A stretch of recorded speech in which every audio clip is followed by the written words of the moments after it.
Yay. We back. Been a long time. We back, y'all. Hold on, let me give you a second. Um, we back, y'all. Alrighty. Alright. Hello, how's everyone doing today? Today is basically whatever. I kind of feel like streaming in the midnight. Just got off from work and shit, so I'm just chilling. So, I'm basically gonna react to anything recently, anything that I've seen recently. I'm gonna talk about some things. So I'm on Safari now because Safari is more easier for me to Safari is more easier for me to watch this shit. So let's see here. I do have some things I want to talk about. What's that? Fat Girl Breakfast Club. Thank the Moss. There we go. Alrighty. Let's do this shit. Let's do this shit. Thank the Moss, boy. Donc dû le skipper. Avec Skip Plus, il aurait économisé et en Wake that ass up early in the morning. The Breakfast Club. Breakfast Club, B. Peace, Big Dank. How you? Good morning. You good? Good morning. What's going on? Nice to meet you. Oh, she's already walking up. She don't like what's going on. But can I go full screen? No, I can't. Oh yeah, I can't go full screen. I can't do that. Whoops. I really just forgot that. Can't go full screen because if I do go full screen, then it's not gonna show up on my stream. Maybe can I change that though? Let's see here. Screen sharing, full screen. There's no like anything here. Yeah, that's the thing. I can't do full screening. It's fine. How are you? Peace, King. How you, brother? You good? Nice to meet you, King. Yep. This the only seat y'all got? And you look fine in it. What you want? What you need? A bigger chair or something? Okay, so you complaining. This is so funny. She's complaining for a bigger chair, but yet when she wants to get into regular lift cars, she's complaining about that. Come on, bruh. Look at this shit. Got even a whole half a couch just to make you sit on that thing, bruh. This is what I'm talking about. Good. This is accommodation. There you go. Yeah, and Lyft had accommodation for an XL, but you didn't want to get an XL. Fat bitch. Also, I know the person who did the by the way. Shout out Justin Richburg. Oh. Morning, everybody. It's DJ NV, Just Hilarious, Charlamagne the Guy. We are the Breakfast Club. Lauren Rosa hanging out with us as well. We got a special guest in the building. Who we got? Who we got? Big Dank DeMoss. Welcome. Thank you. How are you, feeling? Big Dank? How you feeling today? I'm good. Happy to have you. Thank you. You know, when we first heard about your story, you know, there was a lot of jokes made. Everybody made jokes, including us. But when I heard you was a rapper, I was like, you know, why not have her up here and have a conversation? See if this could, I don't know, help something. Like Right? Make the most of the moment. Mm-hmm. Definitely. Thank you. Absolutely. You got anything else to say, bruh? Detroit. Tell us about. Well, no, this is your question, Nibby. Go ahead. Go ahead. This is Shout out this is Detroit. what you do. For Go ahead. people that don't know, a lot of people, of course, you're from Detroit. You're a rapper from Detroit, so you're highly known in Detroit and a lot of different places. But you got publicized recently because of an incident that you had with Lyft, a Lyft driver. You ordered a Lyft. Yeah, she need a forklift. Fat. That she needs to live. He's a forklift. People who don't know who Big Dank is. No, but people have to connect the dots. Go ahead. How long you been doing music, Dank? How long you been doing music? I've been doing music. Just for a long hilarious. time. I took it seriously in 2016. Mm. Oh yeah. And what got you into music? And it's so funny. She been doing music for 9 years. And I never heard of her. So, and this is literally just for publicity. Like, look at that. She's been doing it since 2016. So she's doing it for almost 9 years, and I never heard of her until now. This is legitimately. This is nothing for her but publicity. My dad did music, and after he died, I just took it seriously. Mm-hmm. He was a rapper? 2016.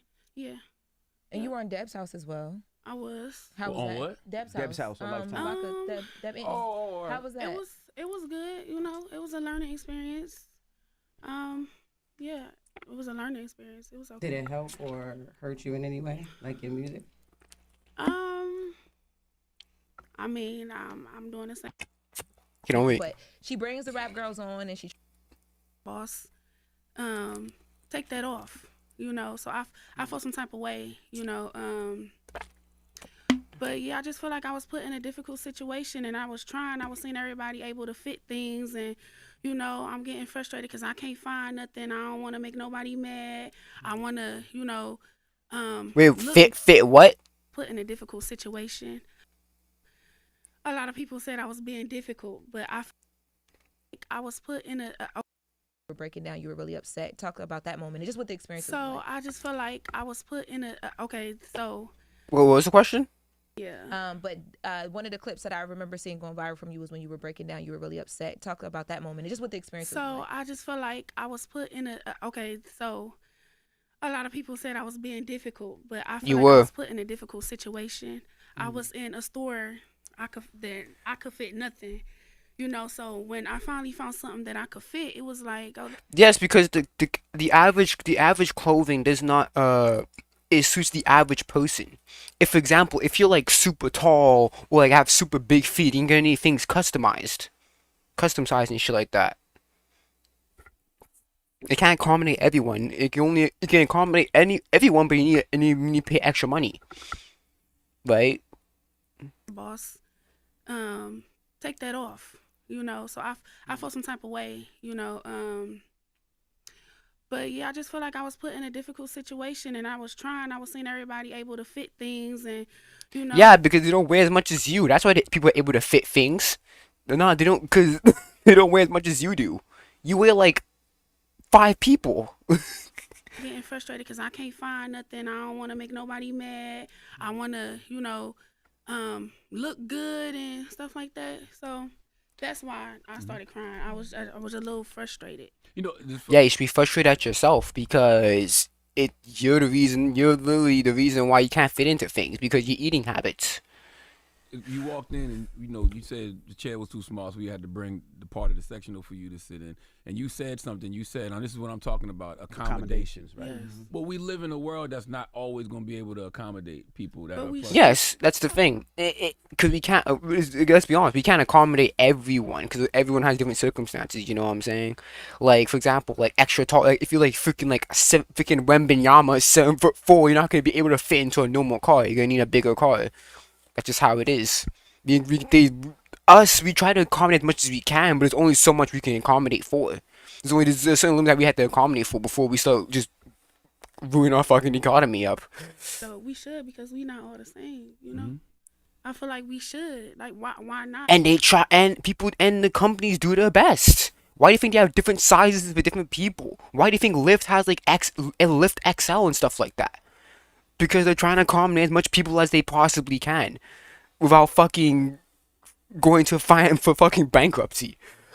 I feel like I feel like a lot of times people think that bigger people, obese, the F word people should just be in a house.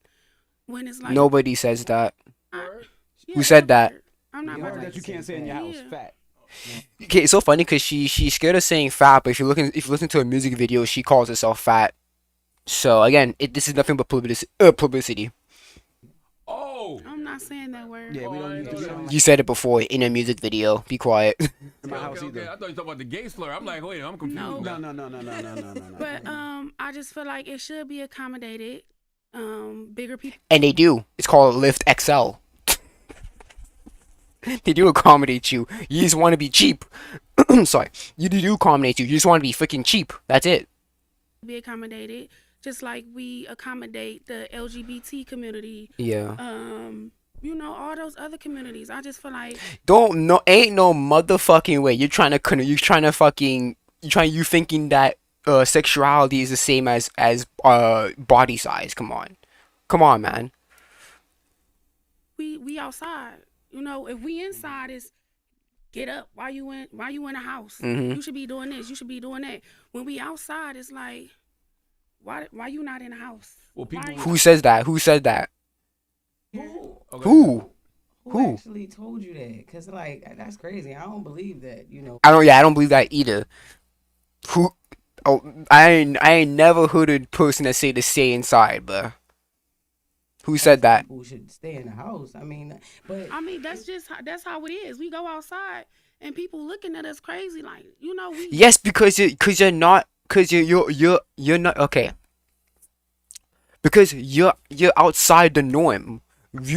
Us as humans, we are visual creatures, right? We see things. If we see things that are abnormal, we'd be like, "What the fuck?" We will look at it, right? Out of curiosity. That's just how we are as people. So if they see some 600-pound lady walking around, people are gonna be looking at you, bro.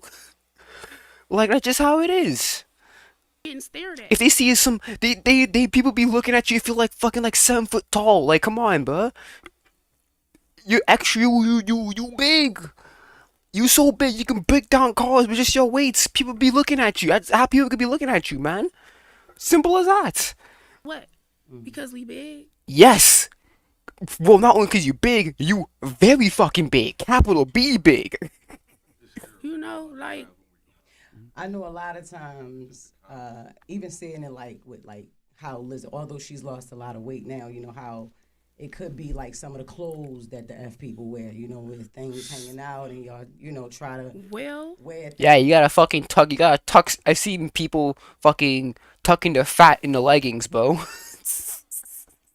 I've seen that. I've literally seen people walking around, fucking belly fat tucked into their leggings, bro. It's crazy. That the smart, like, I don't the S live. people be wearing. I don't live in a world where the skinny people when the F people. I don't. That's not my reality. Yeah. Keyword my. Just because it's not your reality doesn't mean it's not the reality. The reality is you fat as fuck.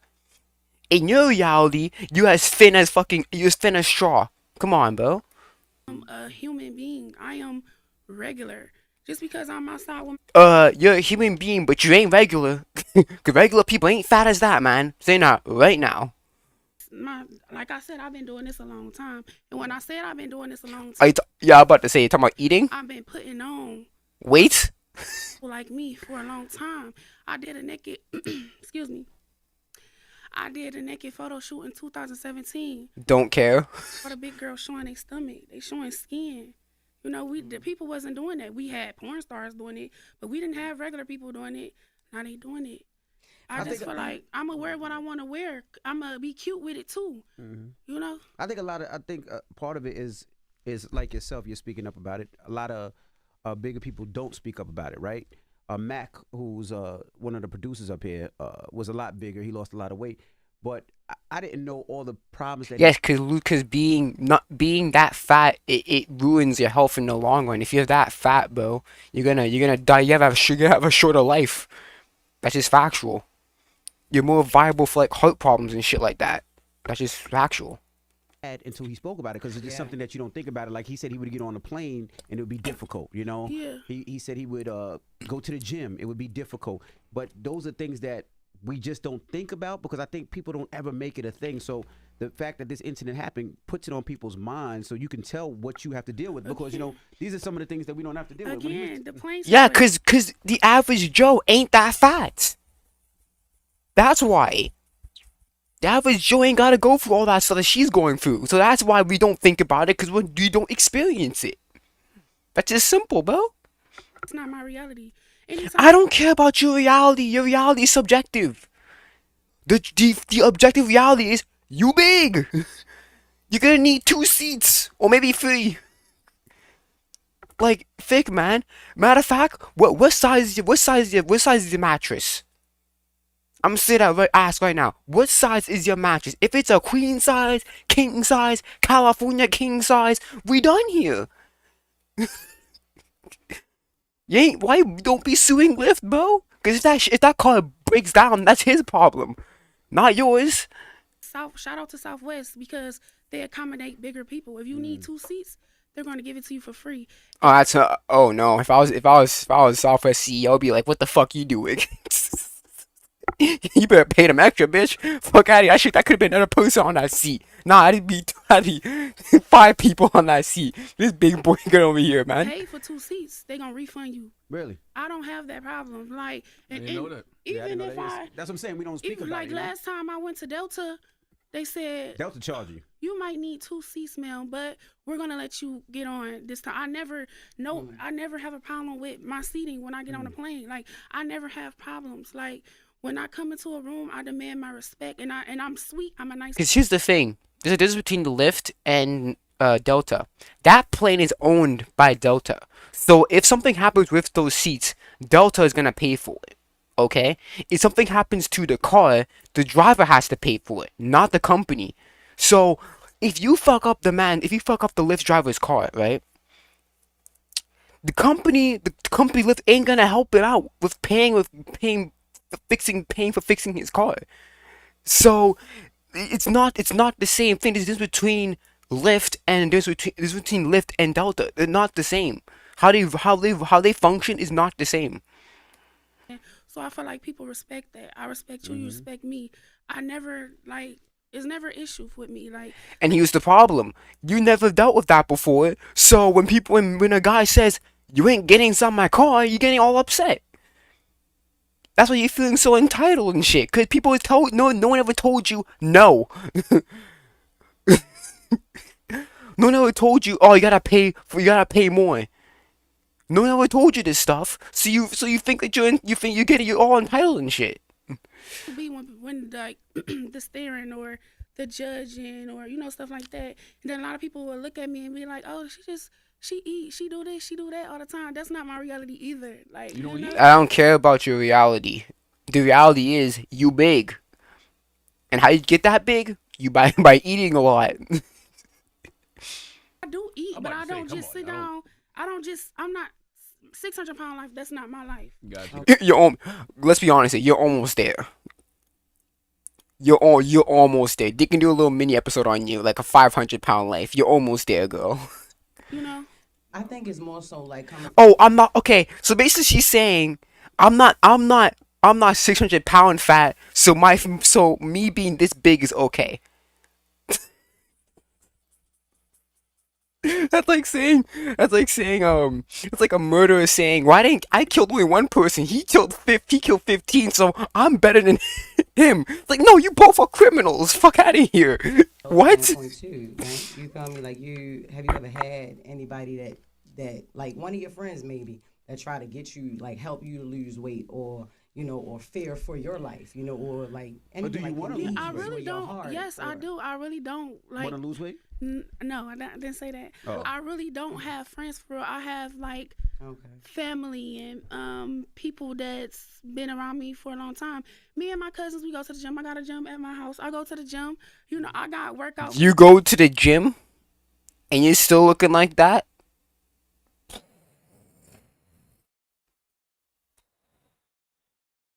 I could imagine you without going to a gym. Ooh. You also have your weight specialist here with you. I Yeah, heard you lost 80 I pounds do. recently, right? Yeah, I actually did. congratulations. What's up, yo? But people be forgetting, like, when I was little, I wasn't skinny. My brothers are skinny. I grew up with 2 skinny Oh, brothers. you mean like when you were younger? Yes, Not like I when you was never. younger. I was Mhm. never small. I was okay. How much did you weigh when you came out? You remember? When I did what? Like when you came out as a baby? As a rapper. No, Oh. as a baby. She was Oh, born. baby. You were born. I don't know, but I had a lot of baby fat on me. Like, you see some pictures, I had baby fat, but I was really active. I did plays, I did singing, and I did cheering, and I did stuff like that. I was just a big baby, And see, But- I like big babies, because like the skinny babies, they be a little too corporate for me. Yeah, but sometimes it could be cute, but it's gonna stick on them, and it's gonna, it could stick on them. But You always. Are you saying that some of your fat is baby fat? Are you actually saying that? Ain't no motherfucking way. Baby when you're skinny, though. No matter how old you get. yeah, Like, you have a baby face. Yeah. my parents they did all they could. Like, my brothers was skinny. I grew up with skinny kids. Before my dad died, they kept me in the hospital for like a few months, and I Why that? Why is that? actually did get down. I got down to almost 300 pounds after my dad. Wow. Fucking hell. I gained 150 pounds plus more. You was grieving, depression. Yeah. I don't know what was going on. I just know I was taking care of my mama and my brothers. And eating. Taking care of your stomach. That's what else you were doing. You take care of your stomach. I was in the streets and I was just trying to make Eating. everything was okay. Then one day I went to the doctor. But look though, y'all want to know what's crazy? What? I got up to like 598 and I didn't even know it, but I was still doing 598. They can literally do a 600-pound life on you. Congratulations. stuff that I thought I could do. Like I was still trying to go to the gym, still trying to walk around and stuff like that. I get well. From what I'm seeing, you didn't try hard enough, dearie. I realized it was a problem when I couldn't do what I used to do no more, and Like I'm what? breathing. Like what? Okay. Like I could put my own shoes on or whatever, but it was harder. I didn't want to get up, but I pushed myself to get up. You know, when I started feeling like, dang, I gotta push myself to get up. I went to the doctor. I was 598. I said, oh. Hell no. As I told my mom, I was like, I'm never going to get to 600 pounds. When I get to 600 pounds, I'm going to give up. So when I was 598, I said, oh, no. And I'm sure doctors have told you, like, you need to probably lose weight for health reasons. Of course. Yeah, of course. But the funny thing is, What's every the- time I go to the Oh, not the butt. Oh no! Don't try and excuse it, man. Come on, you couldn't excuse it. hospital and I get tests ran, it's like there's nothing. Like as far as high cholesterol, like the typical what people No think. cardiovascular None of that. issues, None no of that. breathing Even issues. though my dad died from a heart attack, it runs in his family, stuff like that. Yeah, so if it runs in his family, that means you're more liable for it. So when you get older and you have that weight and you still have that weight on you, you're gonna be more viable to get heart attacks. Issues run in our family, but I never, but thyroid. They giving you the is a wrong big testing, thing. big name. We're trying to figure it out. We're gonna How figure it old are out. you? Wait, 29. 29. You got I was thyroid? about to say because I have a Yeah, I was gonna say that. I have a friend that deals with thyroids, and she also has a lot of trouble keeping weight down. Like Yeah. a lot of, it's like a big thing for her. She's done multiple surgeries too, and she still gains the weight back because with the thyroid. Yeah. So let me ask you a question. So you said you do want to lose the weight. What are you doing to lose it, and do you mind? And the reason I asked, do you mind, is take us to Big Mac again. Big Mac lost about 150 pounds. I'm not sure. He lost a lot. He lost a lot of weight, visibly but lost he's not happy in his skin. No, he was he's happier not. when he was bigger, like more excited. Well, he said he's not happy because he got too much skin now. Like, how you lose weight and the skin still no, be he hanging? just said he feels Nah, better, he happier. really want to be bigger. He wants to be bigger. Yeah. Yeah, Oh, he ain't Yeah. talking. I'm like Charlamagne too. Like what? You happy? You happy being that big? I know who Big Mac is. Yeah, you haven't been that big. That's crazy to say, bro. Yeah, no, he did. He said he wants to be bigger. Like it doesn't feel like he is himself. I So can that's what he's saying. understand that because I want to get like smaller because I want to do more things as far as like being out of breath too fastly because Or fitting inside an actual regular lift car. I'm really active for my size. Like I like to do a lot of stuff. But I I can saw you fall the other day on yeah, stage. that was like 2017. That Oh, I was didn't know. cute. That's hilarious. That's funny. You fell, bro. I can't put down the cup. It was cute. Like Dave Blunt. It was real cute though. It's cute, but you think it's cute, but I think it's a little scary, bro. Man, cut it out, man. Cut it out now. See, I'm trying to have a mature conversation. I'm in here trying to have a mature conversation now. See, now you trying to Listen cut it though, out, man. it was 5 of us. I lived too tall for that. I lived in a family with 5 of us. My dad was big. My mom was a little big. Then it was 3 of us. We drove a PT Cruiser. We was all packed up. Stop lying. I swear to God. Stop lying, bro. I swear to God. Dave, I'm gonna fight you now, Dave. Y'all think I'm lying. For y'all in the PT. It was 5 of us. My dad big. Bro, I swear to God, Show I me don't a picture, think I Dave. Cut it out. Bro, okay, whatever. fit in the PT I Cruiser. swear. I don't think it fits a Bro, PT. it No. happened. I'm trying to tell y'all, it happened. So that's why you bro. got mad at the Lyft driver? No, that's not why I got mad. I felt like I should have been accommodated. That's not why I got mad. I couldn't. Yeah, you want him to risk breaking his car for your sake. Yeah. If his car breaks down, would you pay for it? I want to know that. Would you pay for it if his car actually broke down because of your weight? Would you pay for it? Yes or no? Shit. And that's not the like accommodate me. And yes, cars will. If you put too much weight on the car, cars will break. Depending on the model of the car too. If you put too much weight on a small car, the car will be damaged. So look it up. It's actually true. Like I said, that was the first time that shit happened to me. Because if it wasn't, I would have been comfortable. I would have called another Lyft. And, you know, I just couldn't believe it. Like, I was just like, damn, for real. Okay, so They need to see this. I do believe you about the PT. Come on, grab on, Cruiser. get on the I'm not mic, bro. gonna say no. Blind. You I got do believe you about the PT Cruiser, but how long did that car last? It lasts She a got her minute. guy keys with her. Wait, it lasts a minute. How long did that car last? I want to know too. I knew I was Hold on. underwater. I want to see how Alba Peach thinks I about just it. didn't realize I was this underwater. Obligation to do that. She's too big for the seat. She's too big for the car, and it's okay to say that. Mm-hmm. But her doing this whole lawsuit and claiming discrimination, everyone talking about this is equal to blackness, like you saw that shit right there. What race requires a couch? What religion requires you to give me the L seat for the sofa, baby? But I gotta say something. I gotta commend the whole Breakfast Club because when she asked for another seat, nobody cracked up laughing. Cause Bro, I'm sorry. If I was in the Breakfast Club, though, I would actually be laughing. And I know people be looking at me different. Like, I don't give a fucking shit. I'll be laughing. the absurdity would have gotten me. True. I'm like they just I can see that. they kept it professional. And is Charlemagne the God? Now, what's the biggest childhood trauma that Me? bothers you? Yeah. You want to know? Yes, sir. I don't even know if I can say this, and y'all gonna laugh at me. I'm not gonna laugh at you. I promise you, we're not gonna laugh. When I grew up, right, and I remember When I grew up, cause he's short.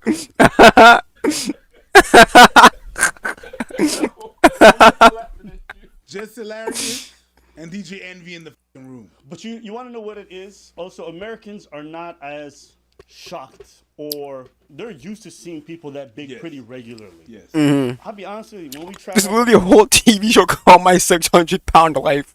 We're used to heavy Americans used to this shit, bro. to Africa, when I was spending time all through Europe, I've literally never So I see a figure. I see literally every time I go home from work, I literally on my bus I see like a very big dude, bro, like a very fat dude, taking 2 seats, bro.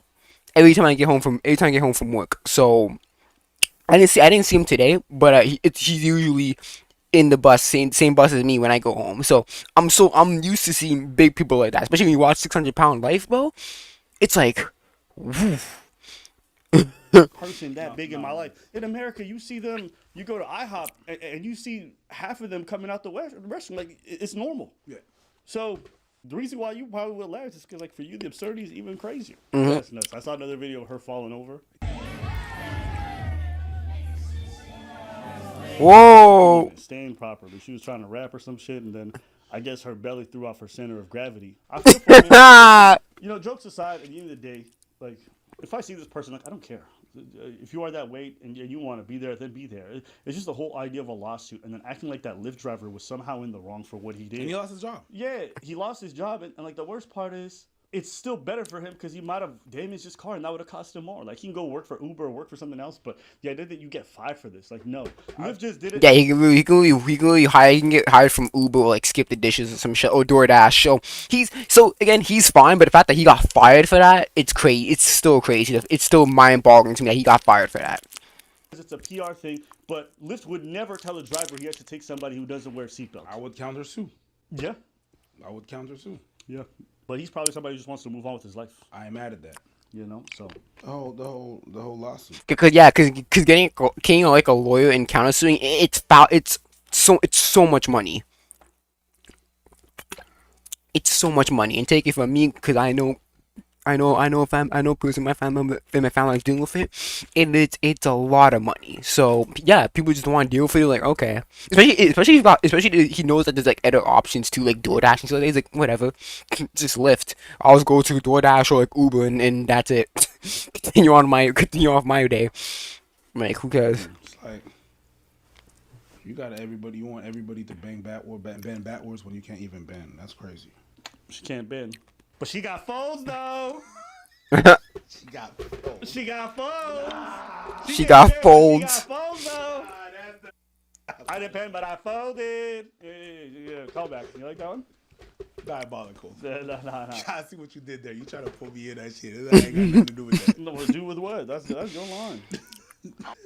I ain't got nothing to do with that. All right, let's see what some of the comments say. Nah, Top the comment. comments are. She can ask for a bigger chair, but she can't request an Uber XL. Yes, case dismissed. True. That's what I said though. Someone said Charlamagne looked straight at the couch. He did. You know, you walked in and you said the chair was too small, so we had to bring the part of the sectional for you to sit in. Junior looked for a bigger chair. He said she need all that. You got other chairs? Someone wrote, so the driver was supposed to turn his car into Optimus Prime? Someone else wrote, it's freezing in New York City. Why she got on shorts and a tube top?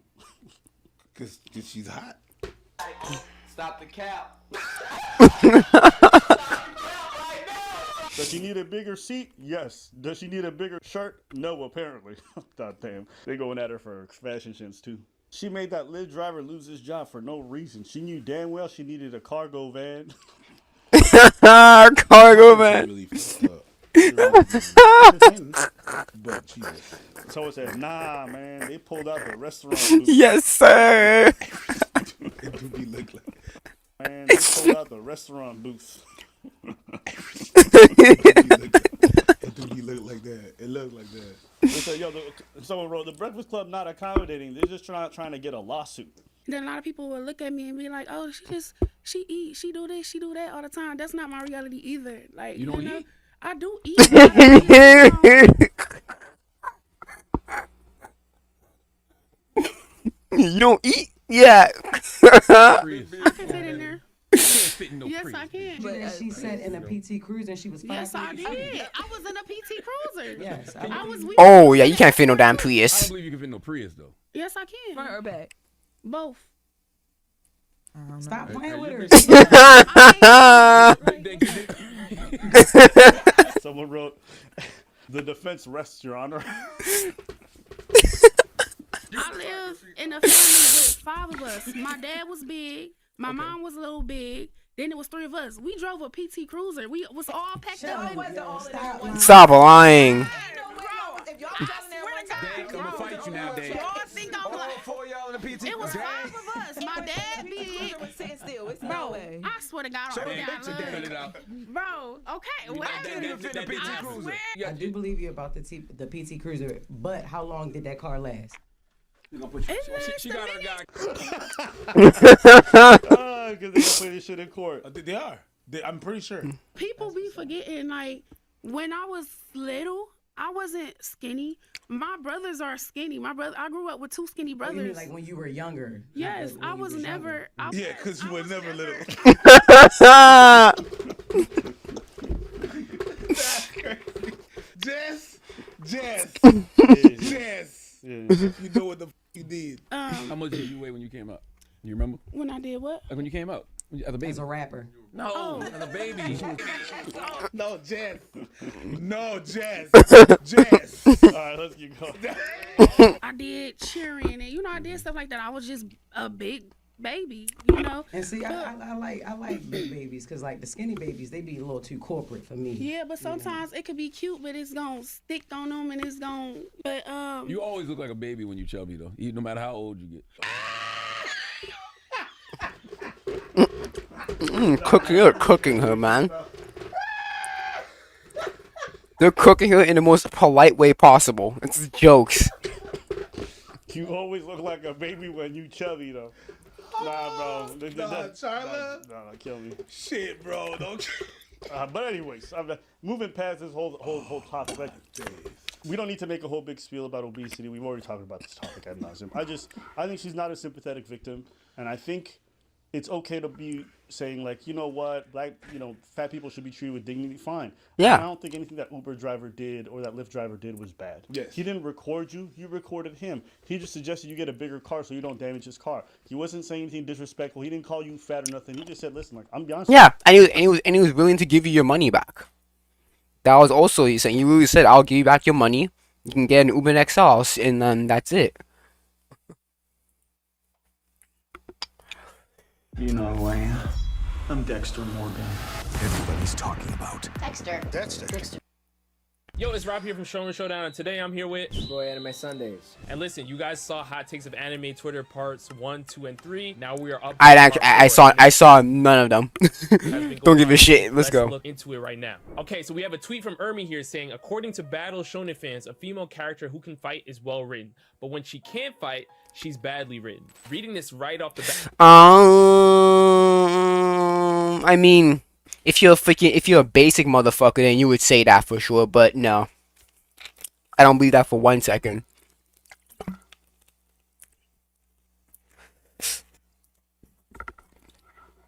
Like, Violet Evergarden, she's well written, but it's not because she can fight. Total lie.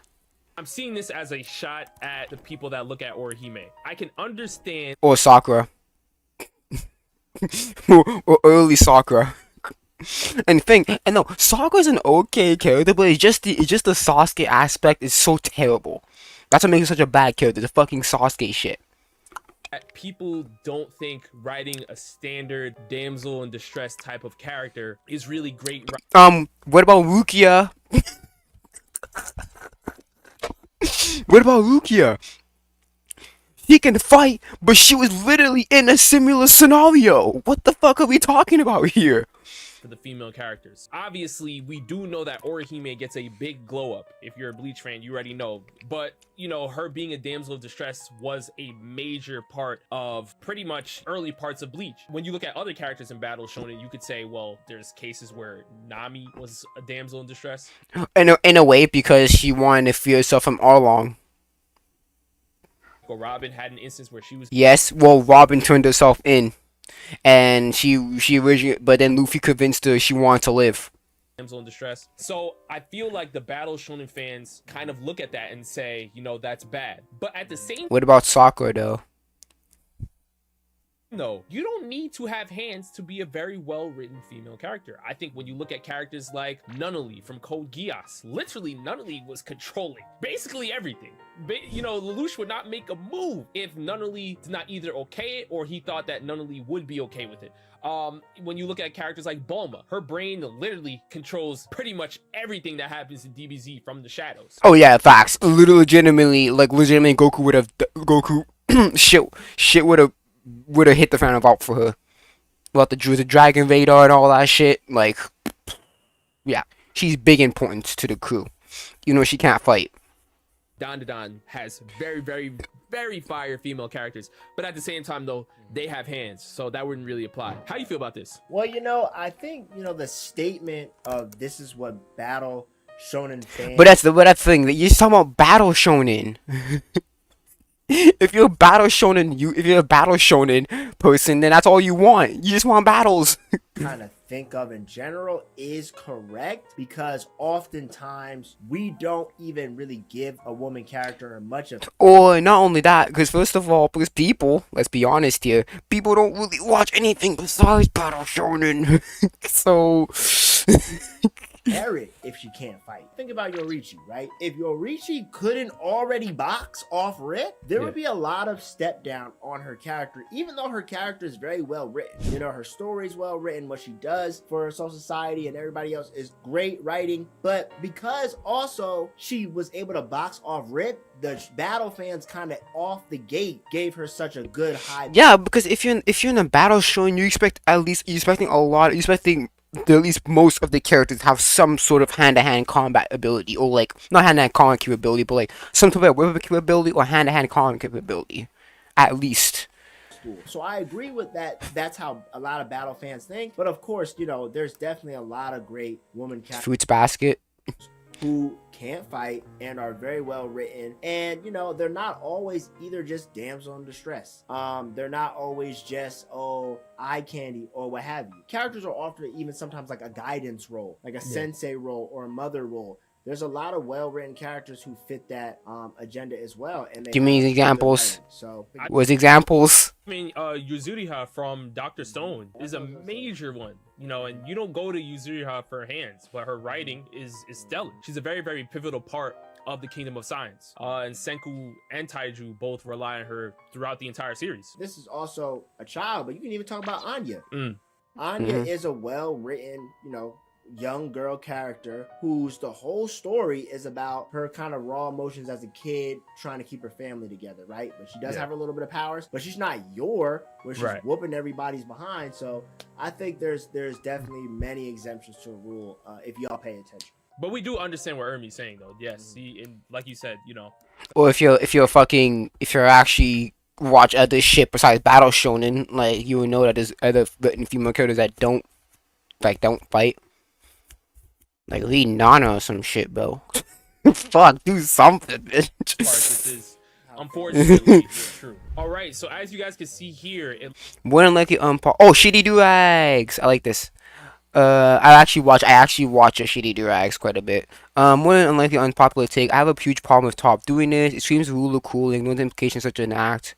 Will have us on Avatar world, earthbending and sandbending as a whole, as well as Top abilities. I actually have a lot of problem with the full episode, but I'm very forgiving Muslim because Avatar does way more good than bad for its force is fun. B for its fault is very satisfying emotionally and symbolically. Don't care about if it's emotionally and symbolically. If it's not good, it's not good. Period. That.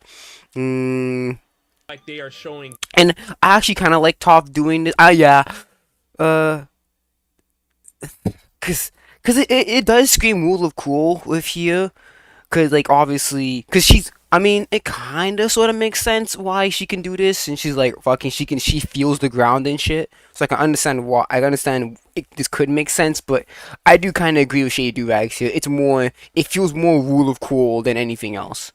Stand bending in Avatar: The Last Airbender, and we have a tweet here saying, more than likely an unpopular take, but I have a huge problem with Toph doing this. It screams rule of cool and ignores the implications such an act would have on the rest of the Avatar world, earthbending and sandbending as a whole, as well as Toph's abilities. I actually have a lot of problems with the But here's the thing though, Shady Do-Rags does not explain on how it ignores the implications of Toph's abilities and shit like that. That's the thing.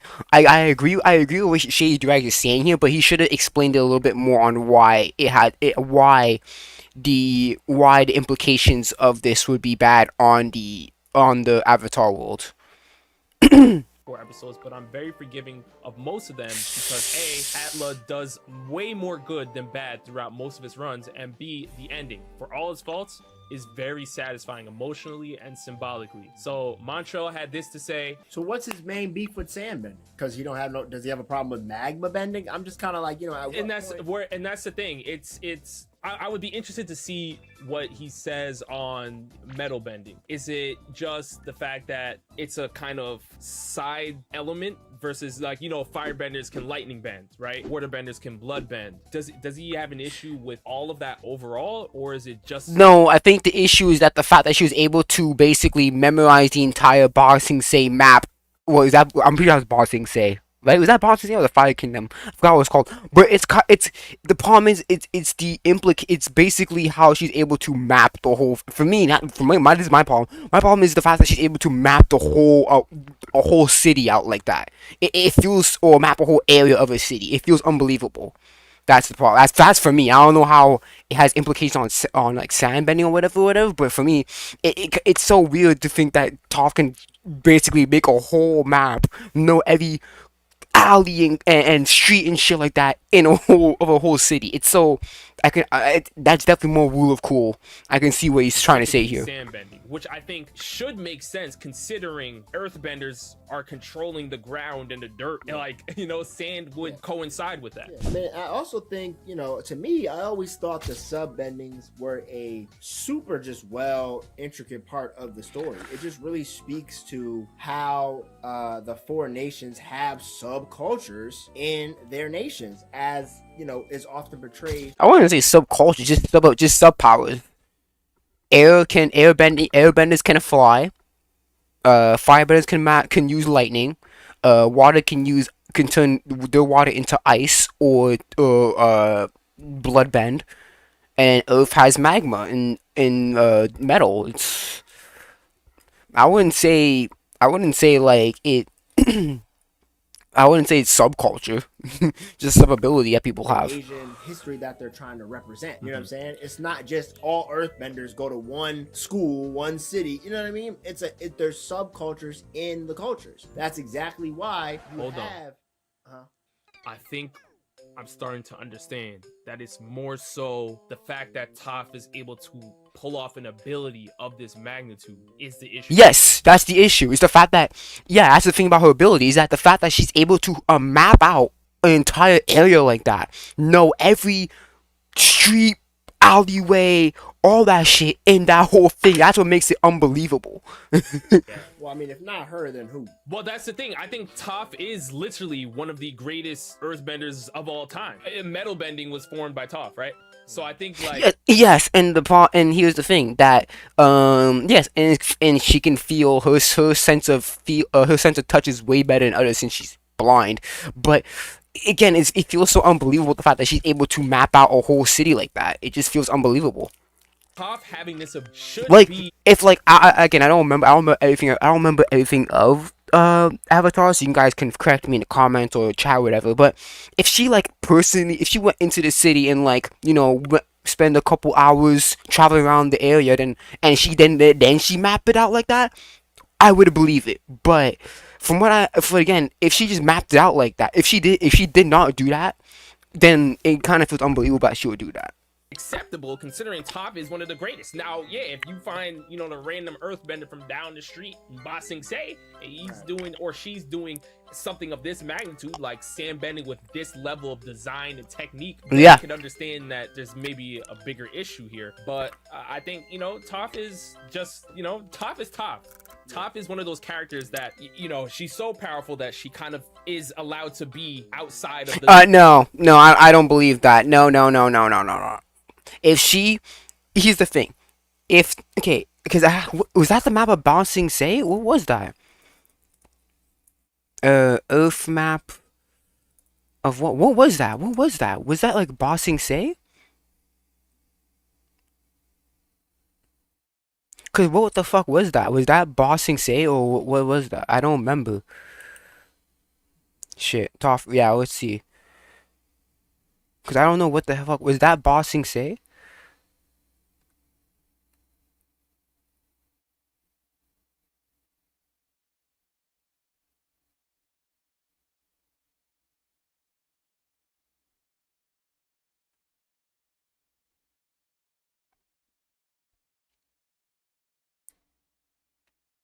It seems to be Ba Sing Se.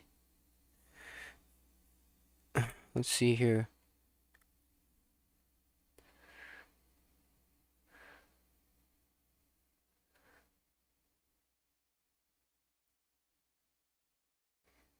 Cause what was that? Was that the bar? Was that the?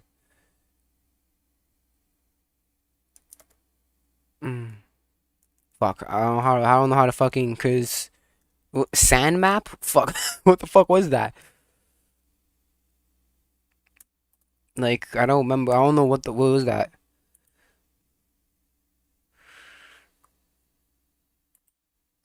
Cause this was Ba Sing Se, right? Okay, yeah, this is Ba Sing Se. So let's see here.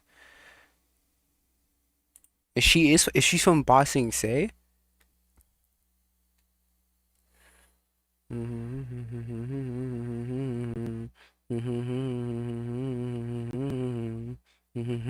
really care about fucking pronouns, bitch.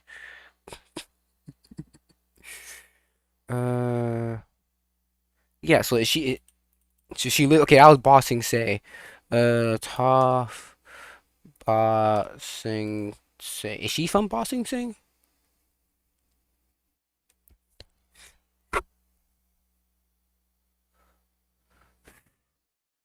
Anyways, okay, yeah, okay. I'm pretty sure she lives in Ba Sing Se, if I'm correct. So, still, it's still kind of unbelievable because you kind of implied that she's been everywhere in that area. I don't know. It just feels unbelievable why she's able to do that. It's definitely more rule of cool than actually like logical.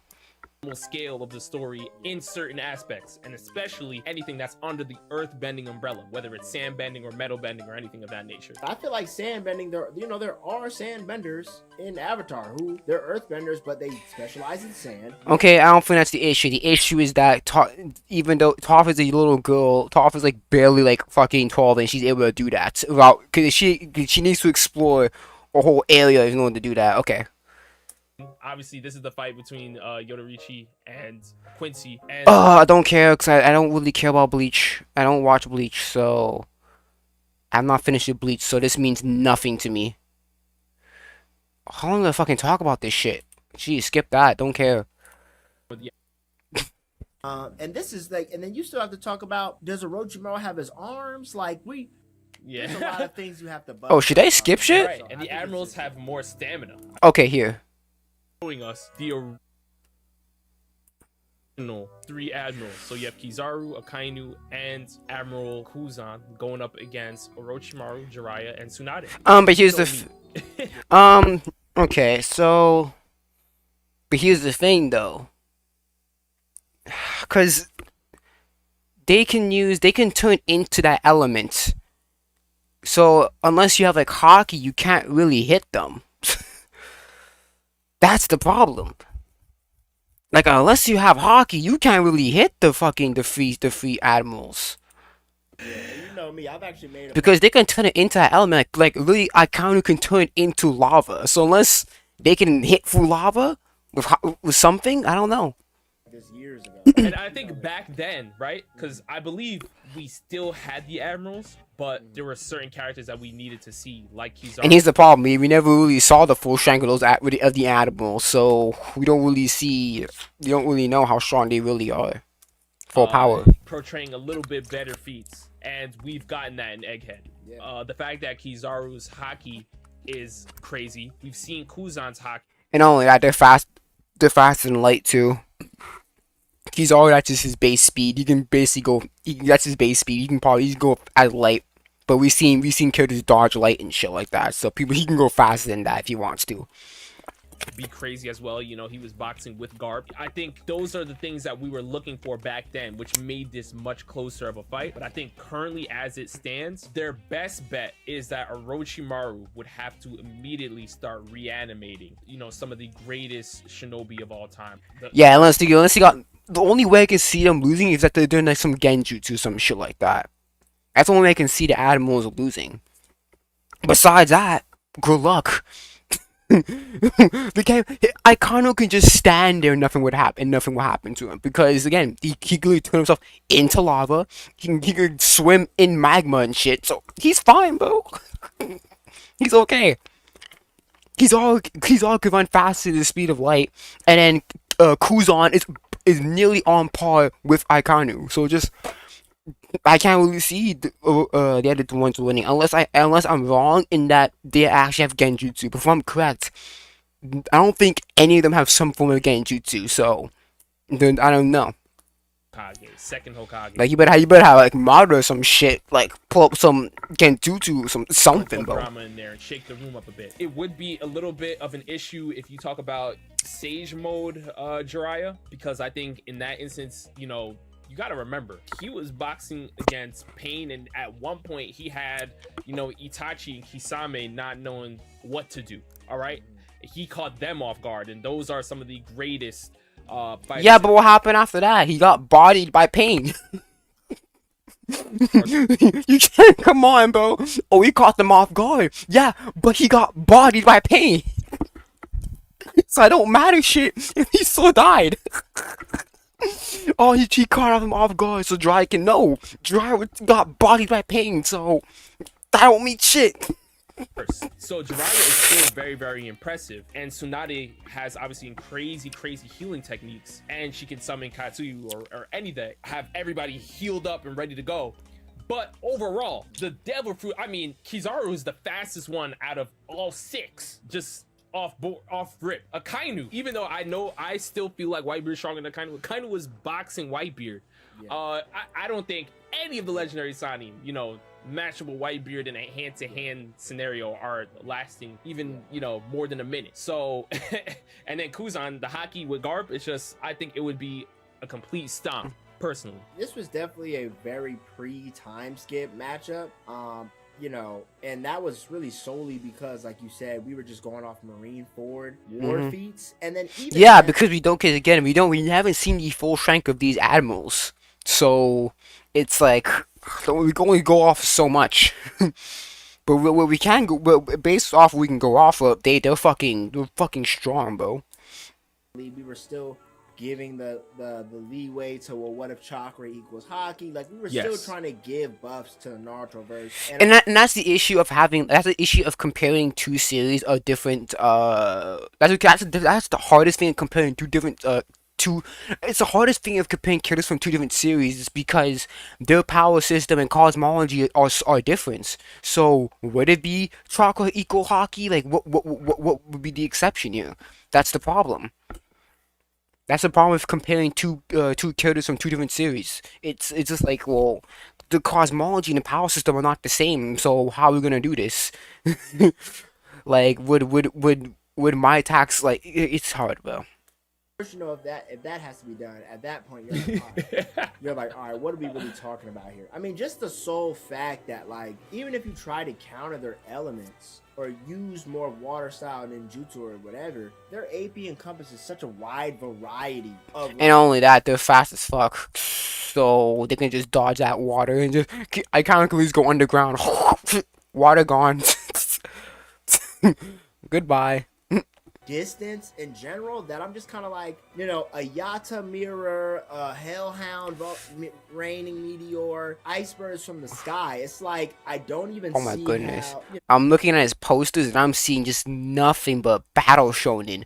I'm seeing Naruto, Seven Deadly Sins, Dragon Ball, One Piece, Hunter x Hunter. Like, I'm seeing his posters are just nothing but battle shonen. What the fuck? One Punch Man, nothing but action shows. Come on, bro. a lot of the aerial attacks, the Sani would be having so much trouble with. Yeah. Fairy Tail. And then you still have to talk about, does Orochimaru have his arms? Like, Again, there's a lot of what ifs, bro. And that's the issue with it.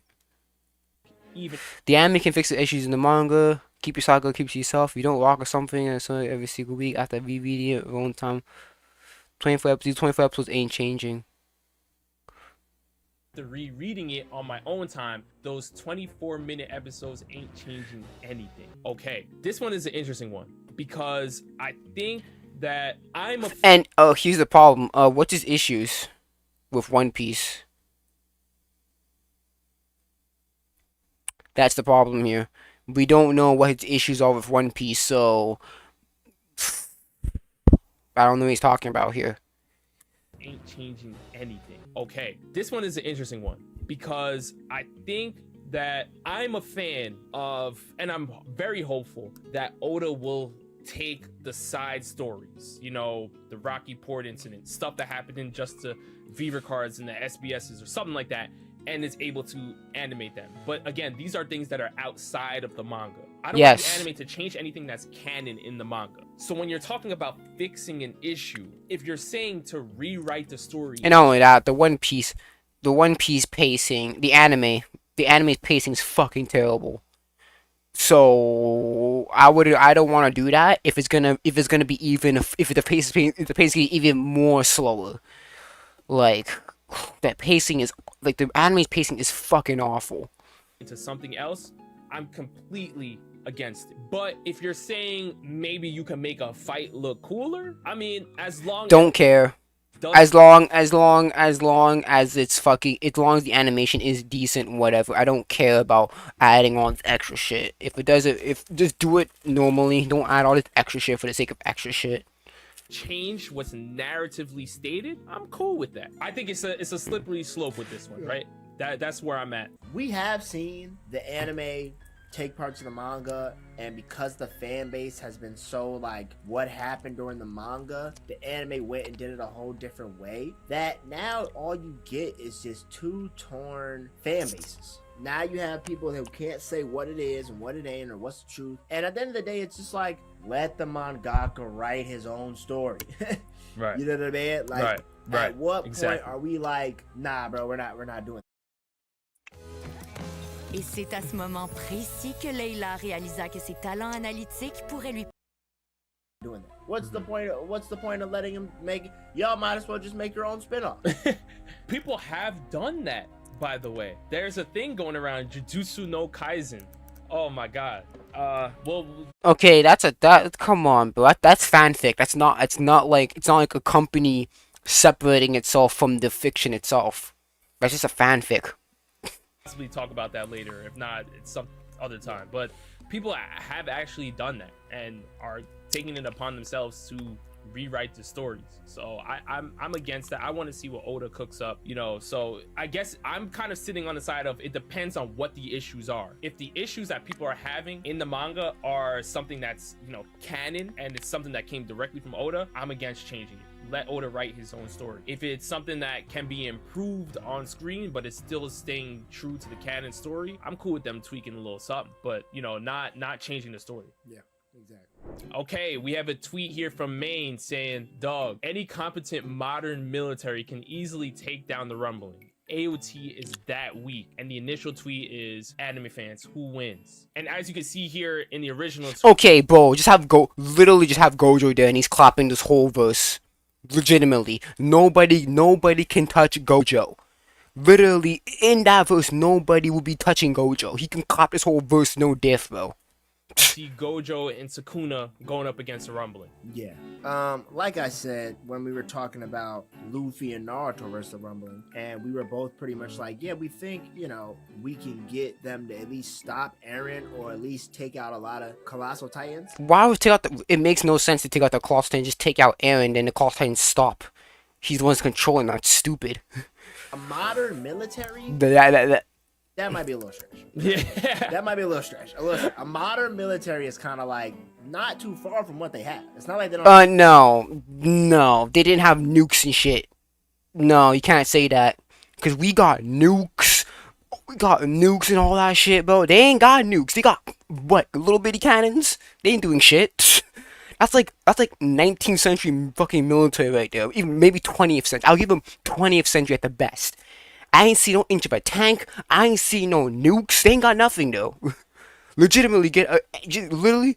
Hey China, hey US, China, everyone. If everyone just gathered up, this combined military, they can fuck up the Rumbling, bro.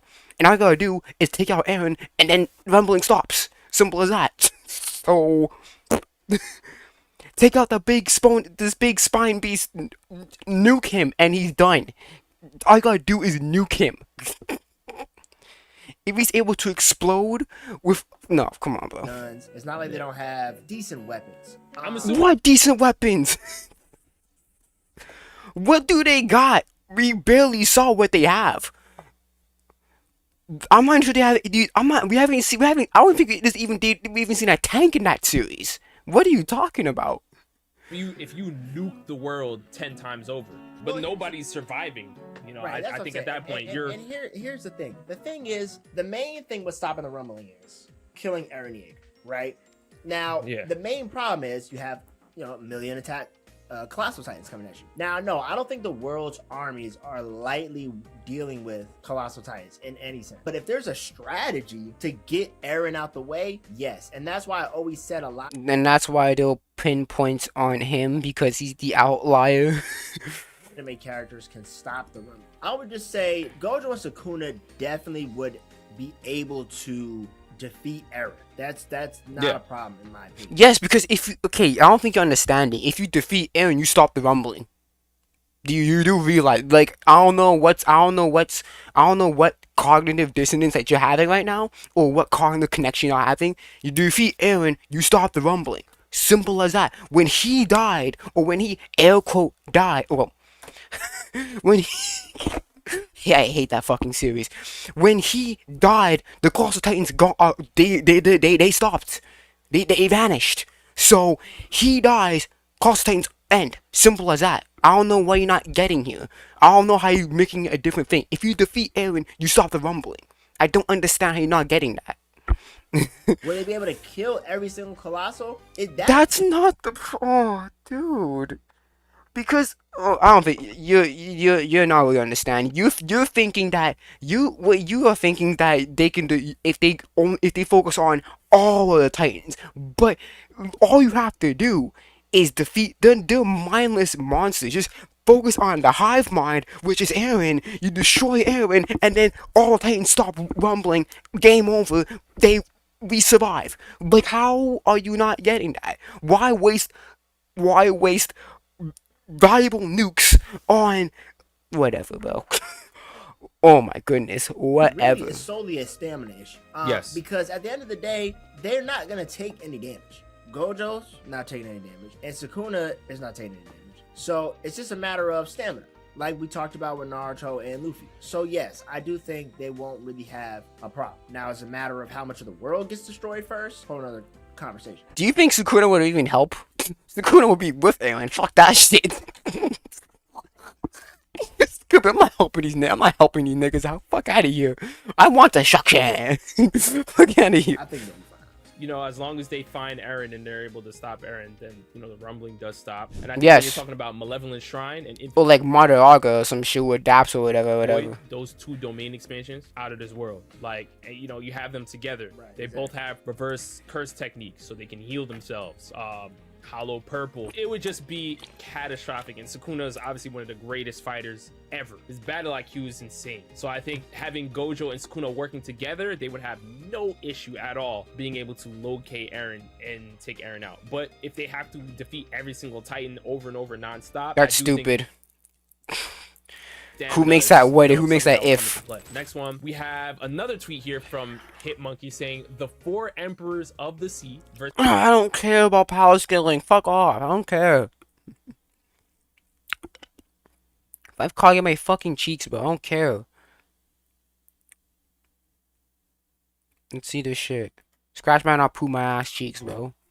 I don't care. Then anything Geo on this is a complete stomp. So as you guys can see here, you know, Speed got an opportunity that literally is okay. I don't know why we were talking about this. It's not even a hot take. Yay, congratulations, Speed. Don't care. Let's see.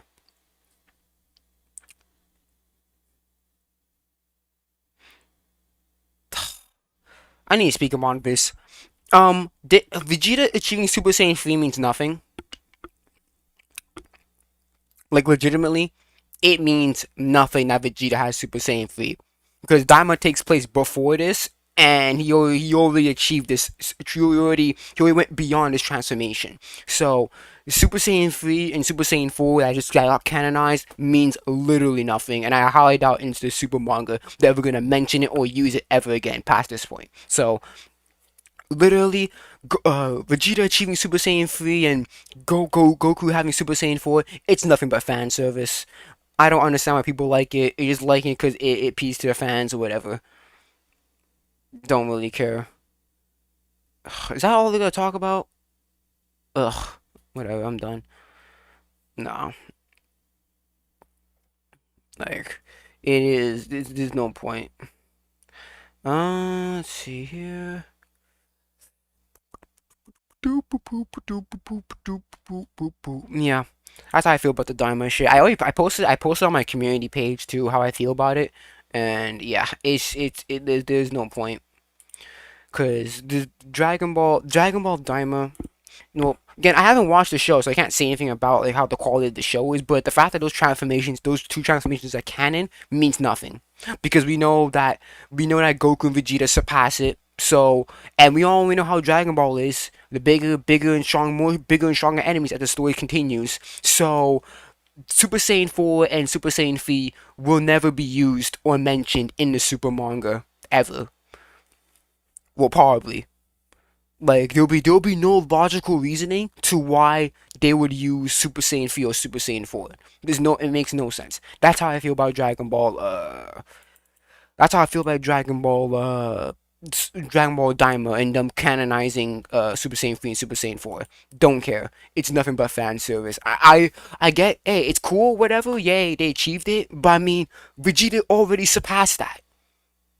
Like, in hindsight, it's just like, yeah, Vegeta surpasses that. So what's the whole point of getting it? You know what I'm saying?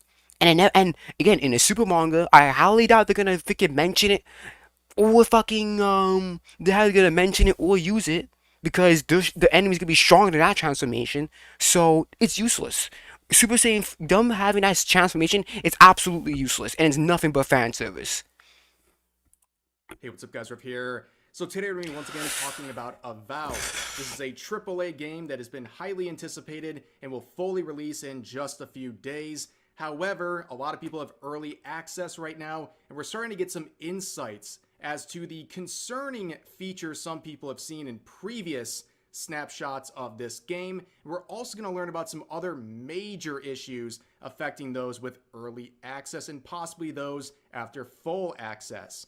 Now, what we're going to start with is some of these smaller issues, the previews of the game that a lot of people labeled as woke, and we're going to see how Obsidian has seemingly walked back some of those features. But then we're going to look at some of the reviews through early access that show some very significant issues with the gameplay and some bugs and other jankiness, as the creative director describes, that are completely game-breaking and ruining the Okay, experience. skip. Possibly for those who will have full access. I want to see the content, please. Oh my god. Fuck off. Bye. I don't want to see this shit. Some good news with on the Okay, yes. Get your money. Get your money. that is Good job, Bev. Get your money. Valentine's Cool. as well as some. Cool. So let's return to Let's see the this shit. news for today involving Avowed. So you can see Avowed backtracks on pronoun display as Obsidian art director Matt Hansen maintains social media silence after outburst at Elon Musk. That is such a current day title right there. But look at this. So, as now confirmed, Avowed has added the option to disable pronouns in the game. Oh, thank you, Lord. Oh my goodness. A lot of people are celebrating this. Some people are still not sold on this, and they think this is not enough. They need to be removed entirely. But as you can see, it is confirmed now. There is no debate. Pronouns in the game are now an option. It seems like the default is to have them turned off. But if you turn them on, you can go with the she, her, they, them, whatever you want. Basically, there's many camps on this. Nah, it feels like the Avowed people just wanted to appease both sides. So if you're more right leaning, you would put no, and if you're more left leaning, you put yes. Simple as that. I wouldn't say the chuds really won this case here. Didn't care. They always wanted pronouns, right? Then there's some people who think this is like a compromise. They didn't want any, but this is better. Yeah, it is a compromise because you're trying to please both sides. Like, you got if you want to, hold on a second.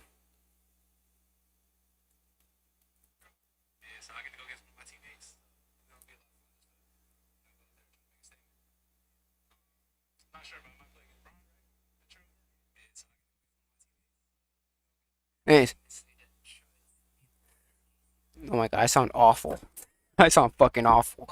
But yeah, it sounds like a compromise. It sounds like they're trying to appease both sides of like the political spectrum because hey, if you're right leaning, you can just turn it off, or if you're left leaning, hey, you can just turn it on. You know. Forced on you. And then there's some people who are just not satisfied at all. They just want this stuff out of the game entirely, and this is just not enough for them. But you know, feel free to share what camp you fall in the comments. But people are pretty mixed on that. Don't care. But this whole thing is significant because the art director for Obsidian, Matt Hansen, went off a few months ago and caused some great controversy on where else but Blue Sky. Of course, because Blue Sky is nothing but a freaking echo chamber for everyone, bro. If you want literally, Blue Sky is nothing. There's no point in Blue Sky, but it's for artists and fucking It's for artists and people who want a fucking echo chamber, bro. That's literally what Blue Sky is for. Point out the fact that at the time it seemed like there were forced pronouns in Avowed, and Elon Musk didn't like that, called it unacceptable, and then Matt Hansen had a meltdown saying that he's glad that he's making Elon Musk so mad about this, and that was his main intention with his game. And yeah, that looked really bad. And looking back at all this stuff now, I think you're... I wanted so bad to make him mad with my game. I can't believe it actually happened. Just wait until you see the default. You said, jeez, you sad. Oh my goodness. Fuck, man. You're art director. Be a fucking learn your grammar too. You sad little shit. Anyways, if out comes out February 18th, yeah, whatever. Foolish to If you ain't interfered by my woke of the woke my mind. Oh my goodness. You can't spell. that this is an intentional walk back by Obsidian. Okay, ever since this happened, Matt Hansen has been radio silent From the Avowed community on Reddit. Oh goodness. on social media. Not a single post. He's going anywhere. This so is he was on someone Reddit who and watching regularly this shit, posted bro. on social media, including on Blue Sky. They are now radio silent. And of course, they've done nothing to affect his employment. They did nothing to address these comments. But seemingly with these now Yeah, cause it's called falling upwards, homie.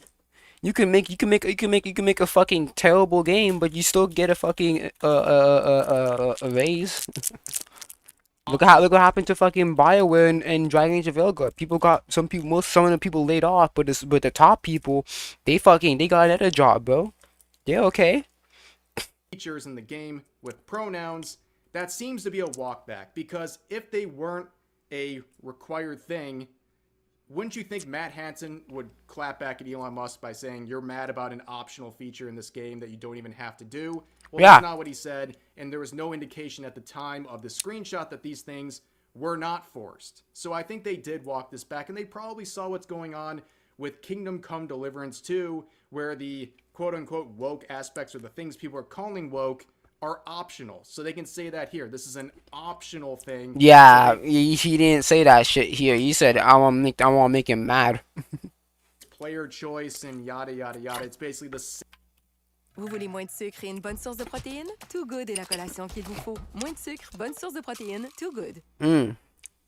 Safe way Très bon. of trying to please both sides, but sometimes that just kind of irks everyone. But Yeah, because people gonna call you a fence sitter. Simple as that. It's like, okay, are you gonna add it or not? Like, what you gonna do, homie? You can call you a fence sitter. Worst case. update regarding this specific aspect of the game. Another thing that a lot of people are talking about are the character designs, and there seems to be a lot of misinformation, a lot of misunderstanding across the board on this stuff. So I see screenshots like this all the time where people say this is an ugly character from the game. Well, this is from the character creation process, right? This is someone intentionally making the character as ugly as possible, and Avowed's been running with this and basically promoting it as a feature. Like, look how ugly you can make these characters, which, sure, some people really enjoy making a monstrosity of a character, but I don't know how. Oh, like Moist Critical, he loved making monstrosity of characters. But I mean, you could have done. You really, this is nothing special because you go already do that in Dragon Age of Velgar or some shit. So this means nothing. Making your characters like super ugly, you can do that, and like I'm pretty sure you can do that in like, Elden Ring too, or some shit like that. So making characters ugly here makes like it's not really much of anything unique. A selling point that really is for a lot of games, but to each their own. However, a lot of people have come to the defense, like I said, by saying, hey, those who are criticizing this, that's just the character creation process. Overall, the characters are actually pretty stunning if you give them a chance. Well, people are now looking at the game and finding the actual NPCs in the game, and they look like straight up Concord characters, okay? Like, people are not too impressed with designs like this. I don't think that's too surprising. Here's another example of that. Here are some avowed NPCs to delight your eyes. Jesus Christ. I mean, like, what happened with Lord Farquaad here? Did he, like, get over Fiona and now he's hitting the gym to compensate? Like, this just isn't good. And no one can look me in the eyes and say, yeah, this is a great design. People love this. A lot of people are pretty mixed on the designs. But again, I don't know how much of a game breaker this is for everyone, but there's something that is pretty significant that's come out of this early access set of reviews, and it has to do with something involving the game that was, well, largely ignored if you were a fan of this game. That's the jankiness. We had the creative director come out and call the game janky, and a lot of people came to the defense of that, but it turns out that jankiness is a lot further than just some quirky bugs, and it's actually game-breaking issues. But if you look at the reviews so far of Avowed from the early access, 77% right now. It's not great, it's not horrible, but definitely there's some divide on this. And also the in-game player number really doesn't matter that much when it's early access. It's not a great indicator of anything. These are just the people who either have review copies, or they spent $90 to basically be a beta tester, and we'll talk about that more in a second. Okay. But some of the anecdotal evidence in terms of the reviews are pretty funny ones. You have Jason Schreier saying, "Pleased to report that I love Avowed, the latest Yay. RPG from And guess where Obsidian." he's saying that from? Blue Sky. Because if someone said on Twitter, you guys, he'll get raped.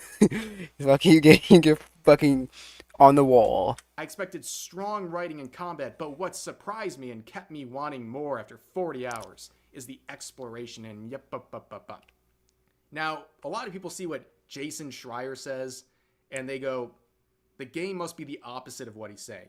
It's like a negative endorsement. When Jason Schreier praises your game, a lot of people take that as a negative thing. This is the same guy who very loudly praised Dragon Age the Veilguard to his own demise, even mocking the chuds, literally saying the chuds on Twitter. And taking Smash JT's article and posting it as his own. Yeah. I can see why people don't trust you, buddy. He's thinking that game had like broken Steam records. That was deleted because it was an absolute miscalculation on his part. So that's just my observation there. Then you have people like Paris, who's a very well-known shill in the industry, who gave it a 9.5 out of 10. And as people pointed out in the comments, he says all this while showing no actual gameplay of his own, which, yeah, again, seems like we're doing some astroturfing of this game, which a lot of people say has very promising aspects in the reviews, but there's a really bigger issue at hand here, and it's pointed out by Luke Stevens here. Now, hey, I love Luke Stevens. I fuck with Luke Stevens hard. I like watching his videos and shit. Is a broken mess. Again, as I emphasized only a few days ago, recently in an interview, the creative director for this game called it janky, right? And a lot of people ran defense for her, saying, oh, she's just talking about little quirky bugs that don't really impact anything. It's not a big deal. But as Luke Stevens and others have pointed out, these janky little bugs are actually game-breaking in many regards and are causing a significant interference with the gameplay to the point of making it quite laborsome, okay? And the funny thing about this and how divided people are, like Luke Stevens is not some like anti-woke guy, right? And people are mad at him over this for being honest about his own experience playing this game, and they're calling him all sorts of things. It just shows how polarized people are. But let's listen to some of his review. I'll put a link to this in the description if you want to check out the full review. But I just want to get some of the bare bones of it without spoiling anything for those who might be interested in Avowed. But let's listen to the key aspects of this review in regards to the bugginess and the brokenness of Avowed.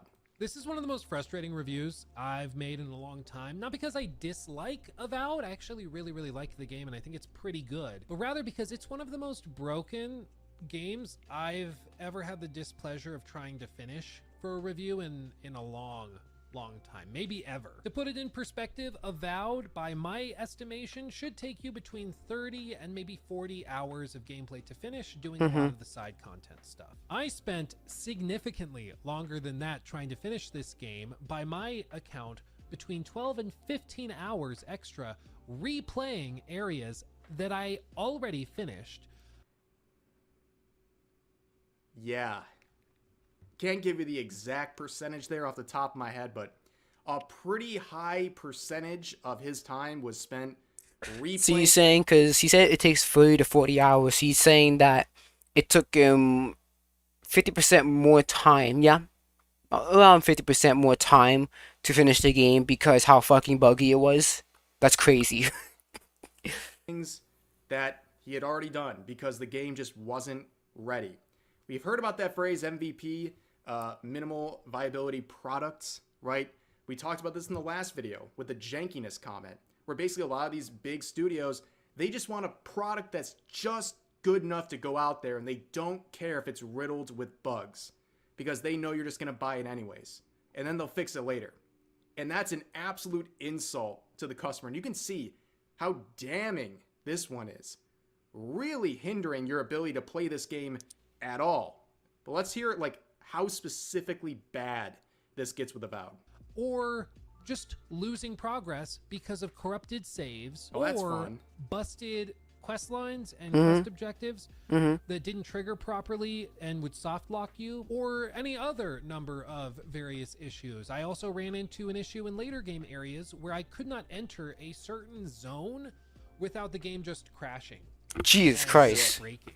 I have not had this much trouble finishing a game due to technical issues in a very, very long time. Oh, me too. I'm sure it's fine. I mean, the game comes out in 4 days. Yeah, I'm sure they'll figure 3 it out. days.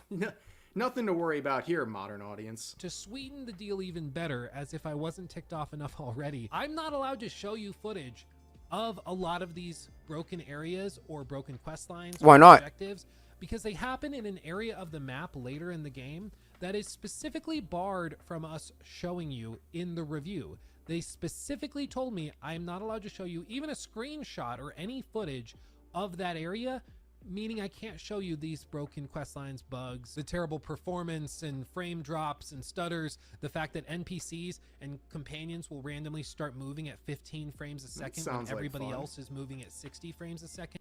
That's a little like unpredictability, a little variety in your game when they're going at different frame rates. But what he's saying is pretty. That's pretty scary. The fact that the companies are telling you not to show these things for the sake of them. It's just that's crazy. That's crazy for them to come and tell you, yeah, you can't show the jankiness, bro. Again, pretty insulting to anyone who wants to buy this game. The biggest issue in his review here is the bugginess and the broken gameplay, and he can't even show it because they won't allow him to.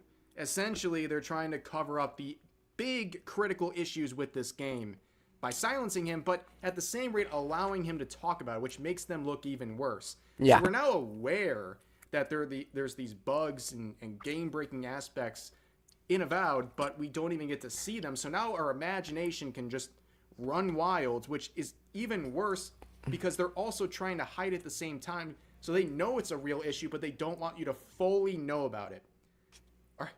You understand what I'm saying? That sounds really, really bad. That just makes them look even worse than showing the gameplay, in my opinion. But that's really, really bad. Okay? But let's watch one more section here. And I think this is kind of the cherry on top, right? And with an otherwise solid game, it can destroy and taint and poison the experience to the point where you should just wait. And that's where I'm at. I think Avowed is a pretty good game when it works, but it doesn't work right now, at least for me. And as a result, I cannot recommend it to you, at least not until they've patched it and fixed a lot of this stuff up. There's some bugs and issues. So that's like, can you imagine a more insulting and kind of something that takes Can you more imagine that, like, the core premise of a game is to be playable, right? And that the bugs in it is so bad that you can't even say, I can't even play this game. This game's unplayable. That's how bad it is, bro. That's how buggy this shit is. end out of your sales. He's not even saying, he's not even talking about the story or whatever. He's talking about the literally core aspect of a game, which is literally the core purpose of a game, which is playability, and you can't even do that. That's how bad the bugs are. That's crazy. That your game is really good, but it just doesn't work because you rushed it. That's really terrible. Like dropping the ball so hard, man. And again, these people, they paid $90 for this early access, or they got review codes. But imagine paying $90 to be a beta tester. Plus tax. Plus tax. That's like $100. That's what these people are, and this is what people are in most games nowadays with these early access options. You're paying extra to be a beta tester, to go out there and find all the issues for these companies like Obsidian. Again, don't you find that a little bit insulting?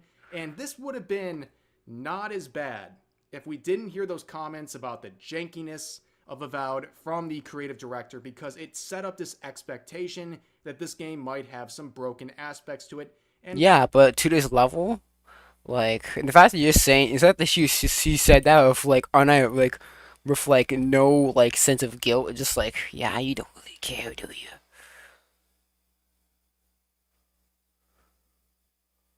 Let's see here. Haven't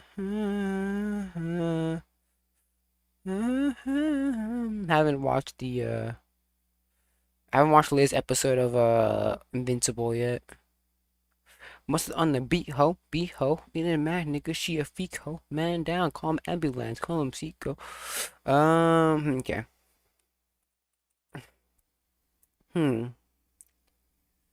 I'm John Stockton. Everybody but the hour God's watching. Sometimes you need to pop out and show niggas. Certified book. Look, little but I'm the one that has to school. But okay, sorry. I can't really know what to do. What's Ami X debate? What was I doing this year? Oh, it's back and forth. Oh. What the fuck I put Ami X debate podcast? What the fuck? What was I searching for when I put this here? Okay. I have no clue what the fuck I was searching up when I said Ami X debate. That's crazy.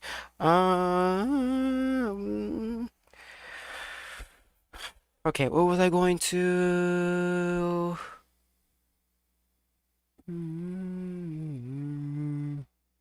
Okay, let me see something.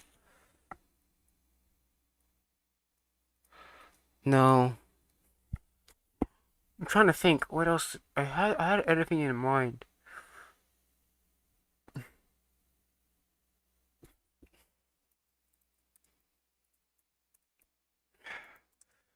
What? Cause he had a book that he bought. What the fuck did he buy?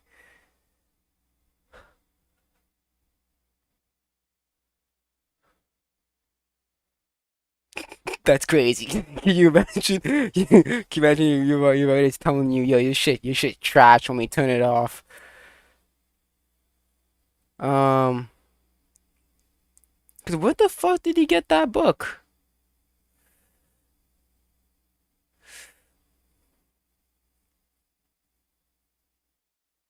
What does it say? Is the anime community. Let's put it that way. Send you a lot of love. I appreciate you trying to help me out. But getting back into CJ. CJ likes to hide when there's some very incriminating evidence, very apparent. It makes sense. I mean, especially when a lawsuit is being built. But for some reason, you keep wanting to dip your hand in the cookie jar and you keep wanting to clout farm off my name when it's very clear you're on the back It's basically fuck around and find out. side. Now, let's get into Namek. Since we're on that topic, that's the big one. This individual, Namek, that I'm going to be talking about, he is quite a fascinating one. This man has went above and beyond to incriminate himself in every... Is that funeral home? Is that his brother's grave? Yeah. What Yeah, it funeral- is. brother's grave and stuff. He is an individual that is scared now of legal action that he needs to get a lawyer to. He made this post literally a week ago. He also, if you take a look here, that since this is Ghost Archives, you look on the right here, you can literally see what he has. I'm not saying much about this because all these words just don't mean anything. Like they're just using words to Yeah, but you're calling someone a pedo with no evidence, bro. That's defamatory. At this point, using those words are just like a way to grab attention. In his bio here, that's no longer there. It's not actually calling out someone on those. Yeah, again, it's buzzwords, because you're just saying, oh, this man's a pedo, this man's this, from no evidence. Smoking on that he has actively. What was that? Is that there is a lot of evidence against this man. Can I get a lawyer too? Considering I doxed him, it's been 4 months. So you're admitting to your crime. That's and crazy. You're asking for a lawyer. That's crazy. I mean, you're asking for a lawyer. Very Twitter. And Following a son. Okay. then you can see here, I actually have to lawyer up now. He showed my Twitter in his latest video. See ya chuds later. Wish me the best. Clearly not a smart individual. That's all I'm going to say. Not a very smart individual whatsoever. This on 4chan? You know what? If they're not smart, then that's all the better for you because that he changed it a few months ago, actually. Maybe a few weeks, I don't know. But I didn't realize that. Picture changed? No. It's because the person that made my profile picture, my previous one, didn't want to be associated with me anymore because of all this stuff that was going down. Why though? That doesn't make It's guilty by association because next thing you know, you drew for Chibi, then they're gonna send him all the shit, all the threats and shit, and like, you're a weirdo for associating with him. So yeah, it's just guilty by association. So that's why he doesn't that want to doesn't face make him. sense unless they're like part of the with that. Let's put it that way. I don't see any problem with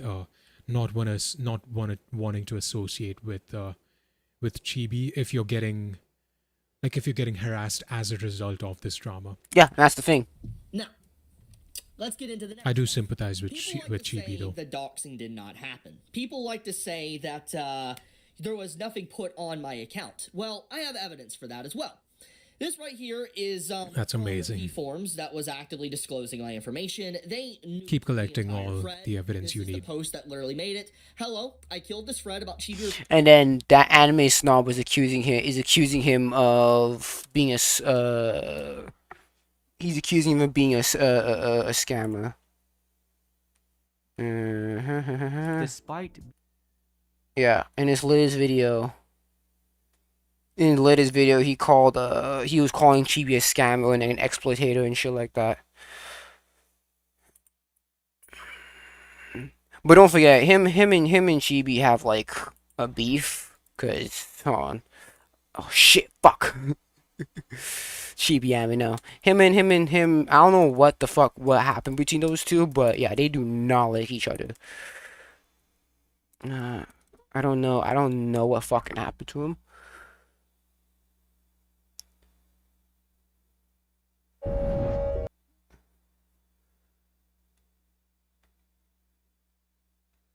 So it seems to me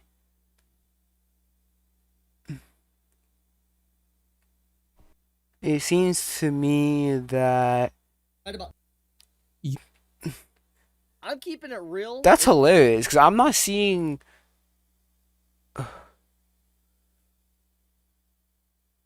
Okay, so he made a response 7 years ago and then never made another video about him again.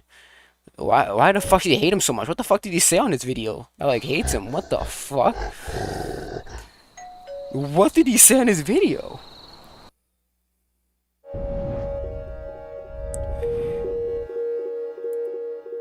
Before I begin, I want to be very clear with all of you Chivas. I don't want you guys to go to the channel that I want to be talking about and hating on the person. Okay, so that's his address. I don't want none of you If I'm correct, he didn't move. He didn't move from this. He didn't move. Does he have this? Does he have like a PO box?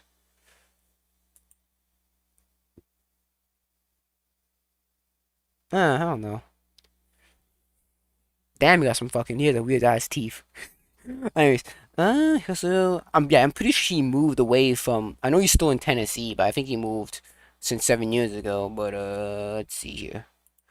That individual I'm about to talk about. That is not something I want to see. That's not something I support. And that's one of the main reasons why I avoid these videos in the first place. Yeah, he moved. Because I know how he moved from this place. I can tell. Like his setup is completely different from nowadays.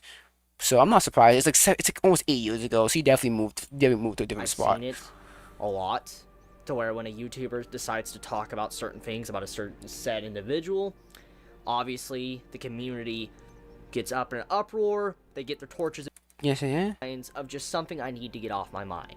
It's a venting video, but also it's something that needs to be said. And so with that being said, just once again, I urge all of you not to attack the said individual. That is not my intention. I just want to get my personal opinion / thoughts out there. For the past year now, this certain said individual, that anime snob, has been making videos. Let's see here. Cause I think his channel got taken down. Let's see, cause his subscribers went down.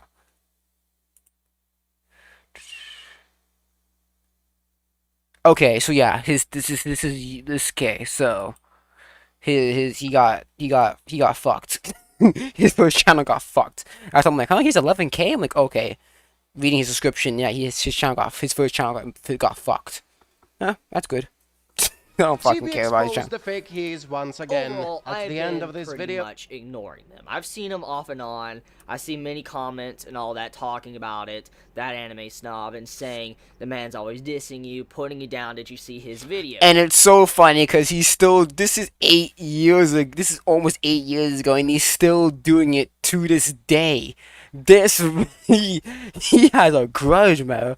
You know what the fuck happened, And the bro? man has been making these videos for over a year now. It started a little while back, probably like at the beginning of 2016, a little bit earlier before that, maybe at the end of 2015, he started making videos on me. But overall, the man's been pretty much dissing me and putting me down for the past year now. In hindsight, we know he continued doing that until nowadays. Because his latest video is about you, so the fact that he's still doing it, bro, he does not let go of grudges. Well, I can deal with people doing that because it's just how life is. People are going to be like that. That's just how it is. Regardless of just being YouTube, that's just how it is. And anywhere you go, anywhere in life, there will be people that will want to put you down and pretty much break your legs for you can feel shit about yourself and they can feel better. That's kind of how life works. And so overall, I pretty much accepted that, you know, obviously not everybody is going to like me. Many will hate me, and that's just how it is. And so you just gotta live with it. And for the most part, I've ignored it. And I will say, I feel like it's finally time I sit down and talk about this. Because it's not the fact that it bugs me, it's just the fact I'm actually just curious, and I would actually seek a response from that anime snob of why he goes as far as he does. To give a little bit of explanation, the anime snob, he's went on the lines to say I'm pretty much a shit YouTuber, I'm a trash person, I'm in it only for the money, and I'm a man-child, childish, immature. Pretty much, those are all the things. A lot of things. And I have shit he takes as well. still And says that to this day. He still says it to this day. What the fuck? Yeah, and he still says it to this day. Pleb or whatever. He puts me down. Pretty much everything you could assume imaginable. Pretty much says everything I do is pretty much trash. I know for a fact I'm not the best YouTuber. I know I'm not the best reviewer. And I know I'm not the best person in the world. I've made many mistakes, and I've done a lot of things that I'm not proud of. I admit that. Regardless of me being absolute shit, probably. Point is I enjoy what I do. And I have fun with what I do, and I upload what I want to upload. He's even said that, like, I'm only in it for the money. Now, I'll be completely frank with all of you, okay? This is to all you Cheebits. I admit that YouTube is my only source of income. It's pretty much my job. I admit that. I will not lie to you. I'm going to be completely straight up with all of you. However, as I said, I was facing a lot of issues last year. I was pretty depressed last year because one side I was dealing with my personal issues with my stepmom and all that, and then the wreck and everything, and then on top of that, I was dealing with just my depression of not knowing should, you know, I continue what I'm doing, and I wasn't being honest and just saying what I wanted to say, and I was just, you know, sometimes just not making videos on certain things I should be making on when I just dislike something, and so I just wasn't being truthfully honest, and it made me really upset with myself. I was disgusted with myself. It was a big video I made earlier this year, and I know majority of you probably have seen it, and I made it very clear how I feel, and I've tried to take steps to change that how I feel, and, you know, take steps to be my true self, be me, be the real me. And as I've said, I'm working to improve that. I'm working hard to improve that. And I will admit that at the time, I mean, I was really worried. Yes, I was worried a long time ago when I said my monetization and stuff was disabled. And that's one of Snob's highest viewed videos, is pretty much putting me down, saying, you know, I'm sad, or, you know, oh, it's funny, and he's laughing at me crying or whatever, being very upset. And, I mean, I understand it. I remember when I uploaded that video, I remember thinking, like, I know there's going to be many that probably misinterprets this, or, you know, are probably going to upload this making fun of me because I was very sad. I understand that. That's just how YouTube works, and that's just how people I mean, I are can in understand. general. So I was aware of that. I can understand why you'd be upset. I mean, I see that YouTube's like your main source of income, so if that shit goes down, then you know. So let me explain a little bit about the situation last year to give a little bit more context. Yes, I was worried because of monetization being down. Number one, YouTube is my only job, as I've already said. But on top of that, though, I was facing a lot of personal issues. Around the same exact time that happened to me on YouTube, my stepmom got in a car wreck. And because of that, there was a lot of bills, the car repairs, her life in general being in danger or not being able to walk again. It was very stressful. And because of all this pressure, and once again, me being human and being able to succumb to pressure and being weak-willed sometimes, I broke and I was very sad and just upset. And that video was more of me venting and just frustrated with how everything was going, and I was very depressed. And because of that, that is kind of why the video might be a little bit different, why many might have viewed the video negatively, because of maybe how I reacted. And I mean, because of this, since it was my only source of income and having to worry about bills and stuff, obviously I was worried, like, how would I help, my stepmom at this time because of all these issues that happen right then and now. Like, how can I get rid of this? Because this isn't a problem that, you had to settle in, like, just, a couple years. It was something that needed to be settled right then and now. Even me pretty much losing YouTube at the time, I was scared and worried, like, what am I gonna do? Oh yeah, them hospital bills in US be like a fucking bitch. I kinda sound like be upset, bro. You had to help pay for the car, then you had to help pay the hospital bills, and hospital bills be a motherfucker, because insurance don't help you out. Insurance barely help you out when it comes to medical bills, so you be fucked, bro. I was really sad and upset with myself. And so because of that, that is why I made that video. I was just so depressed. And like I said, it was me pretty much venting. That adds a little bit clarification to it. But the point is, though, is that for the past year, Anime Snob has continued to constantly make videos, putting me down, taking my video clips. I mean, yeah, he does it with everyone, but he does specifically. He has like a whole section just for Chibi, bro. Like, it's crazy. Putting him into a video, kind of reorganizing a little bit to make me look pretty much like a dumbass. And I admit sometimes I do say some pretty dumb shit. I admit that.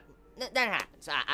I sometimes do that. I will admit. Regardless of me being a shit person or a shit YouTuber, I'm just honestly very worried about that Anime Snob. And I'm not even joking about this, because for a man to spend an entire year dissing on a 21-year-old, almost 22 in April, focusing on me, putting me down, making me... Oh, he was 21 when he made this shit? Bro, I was 13. I was 14 when he I was 14. I was 14 when he released his video. That's crazy. Like shit, or trying to make me feel like shit. It makes me question, are you lonely?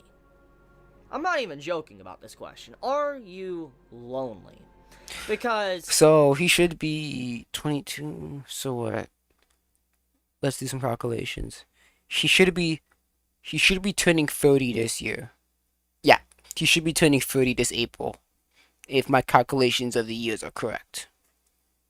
At the end of the day, I'm happy with what I do. I'm happy with the videos I make, and I upload my videos to just share my opinion. And seeing how he's doing in hindsight, he's doing pretty well. I mean, he's engaged and shit. So, and he got almost 500,000 subscribers. So, comparing Anime Snob and Chibi, we can tell who's doing a better life here. With others, and I'm just curious, Snob, are you lonely? Why must you go so far to put someone down just for how they do YouTube or how they feel about something? I mean, I understand everybody can have an opinion. It makes me curious why someone would go so far to try to make someone feel horrible or make someone feel like they shouldn't be making videos. It makes me curious, like, why would you do that? Is it because you don't know how to interact with others? It makes me curious. For you to act like you do, doesn't it deep down make you feel bad about yourself knowing you spent an entire year having to diss a kid that was 21 when you're like 30, 40 something? You might be in the 20s. I have no idea. The point is like, it just makes me curious. I don't know if that profile picture like if that profile picture like is him. I'm pretty sure it's either that he's like in his 40s or he had very bad hair genetics. How do you feel deep inside having to do this for an entire year? And I'm honestly worried. I really am worried about, just your well-being in general for you to have to go that far. and not really knowing how to probably understand everybody can have their own ways of doing YouTube. Because at the end of the day, YouTube wasn't called your tube, it was called YouTube. So I be me, I be my tube. That's what YouTube pretty much is. It's not your tube, everybody is the same. Because if everyone was the same as you snob, there wouldn't be a variety on YouTube. We wouldn't have different YouTubers. And it makes me question that mentality of you wanting everyone to... And if you really think about it, the anime snobs, most of his content is just taking people's like videos and like clipping them, and then putting like, putting like a little like comment saying, "Oh, this is shit" or some shit like that. So I mean, he's very dependent on other YouTubers to make videos and shit. Like you or have the same mindset as you, that makes for a very uninteresting website. I mean, that's just my opinion. So I'm just curious, do you want someone to be like you for you can communicate with them or just share common interests with them? Is it because you're lonely? I just don't know why you would go so far. It just makes me curious. I'm just generally curious why you would go so far to put me down. So yeah, just honestly, I expect you to make some video. I don't know if you'll be serious about it or not, but so if that's truly how you feel and that's just how you get your enjoyment, I guess continue being you. I mean, if that makes you happy, then I guess do what makes you happy. I'm generally curious why you would go so far to just, spend an entire year dissing someone. So, yeah. Anyways. Okay. Alrighty. Alrighty. This is boys being boys. Let's see this shit.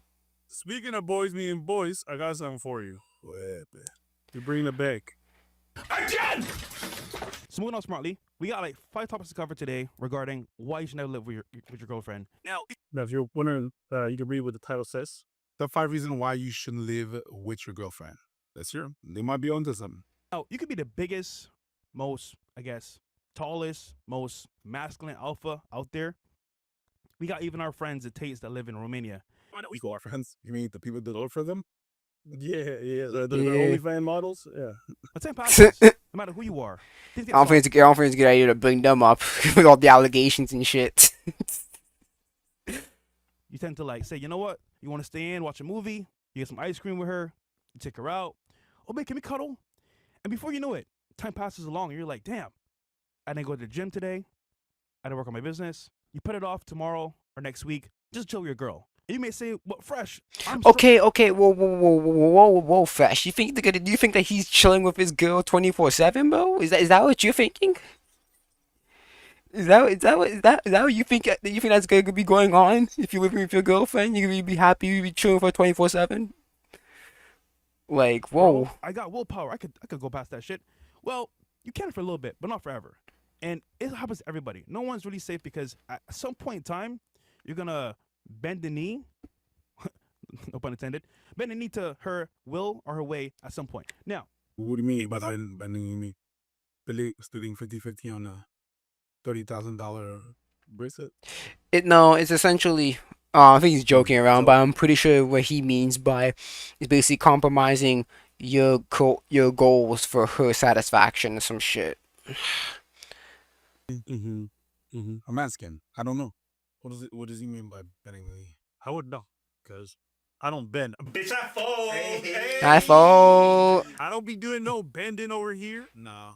That shit gay. Boys being boys. Bending for your girl, that's gay. No, that's gay. Bending your girl over, that's gay too. Y'all should be straight upright at all times. That's right. Or flat on top of each other. That's the only sex positions I know. Doggy style, that shit is gay. And it's animal cruelty. Stop that shit. Now, we with the boys and y'all want to bend over and shit, that's cool. I mean, that's that masculine energy. Masculine energy is like water. It's adaptable. You know what I mean? Shit, it's leaky. Yeah. You don't let your girl sleep over with your boys all the time. That's all right. the time. Wet, bro. Keep it that way. Damn. You're becoming a casualty of circumstances living together, which means you become I want to say the word cuck, but like you become kind of complacent because under her like spell. I don't know how you're not using the right word, right? I don't know why you're saying cuck. That's not the right word, or saying that's not the right word. But yeah, complacent. All right. Motherfucker, I'm under your spell right now. Because you got me believing you speak in English, and I'm having a hard time understanding. That being said, let's keep going. Coconuts in Barbados. Yeah. You live with a woman, bro. You become almost like, in this weird way, under her like spells. I know it sounds crazy, but like, Was it witchcraft? You mean that just say you compromise to her wants or lots. Just say that, bro. I can't put it into words, but it's more like you become like lazy in a way. Which I think is why you should live with your brothers or live with someone that's like a man, because Hell nah. Just boys being boys. That shit caught me off guard. I was kidding. I was kidding. When I said that joke, Just boys being boys. It was a joke. I was not serious. Yo, boys being boys come to life. Wait, bro, boy. Hey, yo, Prince, I'm so sick of you leaving here to go do gay shit with your wife, nigga. That shit whack. Why don't you just stay here? Yeah. Why don't you stay here all day? We should make videos, have fun. I got an extra bed, you know what I'm saying? If it get cold that night and the heat goes out, I got you, bro. But what you need a girl for? Why you living with your girl? That's gay, bro. Talking about you have sex? Some homosexuals over there. Yeah, your girl gonna play house? Love each other and shit? Huh? What do you think God was talking about when he said Sodom and Gomorrah? Sodom is a man, Gomorrah is a woman. No, that's not what. But yeah, I said, Gay. Don't try to correct God. That's gay too. that was 2 cities. Huh? No, we're not people. Hey, look at this with nerd facts and shit. See? Your girl got you staying at home studying history and shit. With your gay ass. Yeah, that's gay. That's gay. That's just 2 cities. What is that? Boy being boys. Gay? See, your girl got you wearing fur and shit? Yeah, you like it when it's fluffy? Yeah, like your pillows? When you bite into that shit? Yeah, but gay? Huh? Fluffy pillows in your shit. Isn't it fluffy pillows? That's the shit. Bro, I sleep on rocks. Yeah, you is. You like something? Yeah, with comfort, bro. Life is all about being uncomfortable, grinded 24/7. Even in my sleep, my body's adapted. Raw, yeah. Yeah, I stay rock hard. Hard on your head. Yeah, me and the homies in bed, on rocks. Rock hard. Jeez. Yeah. I should live with your girlfriend. Fire upon these. You gay ass niggas live with your girls and shit, bro. What I'm gonna do? Have her suck your dick? That's gay. That's gay. Why? Because you like someone that likes men touch you. That's crazy. Yeah. That's and what do men crazy. and women have in common? Mouths. So basically, when she's sucking you off, it could be just like the dude sucking you, bro. That's gay. That's gay. That's crazy. If you have a partner with you, it's gonna be a distraction. You know, it's a distraction when you're poor or middle class and you gotta come home and you have no one to help you with a lot of this stuff at home. You got all the bills piling up and you gotta take care of all the housework and you want to meet your goals of having a family. It's impossible, bro. No. It's impossible. You have your boys. You have your boys. I'm just You saying, boys bro, being boys. I don't agree with this at all. And if you live as your partner and all they do is make your life harder, then you have the wrong partner. You have a long ass day. You come back home and you're like, oh my god. My boys helped me with the bills. Facts. And now he's gonna give me a rub down. Person, me, why? You boys being boys. Yeah. Big strong hand. Yeah, why I need your ATS? I just got manicured head trying to rub my back. I need somebody to get deep in that fucking tissue. Get right up in those fibers. Oh, that's what I wanted to see. Shit. This is what I wanted to see. This is Davon. Today we're Davon. helping find out if his girlfriend Ari was truly loyal to We're gonna watch some Sergio. or not. This is where you're gonna be able to watch and listen in, bro, to everything that's about to happen. Everything's still going according to plan? Yeah, she's just waiting for me to pick her up. Our goal was to get Ari to come Oh, over to he this house so that our wavy. infamous decoy Daylon could flirt with her and eventually ask her on a date. Oh, this dude. Bro, this man is the master class decoy. Don't use him. Like, she fascinated with outside, bro. Ooh, wee. Now, you been there, bro. You know how they act when they in them groups, bro. She really... Why you say fascinated? Because a lot of women just like to be outside. You say fascinated, so... It's just like her friend group that she got. I got homies that have been all with them, so I know How they get down. I know how they get down. I've been to school. I know how if one person in the group going, the whole group going. We bugged this house with hidden cameras and microphones so that Davon could watch and listen in to his girlfriend either passing or failing this test. She like out every weekend? But just about every weekend. Really? Yeah. Or after red flag. It's easily influenced by her friends. Regardless of what I say, it's always gonna be 4 of them, 5 of them in her ear. On a scale of 1 to Yeah, but it's like, yo, girl, get with this man. It's peer pressure, dog. And 10 being super confident. How confident are you that she's gonna pass? 2. I don't think she's No gonna pass. way. So you're kind of like done then, huh? Yeah, it's to that point. I just here to get it on camera. Anything that's off limits, like Nothing, bro. Everything is great. Everything go.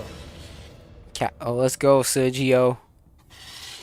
If you or somebody that you know wants to set up a loyalty test with us, fill out our submission form below. Don't care. I'm single right now. Let's do this shit. I never caught her or anything, but I just been around her friend group. I know how they act. Devon's relationship with Ari has gotten to the point where he's got no trust in her at all. In fact, in his submission to us, he said that he'd be shocked if she passed. You said that she feels like you're making her choose between her friends and you? Yeah, she said she felt like that, but Yeah, she don't fuck with the nose ring on your nose, buddy. I'm just kidding, bro. I didn't ask her to stop going out completely. I just told her to keep me updated and all that, and try to come to it, like dumb it down. Oh, he's rubbing his hands, man. He anxious. He rubbing his hands a little too much. He anxious, but you ain't got lotion there, bro. In a relationship with you, she would, you know? She'd still hang out with her friends, but not do something that makes you upset or that makes you not trust her and stuff. That's her not respecting you, you know? I still gotta keep going forward. I gotta elevate my life, so I gotta if she's elevate. not trying to play a part in that, or she's still stuck in her ways, and I gotta do what I gotta do. I'll be honest, dude, from our first conversation that we had, I really thought that you were gonna break up with her before we pulled the test. Some people do, man. Some people hit us up, we schedule out a date, and then they end up breaking up the day before it. And with that, Devon heads to pick up his girl. The plan was for him to come back with her within the next 2 hours, giving us plenty of time to make sure our plan was golden. Now, how about we make your day more golden by downloading the Golden Yeah, get your money, Sergio. Good job. Everyone is in position. Don't care Everything's set about up your and ready ads. to Get go. your money. We're just waiting for Devon to get here with his girl. Not gonna lie, it took a minute for Devon to get back. But after patiently waiting for some time, the moment of truth had arrived. Whooped his ass. Yeah, of course. You know? No, yeah, that's a good. Oh, is that him? What's happening, brother? You here? All right, Ben, I'm about to let you in right now. That is him. That is him. He is here. Our test was now in full swing. Everyone had to remain in character. Oh, man, they're coming. They're coming. My boy. Finally done pulled up on the kid, man. Yes, sir. What's up, man? Sir. Good to see you, Oh, you an bro. actor. Good to see you, man. You looking good, man. Good to see you. Who you got with you, man? How you doing? What's your name? Ari. Okay, nice to meet you, Ari. Okay. Ari. Man, y'all sit down on the couch, man. Welcome. Mi casa, su casa, man. What you think of the crib, man? I just moved here. That's one of my assistants, Violet. She's super chill. She helps me with the party plan and stuff Yo, like that. Sergio looks too into his dog. Bro, I've been here going on 6 months now, just moved in. I had an interior designer come in, decorate the whole spot, kind of match my aesthetic. And yeah, I feel like it's cool though, but y'all can sit down on the couch. I'm gonna root for her because I'm a girl's girl. I think she's just a girl that likes to have fun and go out. But the big thing is her loyalty, not Yeah, there's nothing wrong if a girl wants to go out, but it's just what she does out there. That's the thing. You know what I'm saying? if she goes out or not, you know? So if she's going out with her friends, I think that's totally fine. I mean, every weekend is kind of excessive, but you know, to each their own. Saturday on the couch and everything. This is perfect. So far, so good. What you been on, man? Enough about me, man. What you been on, man? I just been finishing my master's class and stuff, trying to, you know, represent some athletes. Okay, how that's been? Ooh, he get his masters. Hey, I fuck with that, homie. Get your masters. It's been good, bro. All online, I've been chilling. Okay, I ain't gonna lie. You couldn't pay me to go back to school. I ain't gonna lie. Facts. Masters? How many more years you got to do? I only got 4 more months. I'm done in May. Okay, okay. Good man, congrats, bro. How far you want to take that? Like, you want to have your own agency or own facility, or how far? I'm trying to go all the way from the jump. That's fire, bro.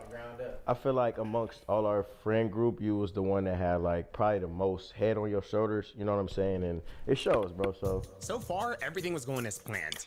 I see what he's doing, bro. He's like complimenting him, so now she's less likely, because now his girl will be less likely to cheat cheat on him, bro. Because like, yo, you don't want to be with me because your boyfriend, he the most mature.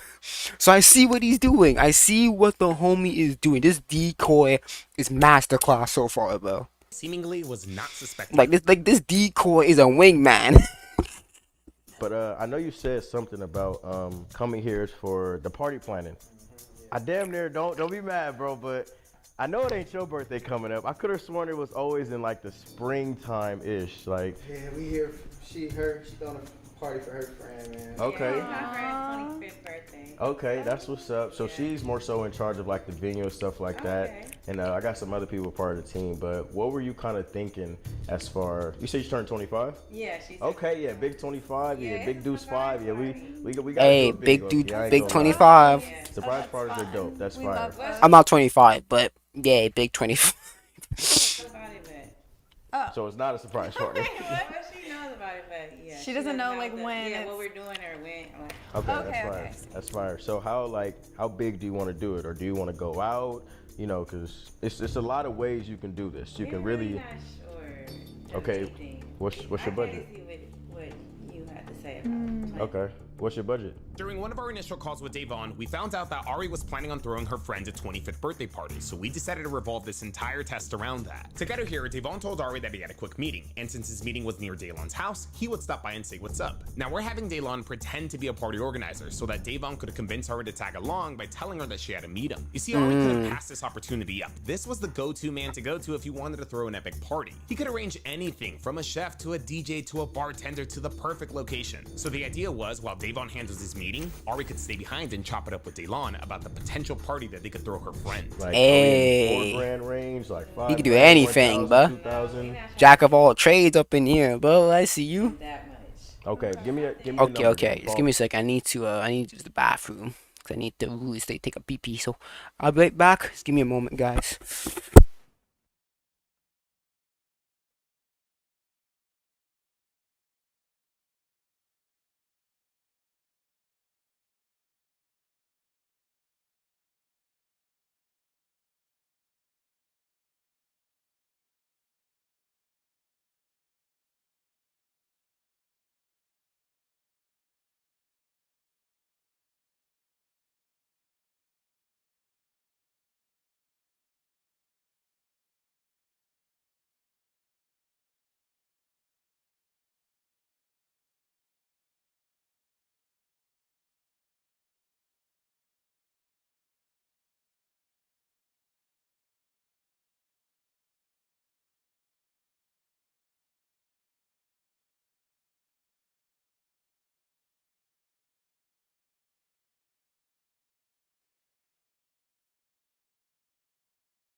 Alright, we back. I decided to brush my teeth while I was at it. I'm just like, whatever. I'm here anyways. Might as brush my teeth. Might brush my teeth here as well.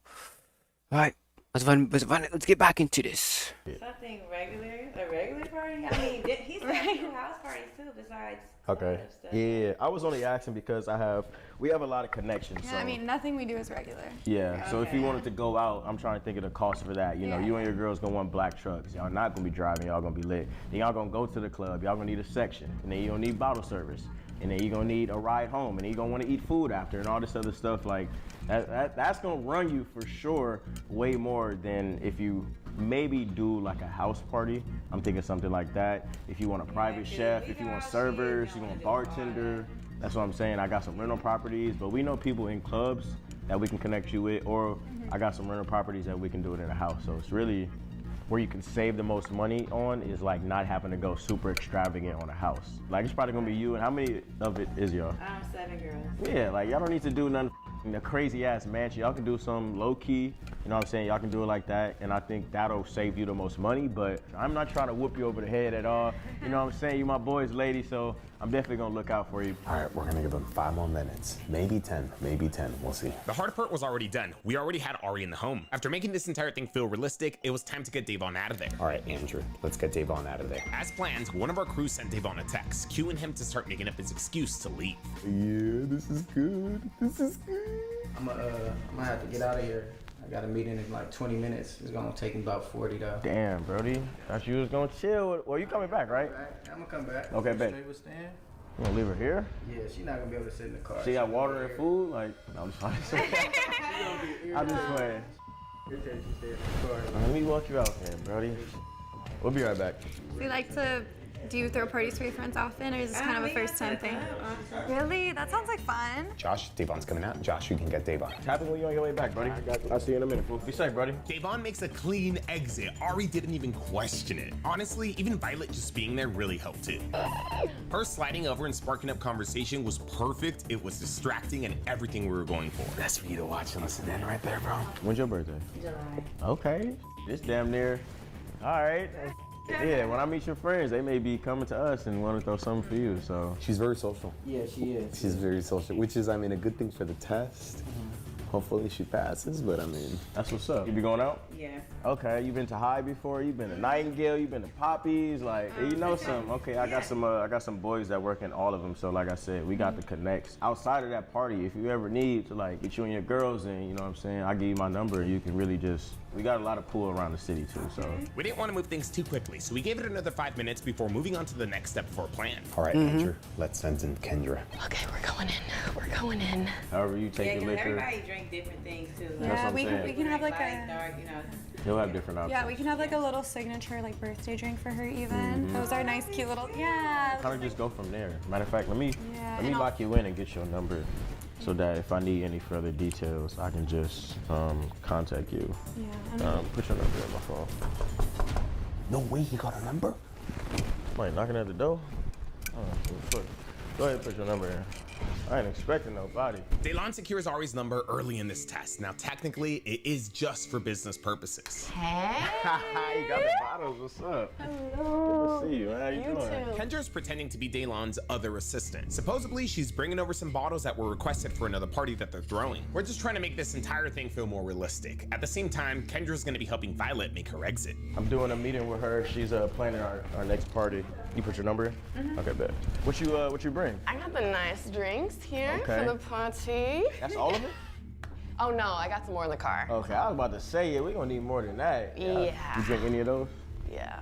Will you help me? I'm gonna go grab some. No. Why you look like that? You look nervous, like you saw a boogeyman. You scared of tequila? I'm not really a tequila girl, so yeah. What did tequila do? Well, what type of tequila that gave you this bad experience? Was it Blanco, Anejo, Reposado? Because it's different. I think it was Blanco. Blanco. Yeah, the clear never do good. Away from all tequila systems. Yeah, because you got fucked up from that shit. What was a bad experience you had? Was it at the club, at the crib? Tequila Or... night, what happened on tequila night stays on tequila night. I feel that. Bad. Oh, look at these ones. Man, these better not have. I trust her with the budget. Okay, this the. Yeah, have you ever seen a bottle like this? Pull up. Don't be shy. Ain't nobody gonna bite. Ooh, okay. She got a quick too. Quick. I've seen that, but I've never had it. Bless the bottle. I- There You already know. Yeah, you already Had know. to grab the other expensive Yeah. goodies. Yeah, this look This good. one looks awesome. Yeah, I like the dragon. Man, if I just take a shot, man. All this. No way. No way. Taking shots? Because this was not part of the plan. We literally did not talk about them taking shots. This was all day long. You can tell even Kendra and Violet were surprised. But low key, I don't think I could blame them. It's good liquor. Never too early to start. Nah, this crazy. Bad influence. I ain't seen a red bottle in a minute. No way she takes a shot, bro. Who's taking a shot here? We all are. Ain't no one me. side. We all I'm are. driving. Yeah, come on, nah, yeah. Yeah. Come on. Yeah, bless the bottle. Tap it. Three? Yeah, bless the bottle. Yeah. 3? Yeah. Like the fact that she just met them and she's already down to take a shot. That kind of says something, bro. Because she might be acting like this at clubs or whatever when guys want to buy her drinks or whatever, you know? Like, what are we cheersing to? To more life? More life? More life. More life. Cheers. More parties. Eye That's contact. a great Eye contact. party Is, for my you got an eye contact. All right, bet. For a great Here we go. no way she took it. Oh, she took that. Oh my. Yeah, I told you I don't drink. Instant drunk. Instant drunk. Oh wow. I think I have a problem. You want another Did y'all one? eat before? Is that what you? Hopefully y'all ate before. No. Yeah, that was strong as. I told you, bro. Heavily influenced every time. I see what you mean, bro. I see exactly. Yeah, what it's the you mean. pressure. Nah, yeah. What you It's strength in numbers. It's just like, oh shit, everyone drinking, but I don't want to be left out, so I'll drink too. I know how that feels, bro. I've seen it firsthand. out there doing with her friends. Come on now. Yeah. Come on. It was so nice to meet you. Yeah, we're gonna have to go. Yeah, hopefully Yeah. see you again though. You seem like do so have much to go, fun. though. Keep these safe. I got you. Okay. We should talk about the party, like maybe a group chat. Yeah, we'll do it. All right, guys. Y'all hear me See ya. later. Kendra and Violet officially make their exit, perfectly setting up Daylon with the ISO. That's why I don't drink often. See, that's what I'm saying. But it was smoother than the Blanco that you drink, though, right? Oh yeah, that was way better. See, when you get away, How are we gonna make you act? That's how do you act off of liquor? That's my question. That's what I really want to know. That's the real you. What does keeping it cute mean? keeping it cute is like the I don't know what that means. That sounds like women terminology. What does that mean? well, that means I still turn myself still ladylike. You still slutty? Ladylike. Oh, ladylike. My bad. I thought y'all was about to say, oh, we find out. This is crazy, bro. You left 10, 15 minutes ago. This motherfucker giggling and What's like your limit though? Like you know you lit when you hit this many shots. This man is a masterclass. Is that Sergio's brother? Jeez, who that? Who is that? Bro, ain't no way this man do not look like. Fuck, I don't want to freaking full screen it. Fuck. Oh, there it is. That's what I wanted. Isn't this man looks like fucking Sergio's brother, bro? Okay, I see you, Sergio. Hook up your family too. Fucker. Such a fuckhead. I feel like once I'm enjoying myself, then I'm lit. What's your definition? What's my definition? Yeah, of enjoying yourself. Yeah. Where I don't care what song is playing in the club. You know, Okay. As long as I'm just gonna enjoy it, I don't care. Oh, she an uncontrollable one. Okay, so okay, so she a party drunk, bro. Is she drunk? She wants to. Woo! She a wild I can drunk. see how Ari being this social makes Daylon uncomfortable. She hasn't done anything bad yet, but she is giving Daylon a way in. Hopefully she's able to set up her boundaries and remain loyal. And those are mainly, I feel like, the aesthetic bottles that people want to be seen drinking. No, they spinning bank. Like, we're gonna get you, we gonna get y'all some E&J. You know what I'm saying? We're gonna get you some E&J. You know what I'm saying? We'll get you some vodka. Y'all be cool. So, I mean, we just have to come up with a budget, really. Yeah. But definitely still want it to be nice. No, it's gonna be nice. I'm gonna take care of you. I'm gonna make sure I take care of you. You know what I'm saying? You want to be taken care of, right? Yeah. That's what I'm saying. So I'm gonna take care of you.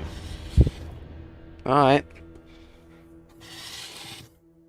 I'm gonna make sure I take care of you. You know what I'm saying? You want to be taken care of, right? Yeah. That's what I'm saying. So I'm gonna take care of you. As a matter of fact, yeah, we finna shot up. We finna shot up. Don't even worry about it. We finna take another shot. Don't move. Stay there.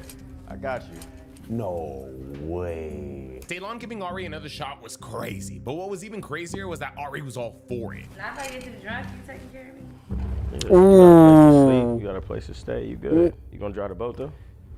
Yeah. Come on. Only one time. One time. All right, cool. You ready? Mm-hmm. You gotta look at me in my eyes while you do it. Oh my God. All right, come on. Dog, if you don't, dog, she let another nigga dude. Yo, Albel, Davon, I don't know, man. I mean, you can't blame the decoy. He did said no limit, so.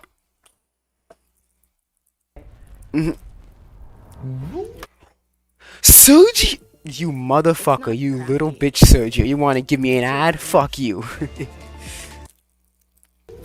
What the? So sit the fuck down, Suji. All right, that's a wrap. That's raps. That's raps, bro. That's over.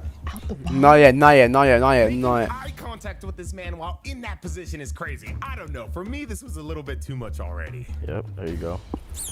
That wasn't too bad, right? It's better. It's better first shot. Like when you look up at me, you got pretty eyes. Thank you. Now I'm toe up. See? Alright, I told you I'm a lightweight. I get to drinking. Yeah, and I don't want to drink too much because if I drink too much, I'm gonna get in the mode. I'm gonna start wanting to take you upstairs and take your clothes off, like that. I'm trying to relax. Well, I appreciate the compliment. Yeah, for sure. I appreciate the compliment. Really? That's it? The fact that What about the honey part? You didn't. Come on. just cool with that and nonchalant about that is crazy. I feel like she's not too comfy though yet. Like, you know, like she... Bro, you guys are sick. You ain't gonna laughing, bro. I mean, she did scoot away. A little too friendly for my You laughing at this man's downfall, bro. You like, yo, bro. I said, Sergio's a sadist, bro. He just wants to see people sad. He's sadistic. How you feeling so far, Adam Shots King? You? I'm good. You need some water. Matter of fact, let me get you some water. I gotta be a better host in my house. Like I can't allow you to die on my hands. Everything you literally said this morning, bro, I get it more than ever now. Your points were literally proven. I won't die, but I might go to sleep. You gonna go to sleep? You can go to sleep. You can go to sleep right on me. I ain't tripping. Whatever you say that. Whatever I say? Yeah, whatever you say. I like that. So you listen. No. Nah, you just said whatever I say. So whatever I say, go. Whatever you say means, you know, blah, blah, Nah, that don't mean that. It means whatever Choking I her say, hair you and do. stuff, bro. blah. Whatever I say too, though. It is whatever you say. So what you want? Okay, Let me know, that's because what I closed like. mouths don't Whatever get I say. fed. Closed mouths don't get fed. So what you want? You look like you got something on your mind you thinking about. What's up? I got a trustworthy energy. I mean, I always, like, you know, just like the tequila, I always give somebody the first chance. Until I shouldn't. Like when? Am I making a good first impression on you? You're doing good. You f***ing with me? You're doing good. I'm doing good? Yeah. What does that mean? What does that entail? Good. I'm doing good? You seem like a nice person. Okay, bet. I'm gonna take a shot on that. You want another one? What you trying to do? You trying to... That liquor is definitely getting to you. I'm in my house. Yeah. I can run around this bitch naked if I want to, and you can take your clothes off if you want to, so. You can do whatever you want. Dude, she not even. All my friends cute too. Oh, your friend, yeah. What's your friends? Oh, look she like? a wing woman too. She's like, yo, I got cute friends. You wanna? Our Yo. homies, we good. We all young, black, successful, rich, you know, so. Okay, we like that. Yeah. We like that. That's what I'm saying. I think we fit your type anyway, so. Speaking of type, am I your type? I feel like you feeling me. Am I wrong? Am I wrong for feeling that? Let me know if I'm wrong. If I'm not wrong, then. What are you trying to do right now? That is. What am I trying to do? Yeah, it's definitely the 1942 hunt. I'm trying to. Honey. What you trying to do? I ain't even give you a full house tour, so. I would like it to work. You would like a tour? Yeah. Let's take a quick little tour then. I honestly can't believe Daylon said that. He was playing that aggressive game. He was applying that full court press. What is tequila doing to Daylon? I mean, it was either that or the Don Julio was making him act a foolio. Now, to give Ari the benefit of the doubt again, while she seems to be going along with everything, maybe she's just trying to milk him. She technically hasn't agreed to a date yet, so maybe she just sees Daylon as a cash cow that she could keep around. Not saying that's any better, but just trying to be devil's advocate here. You know what I'm saying? You be cooking? Yeah. You cook? You don't be cooking. You ain't cooking. Yeah, I do. Whatever. But yeah, this is the first floor, and then the second floor is where the business happens. The We only going up. Yeah, we only going up there if we handle the business. Don't be shy now. Come on. At this point, you might as well just grab my hand and we just go ahead and go upstairs. What is business? You know what business? We was just talking about business right here. That's what I'm saying. So what are we doing? Come on. Why we even playing like you're not about to? You know what's gonna happen. We go up here. No, I know that. Honestly, Yeah, you do. Don't play dumb. I'm pretty sure the upstairs there. You a grown ass woman. I'm 2 shot 10, you 3. And I feel like this is also what I'm saying. This part of the tour. I'm gonna bring you back down if you want to go back down. Are they upstairs? Wait, honestly, you're in the crew upstairs? But I think you're gonna want to stay. Oh, up they're in there. the next. Oh, they're in Especially once the you next bounce off door, the the bed. next house over. Yeah, I don't know. Yeah. No, it's over. No, that's crazy. Shut up, bro. Sergio, stop it. Okay, we still have 14 minutes to go. Don't do that. I didn't know Dylan was gonna do this. We didn't even have a camera up there. Despite Ari technically not feeling it, this was still pretty bad. The writing was definitely on the wall. You know what I'm saying? You ain't. It's really nice in here, though. Yeah, that's what I'm saying. You ain't never seen no like this where, yeah, big ass bed. I know you like that. Balcony, so the neighbors can mind their business when we in here doing our thing. Look at this. Walk-in shower and bathtub. She is not shutting down any of his flirting. This is crazy. Nah, bro, I'm sorry, man. This is. Yeah, I don't. Yeah, the fact that he's not getting panicky a bit is like it kind of means okay, he's not in that. They're not in the house. They're just there's probably like the next house over some shit. There has to be. I mean, I don't know how you taking it, man, but this is too friendly. In my opinion, Ari's taking all of Delon's comments as if she's single. He knows that she has a boyfriend. All she's got to do is just reiterate that. Shower big enough for the both of us, you know. Just, you know what I'm saying? Don't we look good together? Look like, I don't know nothing. I don't know nothing. No, we closed the door. Full body mirror. You know what I'm saying? We look real good together. What? What you thinking? It's just what? Oh, no, Damn, I'm not gonna lie, I honestly thought the worst here. I thought Delon was about to make a move. It seems like it was just some more flirting though. Nothing seems to have happened. You saying you take care of me? Yeah, you taken care of. You in my crib. You know what I'm saying? You good. You ain't got nothing to even worry about. Just shot o'clock? I think it's shot o'clock right now. I think it's shot o'clock, man. The fact that she reiterated that you taking care of me, oof. Oof. We can chill back on the couch though. You go ahead. You don't know what. Where are you? What you mean what I'm on? I'm on you. I'm on your body. You seem like you on my body. Or I'm lying? I didn't say you were lying. I'm just chilling. You are chilling. Yeah. So we gon', matter of fact, since I can tell you a little nervous, let's go out there. Let's have a good time. I told you I know people in the city. We can pop out, or we can keep it secluded. You can pull up. I mean, I'll have my chef if we pull up pop for out, us. I mean, you a party. I got your number already anyway, so. Yeah. Yeah. What's my name? Ari. Okay, look at Thought I ain't know your name? Okay, Yeah. no, I'm just testing. You thought I ain't know? Ari. You know what I'm saying? Yeah. That's good because like yo, you already got my number, so you don't need to put it in, but like, you just call me and we'll make shit happen. No? Okay, I'm just seeing what you I'm listening. I'm active listening, baby. Come on now. I like people that listen. Yeah. I do a lot of other things than listen, but yeah. That's one of Listen them. is important though. It's very important. Yeah. This is her final chance to save herself. She could argue that she's just being nice, but if she accepts this. But yeah, we can pop out. So you want to go out? You cool with that? Or you want to come, you want to stay here? You can stay here. I mean, where do you want to go to? Like, if we go out? You like clubbing. And I know a lot of people. So we can pop out. You know what I'm saying? I get a section, me and my boys. I bring the girls. Yeah, you bring you and your girls, and we can turn up. She didn't even say I'm gonna be, bro. She's not even mentioning her dude right now. That's crazy. We can end the night here. You can spend the night. I'll have my chef come in and cook for us once we get back from the club. What you mean? You gonna be with me already? I mean, okay. I'll figure it out. That's what I'm saying. You a smart girl. You'll figure out the situation. You really want to. If you really want to, I can tell you want to, right? Let's do it this Friday. So you want to go out before the party? Yeah. That way you can see like how I am in my environment, who I know, the connections I got. See if you really full. I can tell you really with me, but that'll give you the official stamp. You Mhm. know? This Okay. Friday. I'm planning it and I'm making it known. I'm taking you out this Friday. Okay? Okay? Okay. You with it? Yeah, we can go out this All right. Friday. Cool. We'll probably pull up. I know somebody. Oh. One of my boys a manager at Poppy, so we'll go to Okay. Poppy's and you know, I get us a section. I'll invite me and like 2 or 3 of the homies, and you can pull up with 2 or 3 of your girls. Or I can send y'all a black truck if y'all want. That way y'all can turn up. Like black truck. That's what I'm saying. I We know you like do. that. I know exactly what you like. I know exactly what you like. Oh, yeah, she failed. Yeah. Davon, I'm sorry.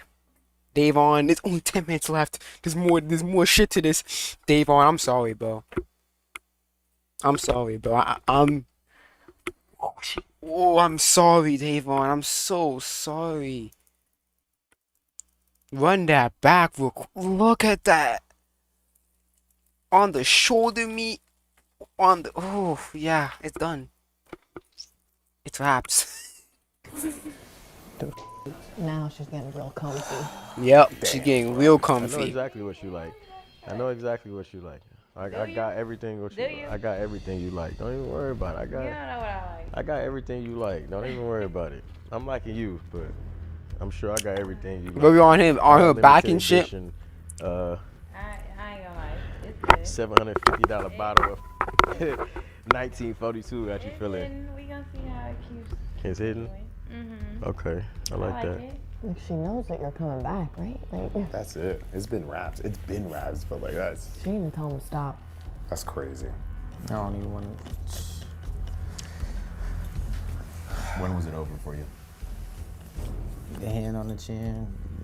Once she drove the boat. Yeah. Honestly, I don't even think she can argue it was the alcohol, bro. Because if she's at the club all the time, she's probably drinking way more. Yeah. And if this is how she's already acting, 2 shots in. She ain't even ask any questions about a party. She over here getting to know niggas. She even mentioned your name. Talking about 3 of my boys, 3 of your girls. She's like, yeah. She even mentioned your name. It's game over. I see you staring at the ice. What's up? What's up? What's up? What's up? You want to wear one? Matter of fact, nah. Don't even worry about it. It ain't baby. I'm put one on you since you liking so much. You even fracture anybody. It looks heavy. Oh, it is heavy. Everything on me heavy. Yeah, there you go. See. It's over with. It's good. Oh man, yeah, this was bad. You got some soft skin. Thank you. You smell good. What is it? What you got on? I'm like, It's over. It's.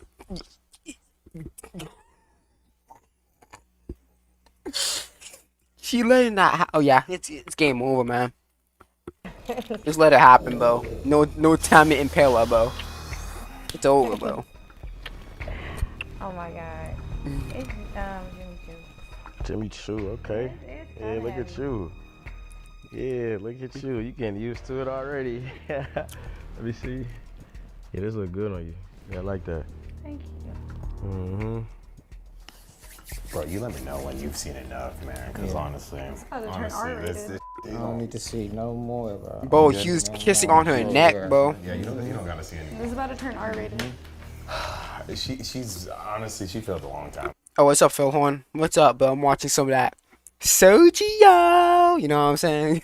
She's way too friendly from the get-go. Let's see you here. She has no respect for you, man, whatsoever. This seems like she's like used to. Like, Nah, it's okay, bro. Like I'm not rushing you. I'm not rushing, bro. Don't need to rush me. Sorry, hard for me to find anything worth watching. It isn't AOT related. Then send me some. Send me some AOT related stuff. Then I wouldn't mind doing it. I'm in the mood, so you can send me it. I don't really care. If this were to go to a day 2, bro, it's over. I don't even need a day 2, bro. Don't need it. You taste good. Oh, thank you. Yeah. No, for this is heavy though. You want to take it off you? Mm-hmm. All right. Oh my, oh Let me take it off you. I got you. Are you more mad at her? I'm just Or not even. I'm mad at myself. I'm not mad at her. I'm just disappointed. You feel? Nice to know you're doing good. Like I'm disappointed in her, but I'm more mad at myself though. I put myself in this situation for sure. Yeah. You can't blame yourself though, man. Yeah, This is how she's acting. because there's only so much you can do. Like there's only so she's her own person. Like you can't control her. So there's only so much you can do, bro. Like that's I mean, if you can't trust her, man, I don't know. There's only so much you can do. Alright, don't blame yourself, man.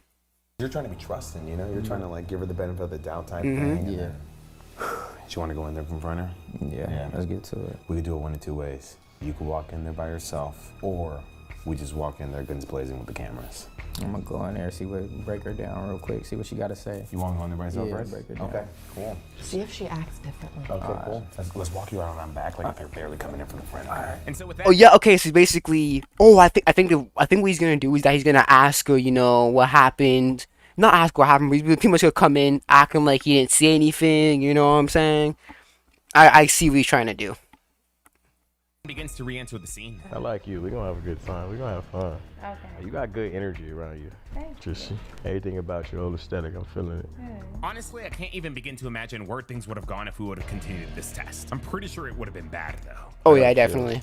I'm ready to go. I'm ready to go lay down. You tired? Yeah, I'm ready to go lay down. You just trying to get in the bed. It's been a long day. I hope you guys got your talkies for this one, because you guys already know.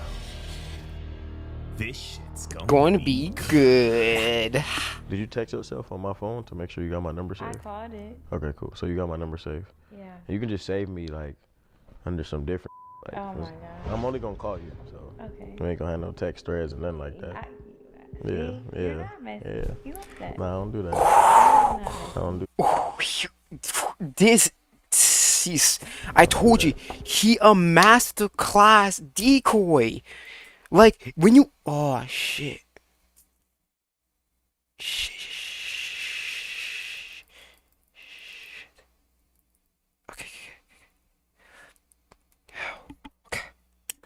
Told you, bro. He's a master class decoy. Like you want to be cheated on when you have that dude, bro. He's like fucking. I haven't seen him Did you fail text yet, yourself on my bro. phone to make sure you Haven't got my seen him number fail saved? yet. Okay, cool. So you got my number saved. Yeah. And you can just save me like under some different. Like, Oh my 'cause God. I'm only gonna call you, so Okay. we ain't gonna have no text threads and nothing like that. See, Yeah, you're yeah, not messy. yeah. You like that. Nah, I don't do that. You like not messy. I don't do that. I don't do that. You meant to be. I must be bro. You good? Put this back. I think that's bro.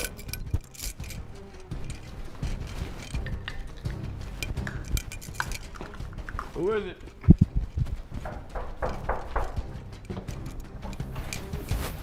Tell me you got it. Tell me you got it. I don't Please. even know yet, bro. Please tell me you got it, bro. I don't even know yet. Hey. She's acting like nothing happened, bro. All right. What you was just getting into? All I know is you better have gotten the gig, bro. That's all I know. You better have gotten it. What was you just getting into? Oh, okay. Okay. Okay, this could be like you could be interpreted as like what was going on while I was like what was going on right now. You know what I'm saying? Like, what did I miss, kind of thing. So she probably interpret it like that. What about the party? Like, you talked about the party. That's what you was on. Yeah. What else? What are you talking? His face, that's not what he wants. That's not the answer he wants. That's not the answer that he wants. Nothing else was going on when I was gone. After the girls left. Honey, I don't know what you're saying right now, but are you good? Are you? Gaslighting.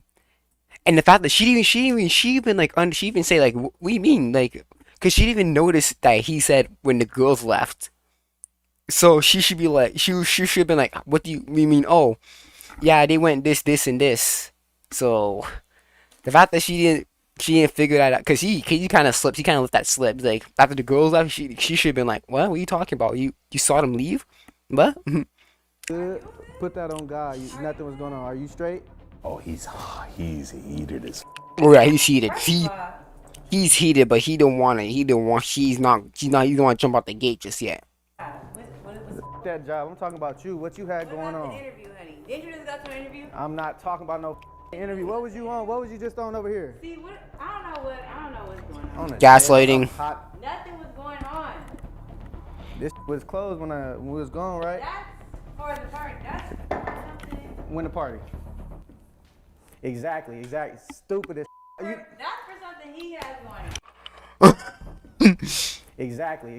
Stupid as you, Detective Davon over here, bro. I'm gonna give you a chance to tell me. I'm gonna give you why you keep talking when I'm talking? I'll give you a chance to tell me what's going on. You just came back tripping. She's gaslighting, bro. These bottles drunk yourself? How many shots you in right now? What are you talking about? How would you even know about some shots? I'm not about to ask you no more. How would you know I'm about not finna ask you no more. I don't know. Why are you tripping right now? So you just wasn't in here letting nigga grab your face and pour Oh.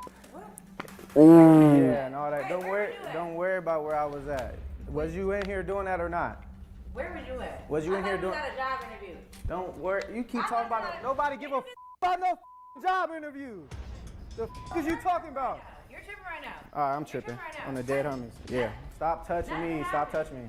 Nothing Oh God. happened. All right. Nothing happened.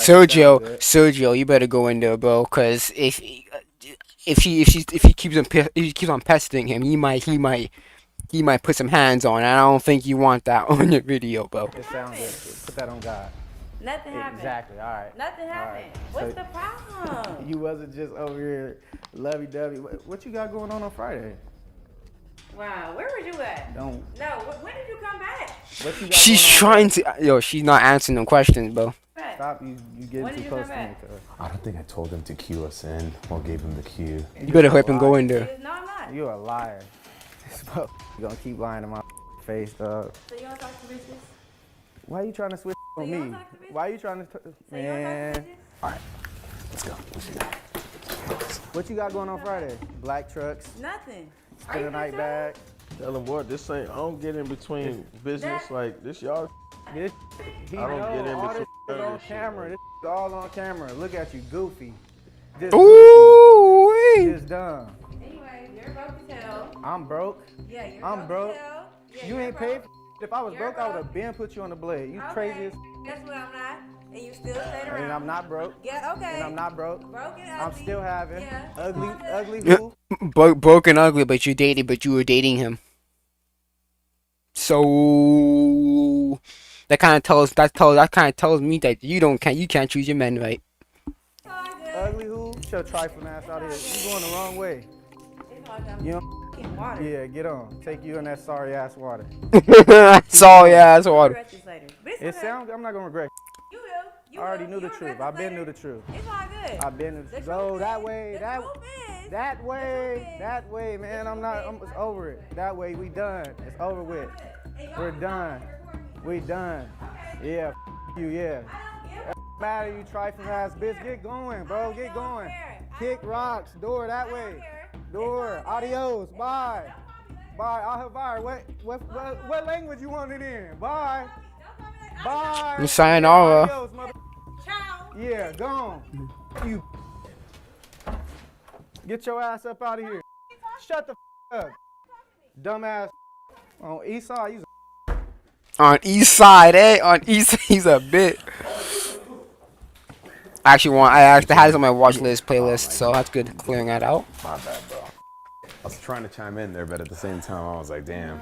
She didn't hesitate to anything I proposed. Like, I was throwing shots at her to see what boundaries she would set up. I was waiting on her to be like, wait, no, but wait, no, and she just like snowball effect. You know? How's she gonna get home? I don't give a how she get home. Yeah. she roll with me. Does she got friends in the area or something? I don't even know. I ain't keeping. I'm cool, bro. She blew it. She blew it.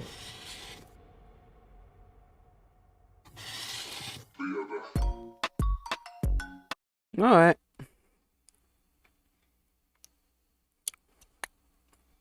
It's like a feel. Ooh, ooh, don't you love me? I love you, baby. Okay. Ooh, It's Reese got something for me. We got It's Reese live. It's Reese.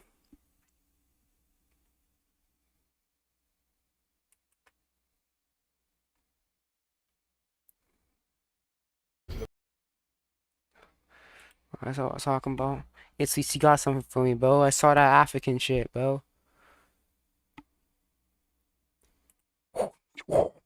Phone switching. I found this just on the recommended page. Switching phones. Far so good. Begging to have a Nike campaign built around it, quote unquote, I'm back.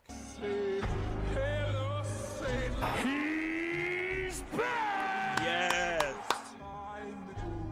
Tonight I'm here with. My name is Bree. I'm D. Yo, how your night going? Bree and D. Bree and D. Good. We smooth. Y'all best friends with you guys. This is my man. Well, This that's is my your man? husband. Yeah, Yeah. that's your husband, Yeah.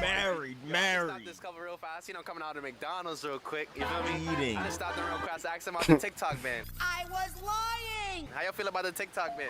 Personally, I think it's fucked up. I feel like You it's see my hair taking looks money like out of compared to people's his. mouth. People Yup, became creators. yup. People be created a whole life off of TikTok, and they're being stripped from Okay, why it his hair looks because fresh? why? Yeah, how you feel about it? I'm not too. I big. got hair sim. I got hair similar to that. Necessary. It's But- fine. But look, I stopped y'all for this is the real question right here. How long y'all been dating for? How long y'all been 2 married? years. 2 years? 2 years. Wait, so you trust her? I ain't doing this without. You trust her? Oh no. Ooh, he knows what's up. Wait, why you just about to walk up? What happened? Because we know what y'all gonna do. You're a victim. Yeah, you're a victim. I bet. Because So he know that shit already. Bad. for 60 seconds to see you guys actually trust each other. Through each other's phone. What y'all thinking about that? Phone in your hand? Let me control it. You control it? Let me control it. Right. What's it? You know his password? This is my phone. Oh, what? So we go through her phone first? Sure. All right. Go for it. He already had the phone in his hand, so he's most likely not cheating. All right. You know everybody pin? So Robbie is my gay best friend. Whoa. Oh no. Okay. Well, I go see a team. For me, no. That's my fucking question. You talking about soul leveling? Fuck, that's not my thing. I don't really care about soul leveling like that. Let's see. What is Saiyan Chief doing? I know he's doing a lot of like shorts recently. He's still doing them. Let's see. Oh, he's still doing it. Let's see here. What do you want to be when you grow up?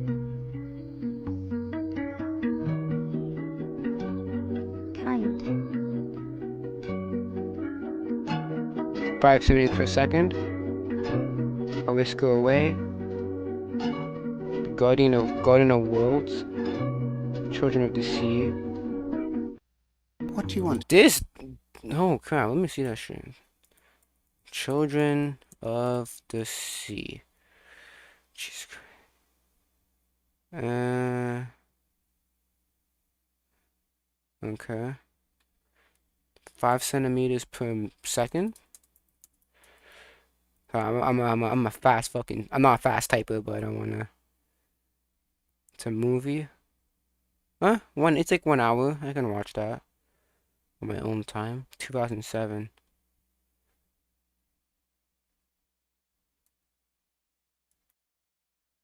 Alright. So Saiyan Chief is doing his own. He's doing shorts now, which is actually something different. You know what I'm saying? Let's see here. What Ace got for me? Ace Vane. Any new shit? I like this one though. Let me see this shit. Ace Vane. You can't help fire while you're fired. Reed, I'm about to fire your ass up. Have used tube of toothpaste, body shape. Before we make it official, are there any objections? Then, by the power vested in me by the city of New York, I hear no objection. Huh? Auto tune, bro. Sound like you T-Pain and Travis Scott. Bro, what the fuck this is? The fuck you mean, who am I? Who are you, bitch? Bitch, your homeless Sir Lancelot bucket looking ass call here. What the fuck you mean, who am I? Did you realize I shove a thermometer up your ass, let it explode, and watch you die from mercury poisoning? The fuck? Uh-huh. Go ahead, sit your head down. It's different. It's different, Yeah. right? I'm different. I'm like that. I put a little comment for him. Goofy ass, bitch ass motherfuckers don't deserve to be no hero. First, let's start with this nigga you call the smartest man alive. This dude built the rocket to go into space, but ain't do no safety measures. Is that smart? No, that's not smart. It wasn't that simple. Oh, all right, quit. Let him cook. Think about this. NASA got a whole ass team to check safety protocols. But Reed, smartest man in the world, said, fuck it, we ball, and threw his homies into space like they on a magic school bus or some shit. This nigga think he Miss Frizzle. This is a dumb motherfucker in front of y'all. Low IQ activity is what he participates in. Do y'all even know why this motherfucker wanted to go to space? I know. It was to test the experimental space. Wrong. This motherfucker was trying to prove the Earth was flat. This stupid. Government money to build a whole rocket to fly off the planet to look out the window and discover he's a dumb motherfucker. Then had the audacity to come back to Earth. Dumb as fuck. I would have just kept on. Dumb as But fuck. They have super abilities that can help mankind. Abilities? Bitch, he came back as a wacky waving inflatable tube man. His home was a construction site and his brother-in-law fucking STD mascot. 3 dumbasses calling themselves Fantastic Four. Well, there is 4 of them. You forgot the wife, Sue. I'm talking about this bitch. No! I'm keeping a buck with you. He didn't even know she was gone. I can't know this bitch last year. You're terrible. Last year. I really think these motherfuckers superheroes. These are some science experiment and matching onesies. And this rock bastard over here, he ain't even got no onesie. They just gave him some big ass draws. That give him a fucking Speedo, bro. I ain't gonna lie, bro was cooking. I am wearing some big ass draws.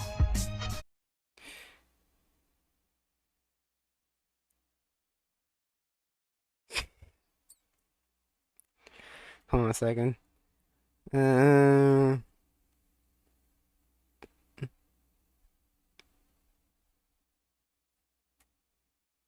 Hold on a second, guys.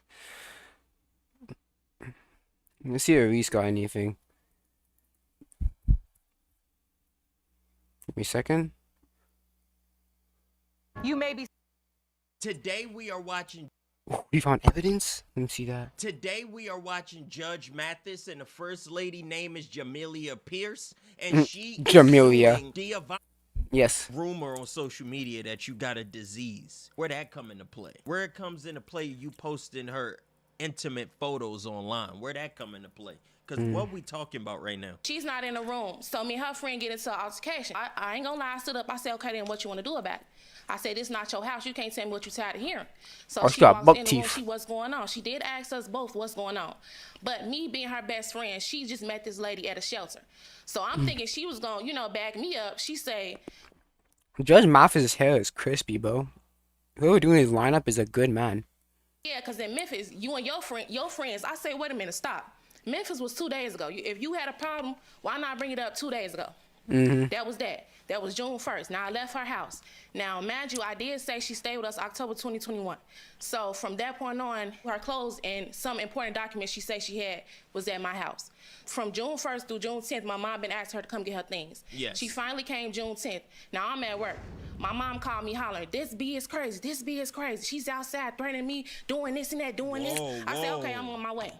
So, I get there. She left. I get home in like 3 minutes. She's gone. So I called the police while I'm at work because she came with 2 other girls. So we made a police report, and as you can see, what page? Page 8, the police Let me report was ask made. her about it first. Ma'am, Okay. give me some background. What do you want me to know about this? Okay, so as you can see, she loves projects.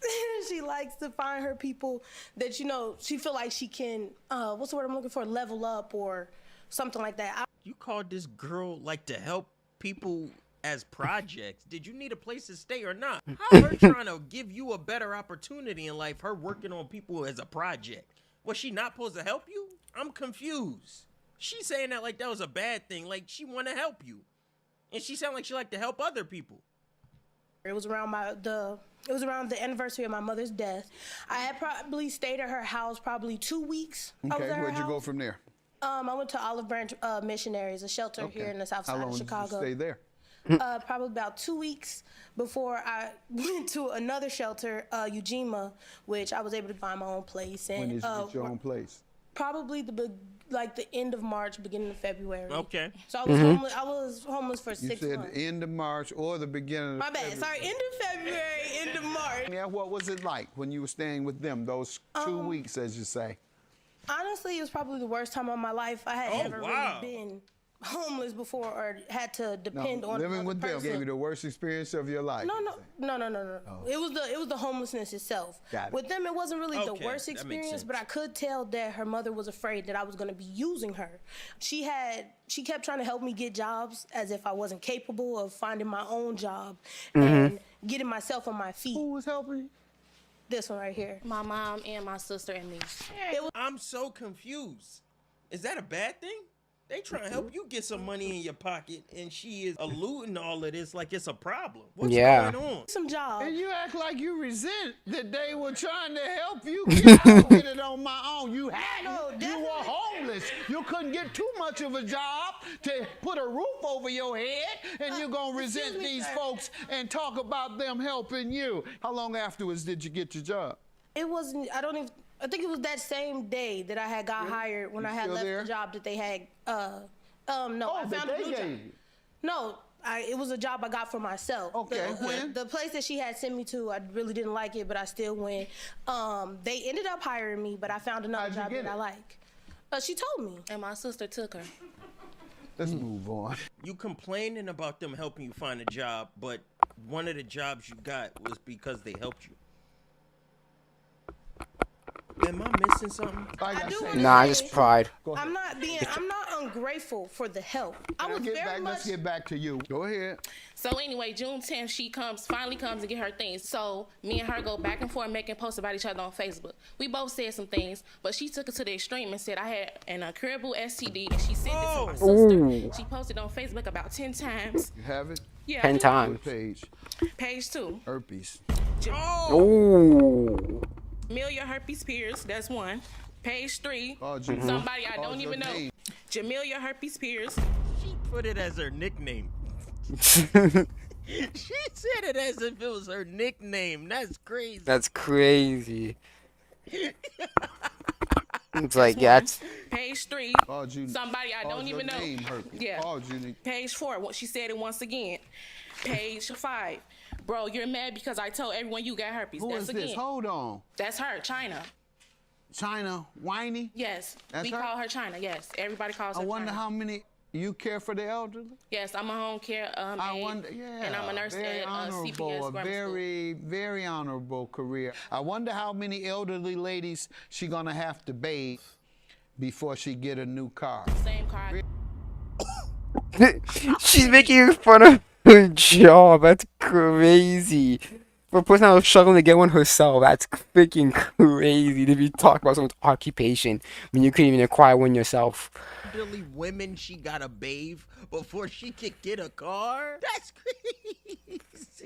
crazy. What? That's a crazy diss. She is going crazy. Mocking her work to help a senior citizen. How many Band-Aids she gonna have to give out before she realize she's nothing to me and doesn't have anything I want? P.S. If you ain't defend me, stop coming to me telling me what Jamelia Herpes Pierce is gonna say about That's me. funny. Herpes your middle name. Yep. Page Next 4, page. said it again. On what, a different post? Yes, page This 4. bee got herpes. Why does he wear glasses if he can see without them? What? Maybe they're farsighted glasses. I don't know what's going on. I've never seen somebody wear glasses and take them off to read. I've never seen that. And always worried about my body. Page 5 said it one more time. Bro, you're mad because I told everyone you got herpes. Now, as you can see, that message is me texting her other friend. She also told me her other friend has it too. And I have that message too.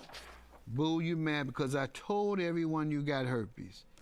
You were saying pictures of me waiting for the day to get into it with me. You wanted to my friend and was mad because you don't want to know you had herpes. Page 6, she messaged my sister saying it. Page 7, she's telling me her other friend has it. Yeah, she a doctor? I don't know. I guess that's her favorite thing to say.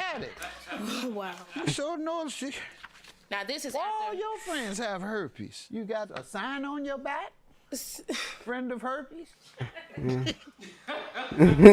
Now she posted No, actually. you're an ex. You're fucking. You're you ex. You got a gynecologist, bro.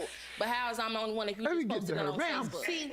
tell me about this nonsense. No, I'm gonna clear this up. You doctor? I don't feel, even hearing it out loud, don't feel the best about what I said. Did I say it out of anger? Yes, but it was all out of Multiple times out of anger. It's not like it's a one-time thing. You said it multiple times out of anger. That's crazy. Other people, they had nothing to do with your fight. Hold on. You I did did. not. It's on Hold on. page 5. Objection. I told her. Objection. This ain't Phoenix, right, bro? Get out of here. What I had going on with my friends, I trusted her. I didn't think that she was the type of person that would spread that information. So of course You posted it. I posted her information after, and this was a retaliation. Now the other two people who? This is page 5. She's telling me her friend. I won't say the friend name, but she's telling me her friend has it dumped out. You're the only one who I you told. are saying something about another person. Yes, you posted that on Facebook, not me.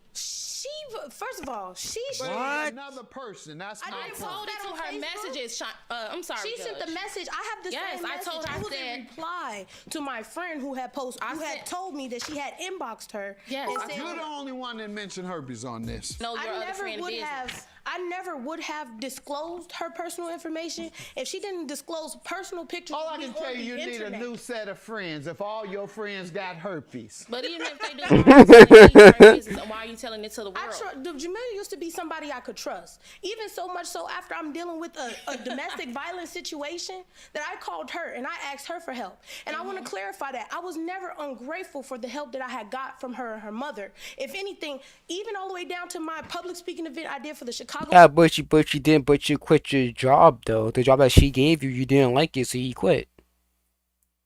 Of the homeless. Was it a place? I But either way. and I thanked them for bringing me in when I was homeless and I had nowhere Walking to go. off the stage, what you say. And by the way, the one that got me the job, the sister, she got herpes. I just want y'all to know. Okay, bye-bye. But I'm very grateful for them. They did a lot of stuff, but half the family got herpes. I just want to let you know. Well, that's for See, and I never. Nice speech. That was very I thought nice. she was my friend. I never thought that we would be here at this time, but she posted.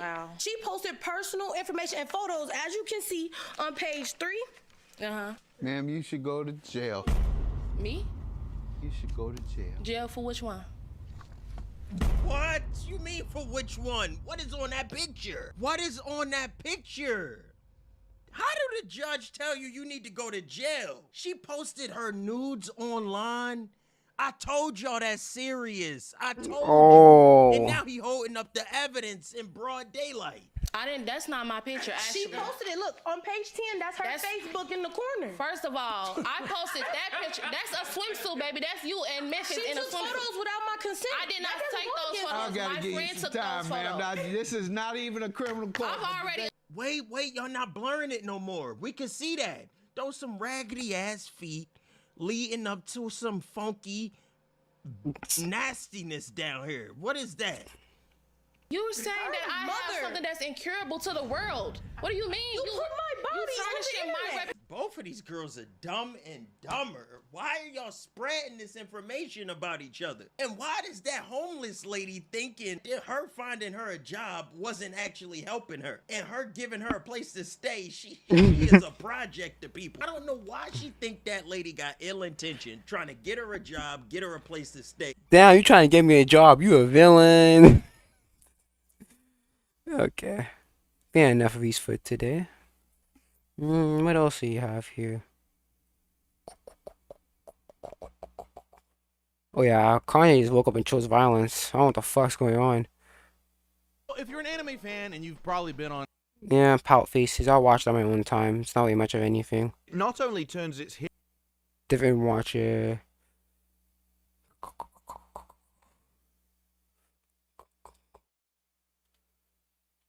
Okay. Shit, I fucked up the spelling. Let's see shit. Jesus Christ, nothing but AOT. Fuck. Now that it's ended, I wonder if you will do what we do with your life. What the fuck is it? Oh god, it's just pyramid. I want to hear what's this pyramid, bro. Welcome back to the channel, everyone. My name is Blue Jaegers, and today we have a very... Oh god, he has themes on top. No, I'm not hearing that, bro. I'm not hearing no themes, bro. I'm not hearing no themes. I ain't hearing not at a theme. No, no, no. You already lost me, bro. If either you put in themes, bro, you already lost to me, bro. Okay, let's see. We got against Saint. Either you put in themes. Welcome back to the channel, everyone. Hold on, does my mic sound that bad? Hold on, because no way my. Bro, come on. This is I'm using a fucking gaming headset and it sounds better than your mic, bro. Are you using the MacBook? And I've had a long. Skip. Started.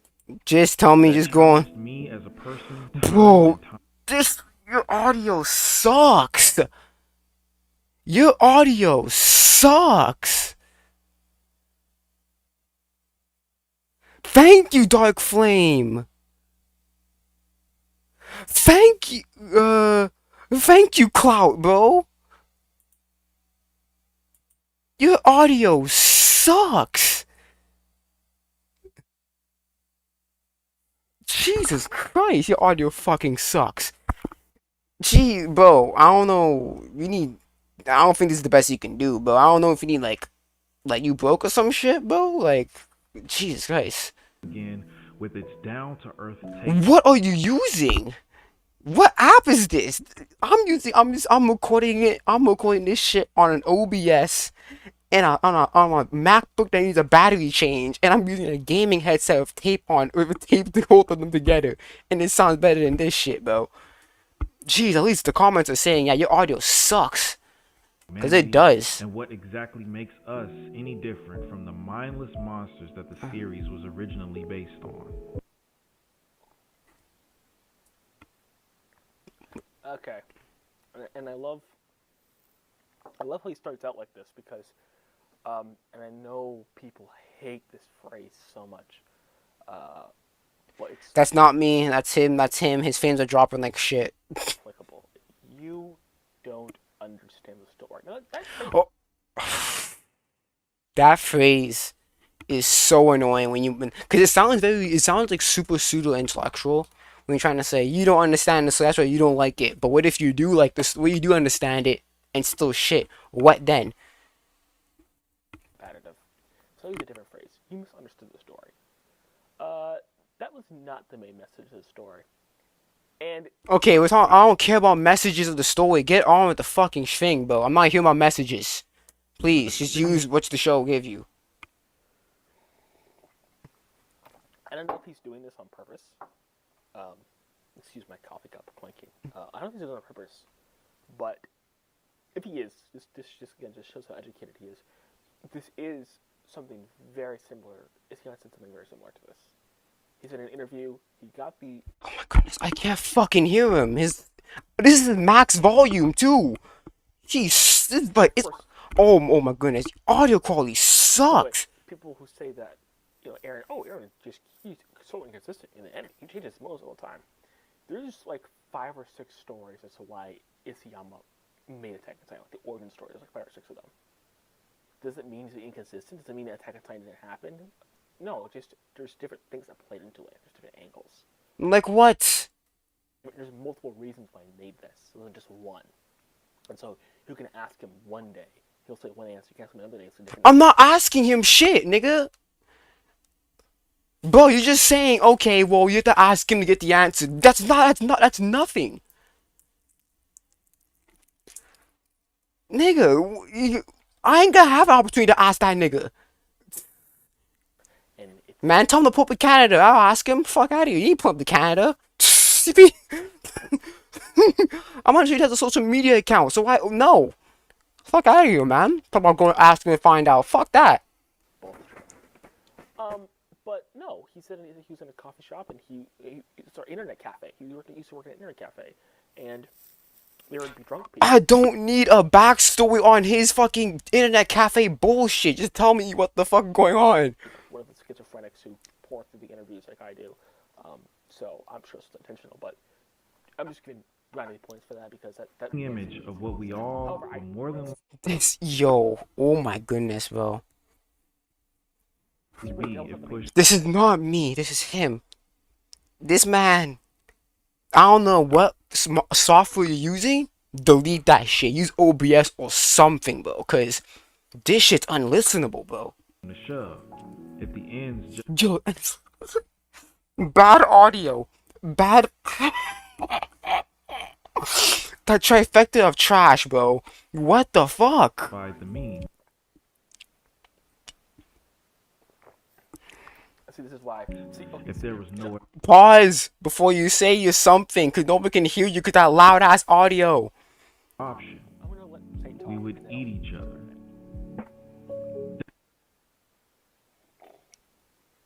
This man, are you sir? Is there something going on with your like your system? Like you be drinking cup every time you're taking it, every time you do a take, bro.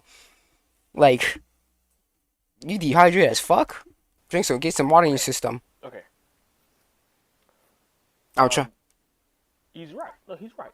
This was a theme. This was absolutely a theme. Now, I don't care about themes. Oh my god, I don't care about themes.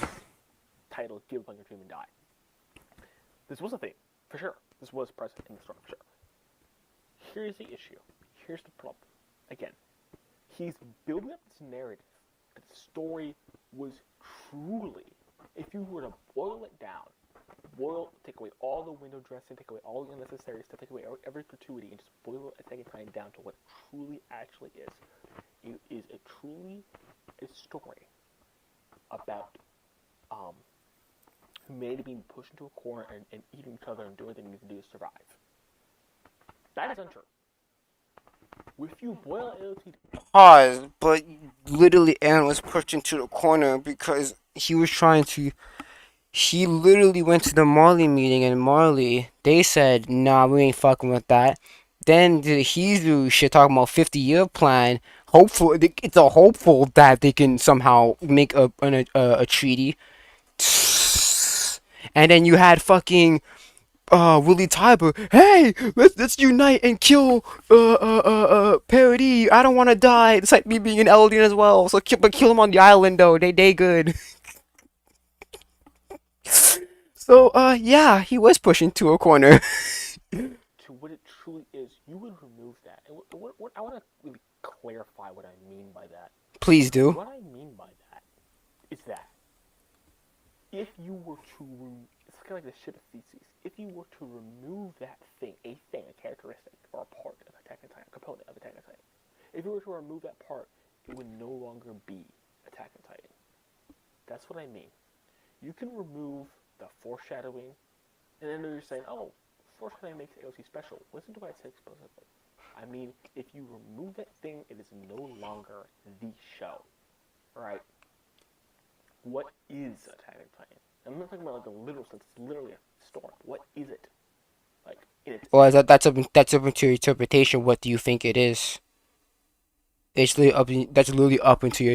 It's literally up. That's really up to interpretation, to the reader's interpretation of what the story means. Again, this is messaging shit, and I don't care about that. I care about what the story gave me, and what it gave me was good at first, and then it had a down trail. So I don't care about what the message or whatever, bro. And this may sound like a nebulous concept, but it's really not a nebulous concept. It is a nebulous concept because people have different interpretation. People have different. People are gonna take different meanings from the same series, bro. So this is a nebulous concept of what we're talking about here. Because people are gonna take different messages from the series. It's a nebulous concept to talk about. It's really not. You can grasp it. It really is. But you can remove this part. You can definitely remove this part, and it will still be Attack on Titan. You cannot remove the theme of contentment. What did he say? I'm sorry, your mic is so fucking ass. I can't hear you. Jeez, bro, all you need is a gaming headset. I got this gaming headset for like $30. You ain't got $30 in your pocket? You cannot remove the theme of contentment. Of contentment? That's something you cannot remove. That is not a gratuity. Okay, but what will be removed? Because again, it's just a theme. So what scenes will have to be removed that correlates that theme? That's not an addition. That is everything else builds on that. Is part of that. Examples, please. Stand. Is unnecessary, so to speak. It's kind of like a car. He's a car. Kind of a faulty analogy, but you can remove the hubcaps, which would be horrible. You can remove the seats. You can remove the tailpipe. You can remove the windows. You can remove the doors. You can remove the roof. You can remove the headlights, the hood. You can remove the windshield wiper. Ain't no way you're saying the theme of contentment is the fucking engine, bro. Ain't no way you're trying to say that, bro. Ain't no way you trying to say that the theme of contentment or whatever is the motherfucking engine. Ain't no way you're trying to fucking say that. Those are all, like, when I say gratuity, like, those are gratuities, but they're really important to the car. But they're not necessarily connected. Like, the hubcaps aren't necessarily connected to the windshield wipers. But you cannot remove the engine. You'll be removing what the car is in its essence. So that's what I mean. No, because even if you remove the engine of a car, it's still a car. It just can't function. It can't do its main thing to do, which is to drive, which is to take the person that's inside the car into another place. If you take the engine out of a car, it's still a car. It's just that it can't function. It can't do its main function. What are you talking about, bro? Not a good analogy here. To say that Attack on Titan was about being pushed into a corner or fighting back or being... I mean, well, how did this story start? Right? You had Marlian sending the Titans to the island. And they were living up in that wall and shit, but they didn't want to do that, bro. And basically the whole story happened because of fucking Bertahol, bro. And so basically they were pushing to a corner. Humanity's reaction to being backed into a corner or fighting for their lives in a desperate situation. Or guess what? I can say that the story of AOT is about the cycle of violence and how it never ends. That's the bad part talking about a message, is because anyone can take any message from any story as long as you have some sort of proof from the source material. You can honestly take any message from any fucking story. And as long as you have a few ounces of proof, you're right in your opinion or whatever. What? Come on, bro. Again. Say that's what Attack on Titan is. It defaults with that. It's as faulty as saying that a car is about its hubcaps. This concept is so scary because it's so real, it's so intimate, it's so close. Each and every one of us could have been monsters. Some of us may have been in the past. Some of us may have not yet turned. This overwhelming familiarity of an adversary. This video sucks. It's unwatchable and it's unlistenable. You messed up a whole video.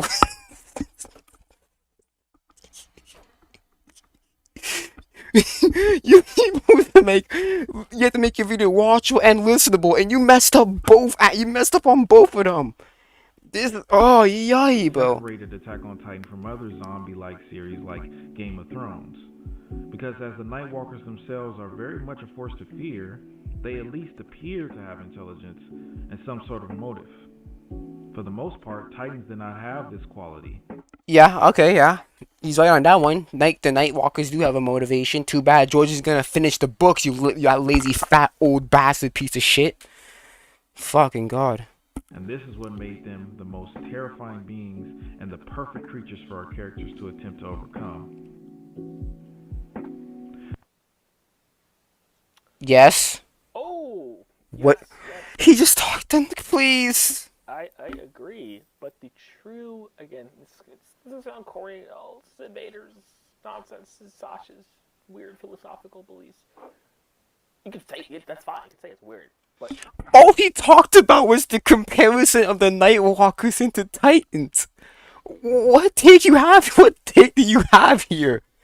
Truly, what it was about not, they're not fighting Titans, they're fighting themselves. And once it All he talked about was what made Titans scary. The Nightwalkers have some sort of intelligence and motive behind what they do. The Titans do not. So they're unpredictable. Like, and he did. Come on, what do you have to say here? You just summarized what the. Okay. I mean, the characters are fighting. Aaron specifically is fighting himself.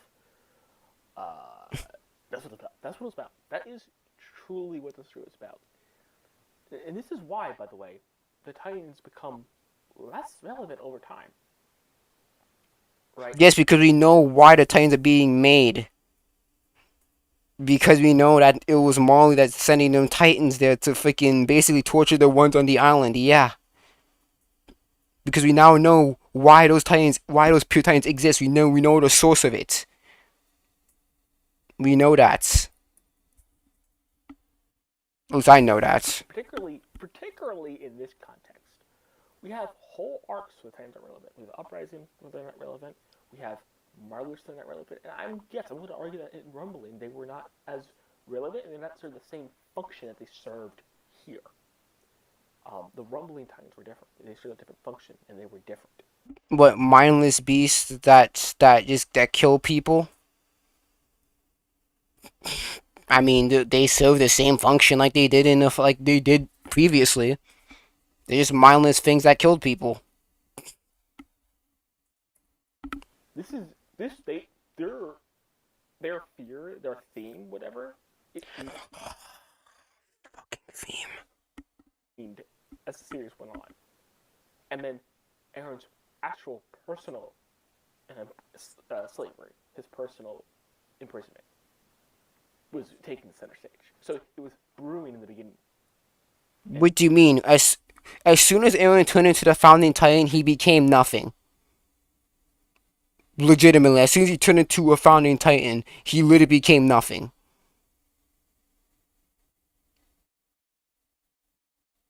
We never got his perspective from that point until the end of the series.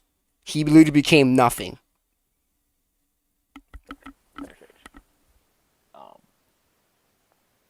So the reason I do this is to really just because as soon as he turned into a founding Titan, he just wasn't a character anymore. He was just. I'm sorry. This entire video is gonna make perfect sense, and I've heard a lot of people say it's been pretty good, and of course it's gonna be pretty good because he lays out a premise and he follows through with it. It's very logical, but you have to just go with the root of the problem. These monsters were only kept at bay by large. Listen, if you still have stuff to say, just keep the video paused, and then when you're done with it, then you unpause the video. Why are you gonna continue to talk while the video is going on? It definitely, especially because your audio sucks.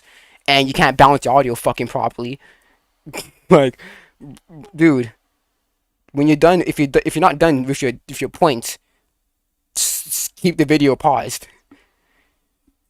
I mean, I'm pretty sure you're doing content longer than me, and I'm like, bro, come on. And while these walls were necessary and provided protection for our characters, the walls themselves also represented another deep fear of humanity, the fear of being trapped. The fear of being complacent. Yeah. What you got? No, ain't no way you're gonna argue against this. Come on.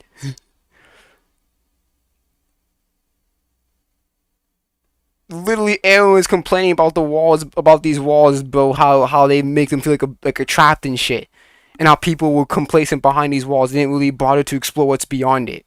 What you gotta say here? The fear of having no future.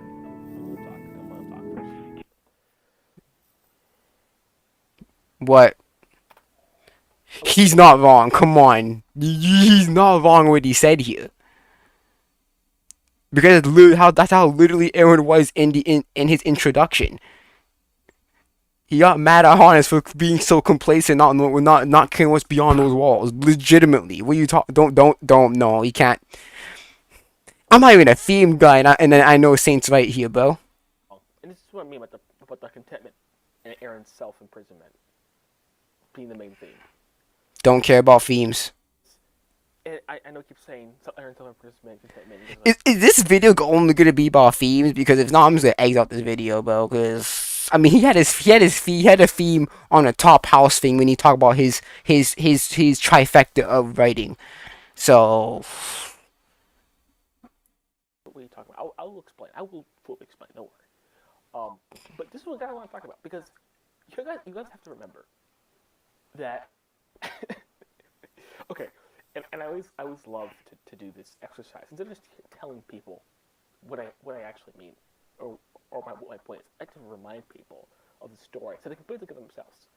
So I apologize to anyone in the chat that's listening to his microphone. That's not me. That is him. He cannot get a good mic. Okay, he cannot. And I don't know if he can't afford like a dollar store mic. Like the mic that I have is like $30. Come on, bro. I know you can do better. Okay. I don't know what the fuck software he's using, cause I don't know what the fuck this is on the top left screen. I don't know what software is that. That's trash. Get OBS. OBS way better. Can allow you to balance your fucking shit. I'm sorry, chat. Okay. It's 4 o'clock in the morning. Okay, I understand. Well, my time's 4 o'clock in the morning. Okay. I understand you're probably tired and probably don't want to hear this ear rape, but I'm a masochist and I want to watch this. So you can watch it with me, and we can be torturing ourselves together. what happened in the season 1 finale? For those of you who are the season 1 finale. What exactly happened? I don't remember. I haven't watched season 1 of this show since like years, bro. Please remind me. Bro's like, oh yes, Haley happened. I was through the entire world. I'm so excited. Okay, sure. What? I was in there too. What? What? Happened after. I'm gonna ignore that. What happened after that? There was a meeting that Commander Irwin had. Effectively, how did they capture Annie in the first place? Like, seriously, rewind your memory. How were they even able to capture? What was the plan? Do you remember the plan? Aaron was being arraigned, and he had to switch with Jean. Now, how was he being arraigned? And why am I saying all this? Well, he was being arraigned because the government was trying to shut down the Surrey Corps on multiple occasions because they were very unpopular in the country. Yes, dear listener, Survey Corps was unpopular in the country. Yes, we know. Okay, nigga, we know that. We know they were trying to cancel them due to the fact that people kept on dying out during their missions. We know that, nigga. Like, we know that people don't like the Survey Corps. Because it's a higher risk, low reward fucking job that gets you killed. We know that, nigga. Come on. I'm sure you remember. That's not what I'm saying. That. And yes, I'm black. I can say nigga. If you don't know what I look like, go on my Instagram. It shows you my face from a couple years back, few years back. Cause I haven't been posting on that shit in years. So yes, I am black. I can say the N-word. Are popular because they were entirely unnecessary. The show in the first episode goes painfully out of its way to demonstrate that the Survey Corps has zero functional purpose whatsoever. And again, I have to remind you guys, the Survey Corps existed before Wamaria fell. Remember? We know that. What was Keith Shatter? Literally, we saw episode 1, Aaron running up to see how the Survey Corps people returning. We know that. Who is this video for? What is the actual opening of the story? It's the beginning is Keith and the Survey. Did he just switch up software because now he's using this shit? I think you just need to restart, bro, and get a new software because your software sucks. We're going outside the walls. That's what it is. And this is before Mario fell. So just to remind you guys exactly what the Survey Corps did, everyone was perfectly well fed. They were fine. They weren't even poor. They were fine. They were genuinely fine. They were doing fine. Like, great. They have like privileges like meat and the ocean, but they were fine. They had places to sleep. They had markets. They had clothes. They were fine. Wasn't Sasha? But there's farms, so I'm pretty sure they were fine on meat. What are you talking about?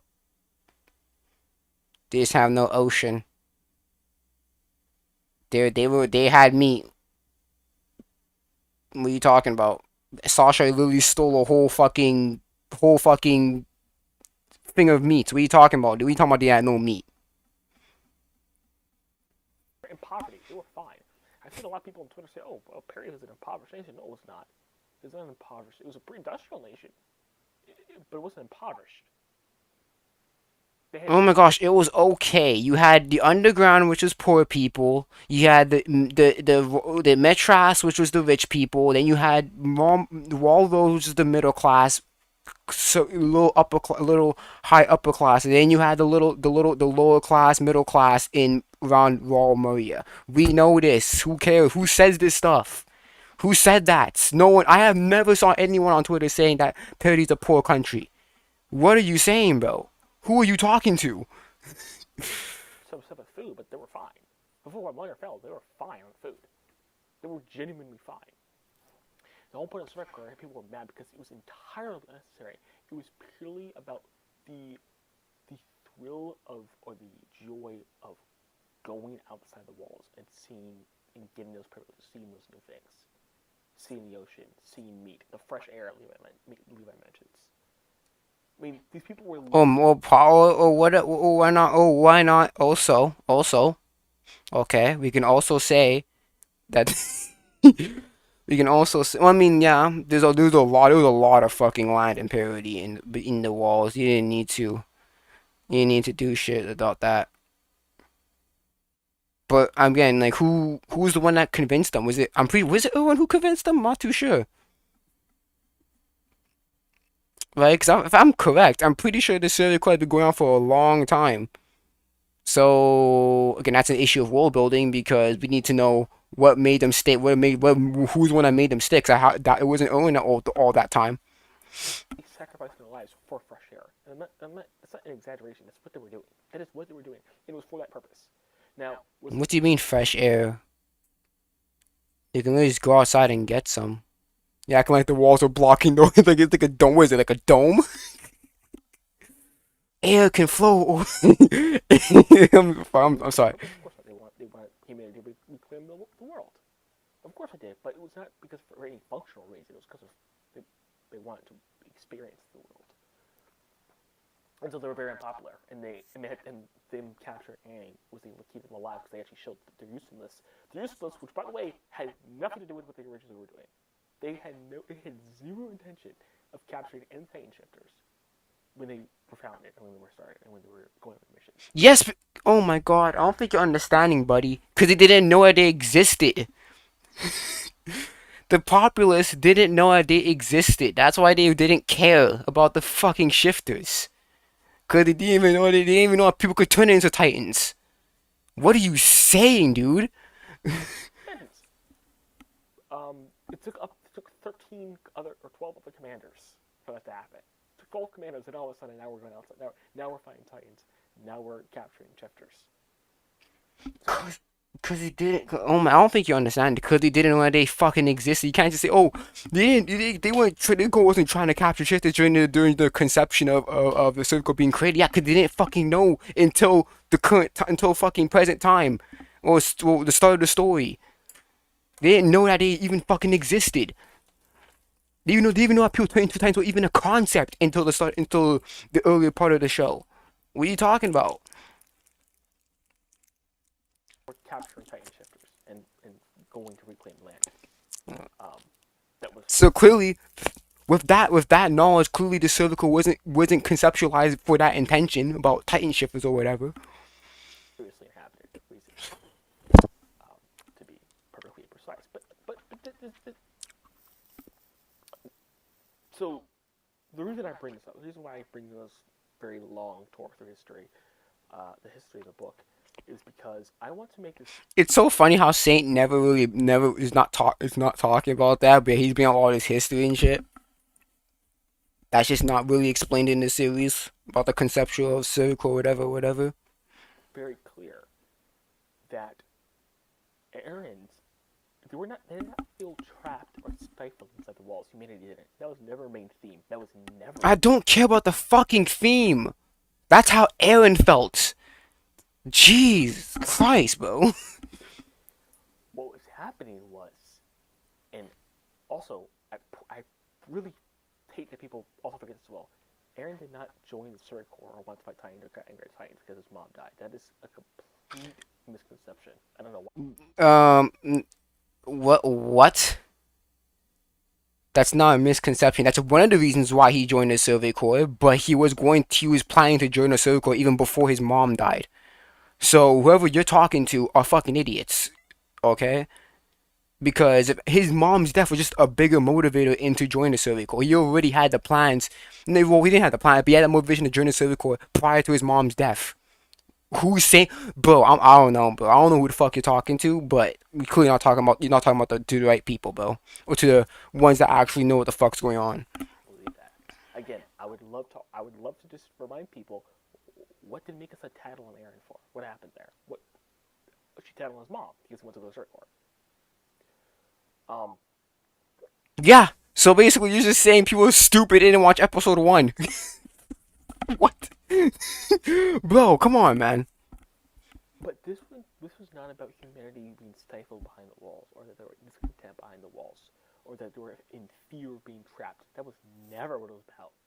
Everyone was fine, and everyone hated the Circuit Corps, and rightfully, by the way, rightfully so, because they were.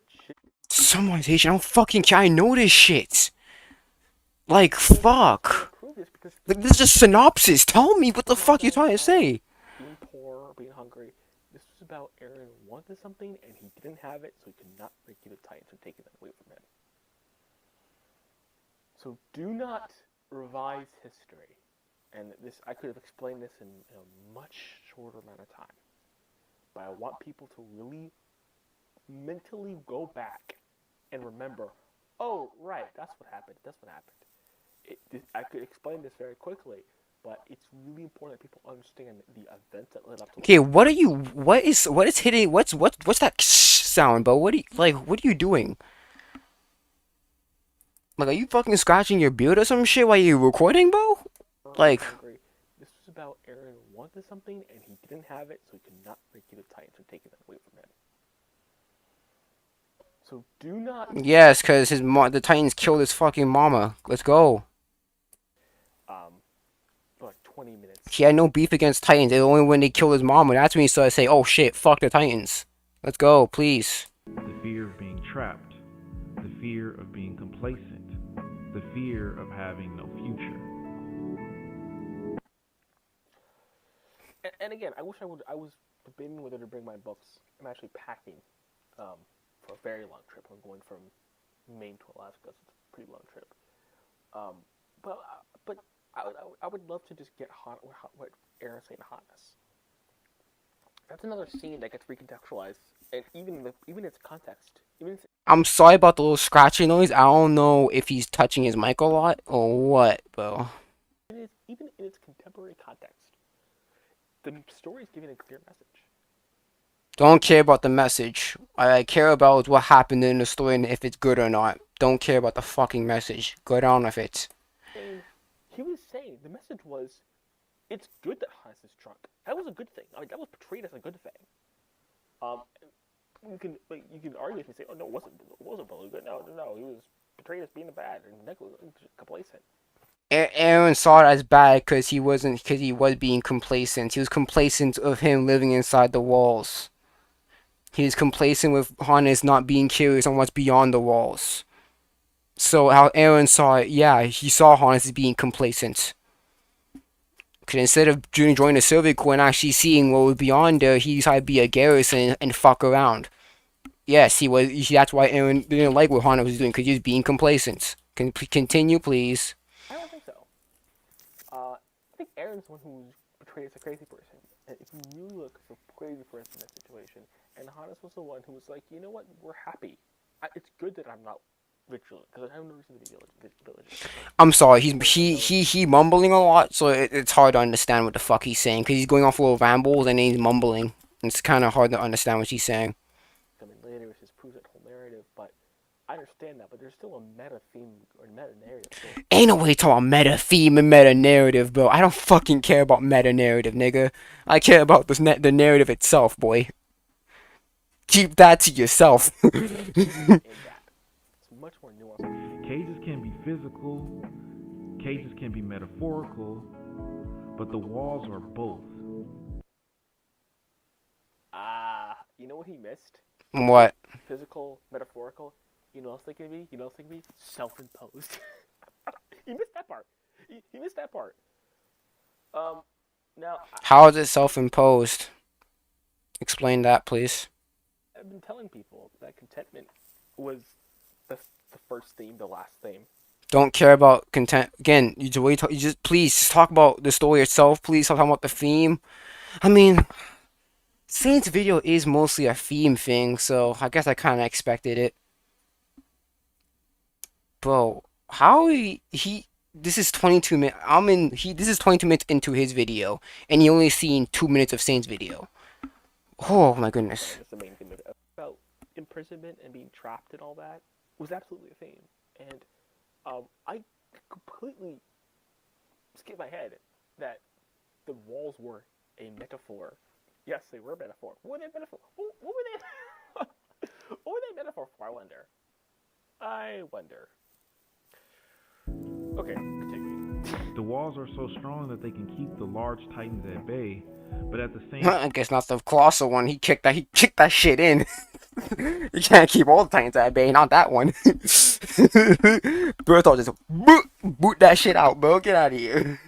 they restrict Sorry. humanity from being able to pursue happiness. It's no. No. See. This is my problem. This is my problem with ending haters. They start to rewrite history.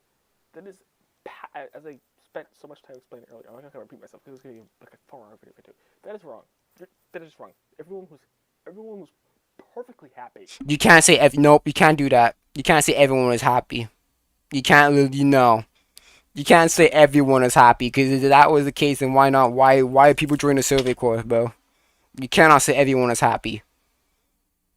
That you saying that in totality, and that's the issue with Saint is too. He's saying everyone was all this shit in totality. You can't just say that in totality. Everyone is happy. Then what's the whole point of people? Why people join the survey course then? You can't say that, bro. Very happy. There was one person in the entire country who was unhappy. That was Aaron Yeager. You can't say that. We do not know all these other people. We do not know why the other people joined the survey court. We do not know the past and why they want to join the survey court. We can't say that. So you legitimately cannot say in totality everyone was happy except one person. You cannot factually say that. The one person. Everyone else was fine. Everyone else was doing fine. Can't say that. Of course, I know people lost kids and Keith and all. I understand that, but you know what I mean. Don't care about the supplemental material, nigga. You know what I mean. The people were happy. They were angry. The main gripe they had was that the circuit court was wasting their money. No wonder why some of the characters in Attack. That wasn't the main gripe. The main gripe was that people were dying. They were doing all these missions and shit, but they got nothing out of it. That was the main gripe. Refused to accept these walls and dared to venture beyond them in hopes of achieving something. Even though they knew nothing of what was beyond, even if they would more than likely die, even if they lost everything, they were still willing to not only step foot outside these walls, but then put their entire being into fighting the most dangerous beings in existence time and time again. You know, I'm so glad. I'm so glad Saint is going through the beginning of the story. I'm so happy. Because I want to make it clear. Because he's talking about how is it? I don't know what you're doing, bro. Because that's the whole point. He's talking about how it started and how it ended. So he's gonna talk about the beginning of the story. Quick, talk about the beginning. And plus, you're only 2.5 minutes. You're barely 3 minutes in. So it's still in the beginning. Please. Was a consistent character. The way he ended was the way he began. There was no difference. His character wasn't betrayed. And so I'm very glad I brought this up. I'm very glad we're going to the beginning. So yes, thank you. I'm glad he brought that up at the Silver Corps. Here's the thing about the Silver Corps. The Silver Corps, the whole philosophy for you was, I am going to die, and on the backs of my death, everyone else will benefit. That was the whole ethos of the Silver Corps. Go back and... No. You can say that, but it's supposed to motivate other people to carry on that dead person's legacy. Anything, it's more like motivation. You could argue that's benefit, but whatever. That was the whole thing. They knew they were gonna die. They knew they were gonna die, but they were trying to do something that would benefit humanity, aka the names they don't know. Wouldn't benefit them. Would benefit the people with names they don't know. Hint, hint, hint, wink, wink. And on that sacrifice, everyone else will prosper. Hint, hint, wink, wink. And very telling. Because he's trying to say that's how Aaron ended, even though he fucked up everything. Because you know what? If he did 100% Rumble, then all the elders would have prospered. They don't have to worry about no fucking outside enemy shit. We can evolve and do what we want. And maybe when the world fixes itself, well, maybe the world repairs itself, man, we can fucking spread out the whole world. Yeah, no, that didn't happen. Shit, bro. The island's still in the war. Talking about they let prosper. Shit, man, he got carpet bombed a couple like a century later. Yeah, they prospered for a short term. They didn't prosper anymore. Why? Let's use them because everything was played out. When Aaron is imprisoned in the cell after he transforms, Levi comes to visit him. What time? Asks him, "Why do you want to join the Survey Corps?"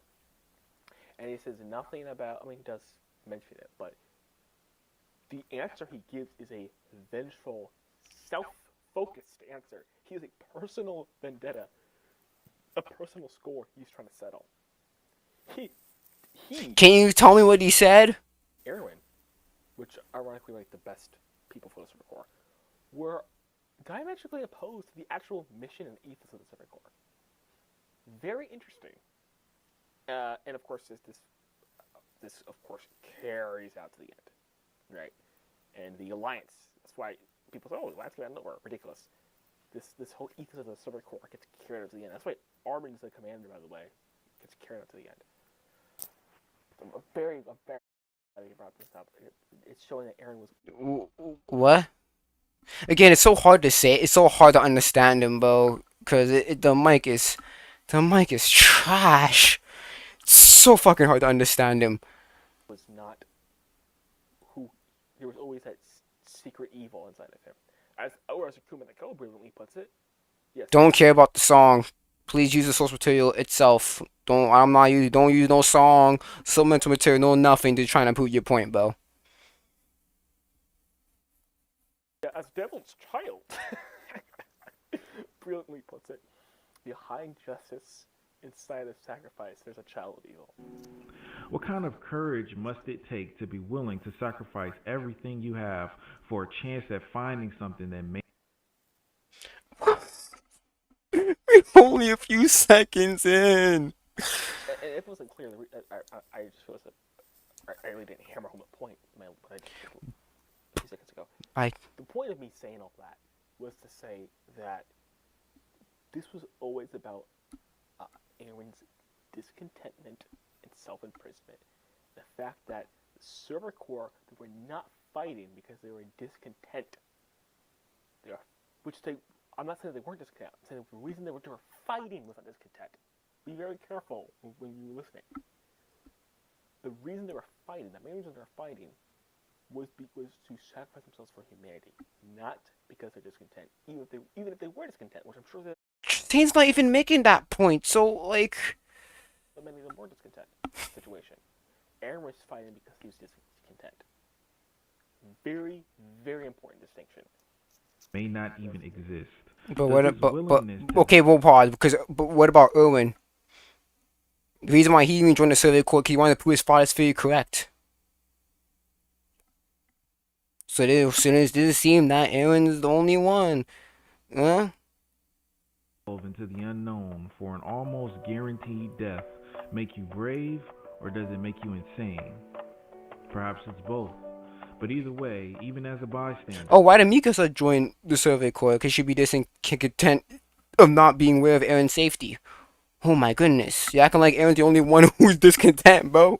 I have no choice but to admire the type of person who will be willing to go beyond the walls even once, let alone twice. Yeah, And again, it's really, really important to note that Aaron is not part of that. When you're hearing that, Aaron is not part of that. You know who is part of that? Again, Armin is part of that because I need to explain. I already explained myself. I already explained. It's just extremely important that people understand what actually has happened with the actual narrative of the show. Perhaps it's more than admiration. It may even be envy. If I cannot become a person who is willing to lay their life on the line for a chance to escape the inescapable, at the very least I could applaud the people who are capable of doing so when they return. At the very least I could appreciate the fact that they are more than I could ever be. Okay. I don't think he's gonna get through it, bro, because there's no way he can get through the whole 30-minute video and then he gonna talk about that.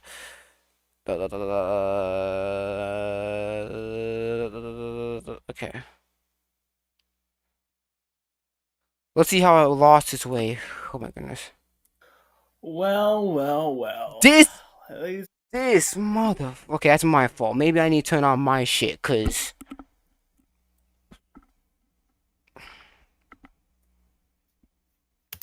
Need to see beyond those walls, and this focus on freedom defines his character every bit as much as his mother's death. And yet, despite his convictions, Aaron's freedom has been in question from the very start. Being carried away from his mother by Hans, Keith busting his equipment to try and stop him from becoming a soldier, Levi and the Survey Corps keeping him on a tight leash when they learn he's a Titan shifter. At many points, Aaron starts to even function more as a plot device than a protagonist, getting— Oh, that's so true. That is so true, because legitimately in the fuck, as soon as he turned into a Valentine, he literally became a plot device until the end. Fucking jokes. It's hilarious. L'événement Beauté Plus Pharmaprix. Plus de points, plus de marques, plus de beauté. Jusqu'au 21 février.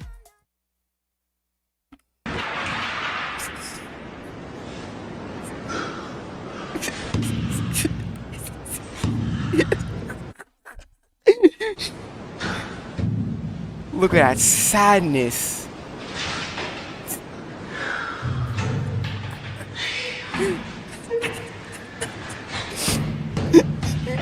Bro, I don't need no words, bro. I just see him, he's so upset.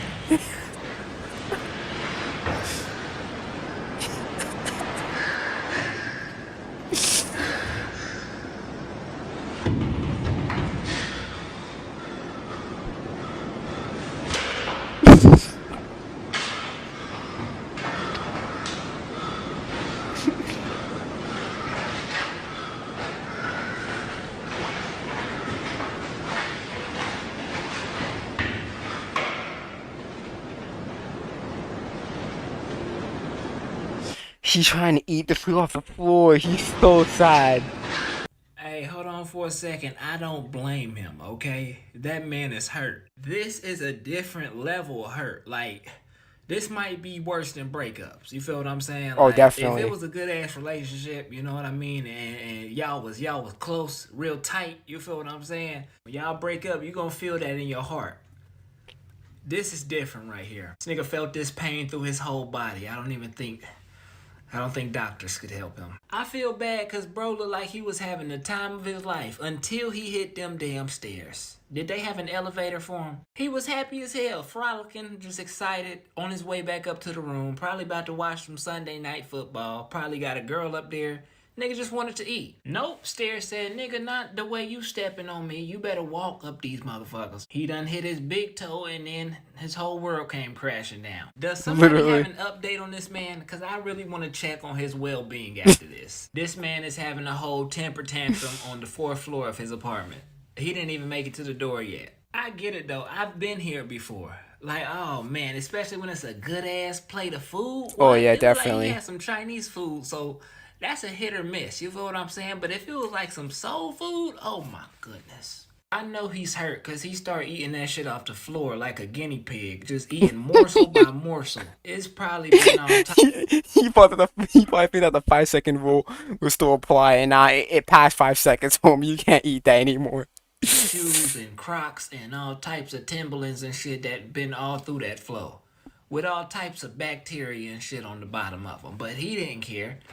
No, that's gotta be his only meal for the night. That's just sad. That nigga said, I will catch COVID for this. I don't give a fuck. And I know exactly why he was eating off the floor, too. Only real niggas know stuff like this. It's because that damn restaurant closed. Nigga, that was his last resort for food. That's it right there. That food that just hit that damn ground. Everything else closed. Them Chinese people not making that shit again. Nigga, they going home. Looking at this video, you tell me if he can go back up to that restaurant and get him another plate of food. No, Oh, nah. black man, you picked up one plate. That's it. We're closed. Common sense. That's not how you go up the stairs now. We learned this as children, okay? You take step by step. That's why they call it steps, nigga, not triple your steps. The hell wrong with you? Think about this video next time. Got a whole like he has a whole like thing on his. Yo, you can literally hold the railing and just like continue walking, bro. Up the stairs with some food, especially in a to-go box like that. Think about that shit. I'm walking up the stairs like a slave, nigga. My shit. Gotta take my time. Nigga, I'm walking up the stairs like a newborn baby deer. I don't give a fuck. Call me Bambi. I'm getting my food ate tonight. Walking like Joe Biden, bro. Man stepping on the floor like Joe Biden, bro. Fuck out of here. Oh yeah, he was hurt. Like I don't think I don't think I ever felt that way for food, but that food must have been good, bro. Let's see. Na na na na na na na na na na na. Yeah, I already talked about Super Saiyan 4. Don't care. Honestly, yeah, I told you about Super Saiyan 4. It's fan service, bro. There's no other logical reason to have the fucking thing on, bro. I actually want to see a positive Ruby video. Let me try to find one. I'm actually trying to see a positive Ruby video. Not even gonna fucking lie.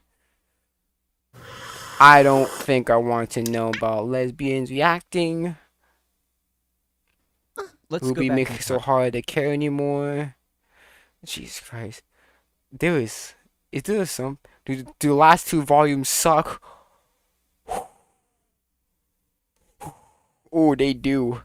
The last two do so badly. The Chicken Tooth Company is dead. Let me see. Long live the Let me Chicken see. Tooth Company. Let me see, bro, because I want to see.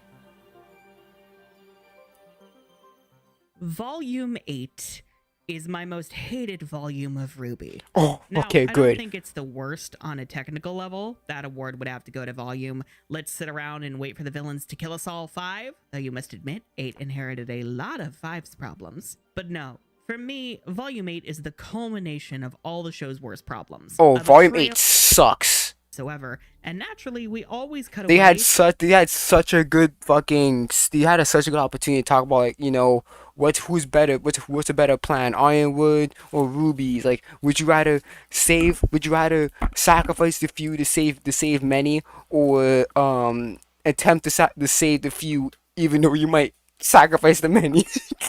Bro, volume 8 sucks. Before we have to animate any actual fighting. And I must admit, on top of all the issues of Team Ruby causing their own problems in regards to Ironwood, their concern for Mantle kind of falls flat. Let me see. About handling moral grayness, all the while doing everything they can to convert them into purely black and white conflicts where Team Ruby is never in the wrong. Yep, fucking hated In that. fiction, the first and last to do something are generally considered the most important. Couple volumes, which feels so inappropriate given the world.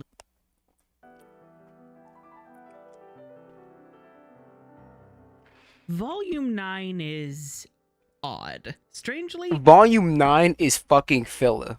Honestly, it's essentially filler. They're never gonna they're never gonna mention it ever again, unless like the only thing that really matters from Volume 9 is how Summer Rose died by Salem. Okay, but I'm pretty sure that was mentioned in Volume 7 or 8, so that scene doesn't really matter. And then the Yang and Blaze becoming a couple, and then Jean becoming young again. Besides that, there's nothing point about Volume 9. And I'm sorry, I barely think they're gonna mention about Yang's relationship and shit. So that's pretty much out. Like, bro, Volume 9 is essentially filler. Like I think Volume 9 would have been better if it went back and forth between the real world and in the Ever After, because there's some shit in the Ever After in Volume 9 that is not important. The Red Prince, not important. There was no reason why Team Ruby had to meet the Red Prince. No reason.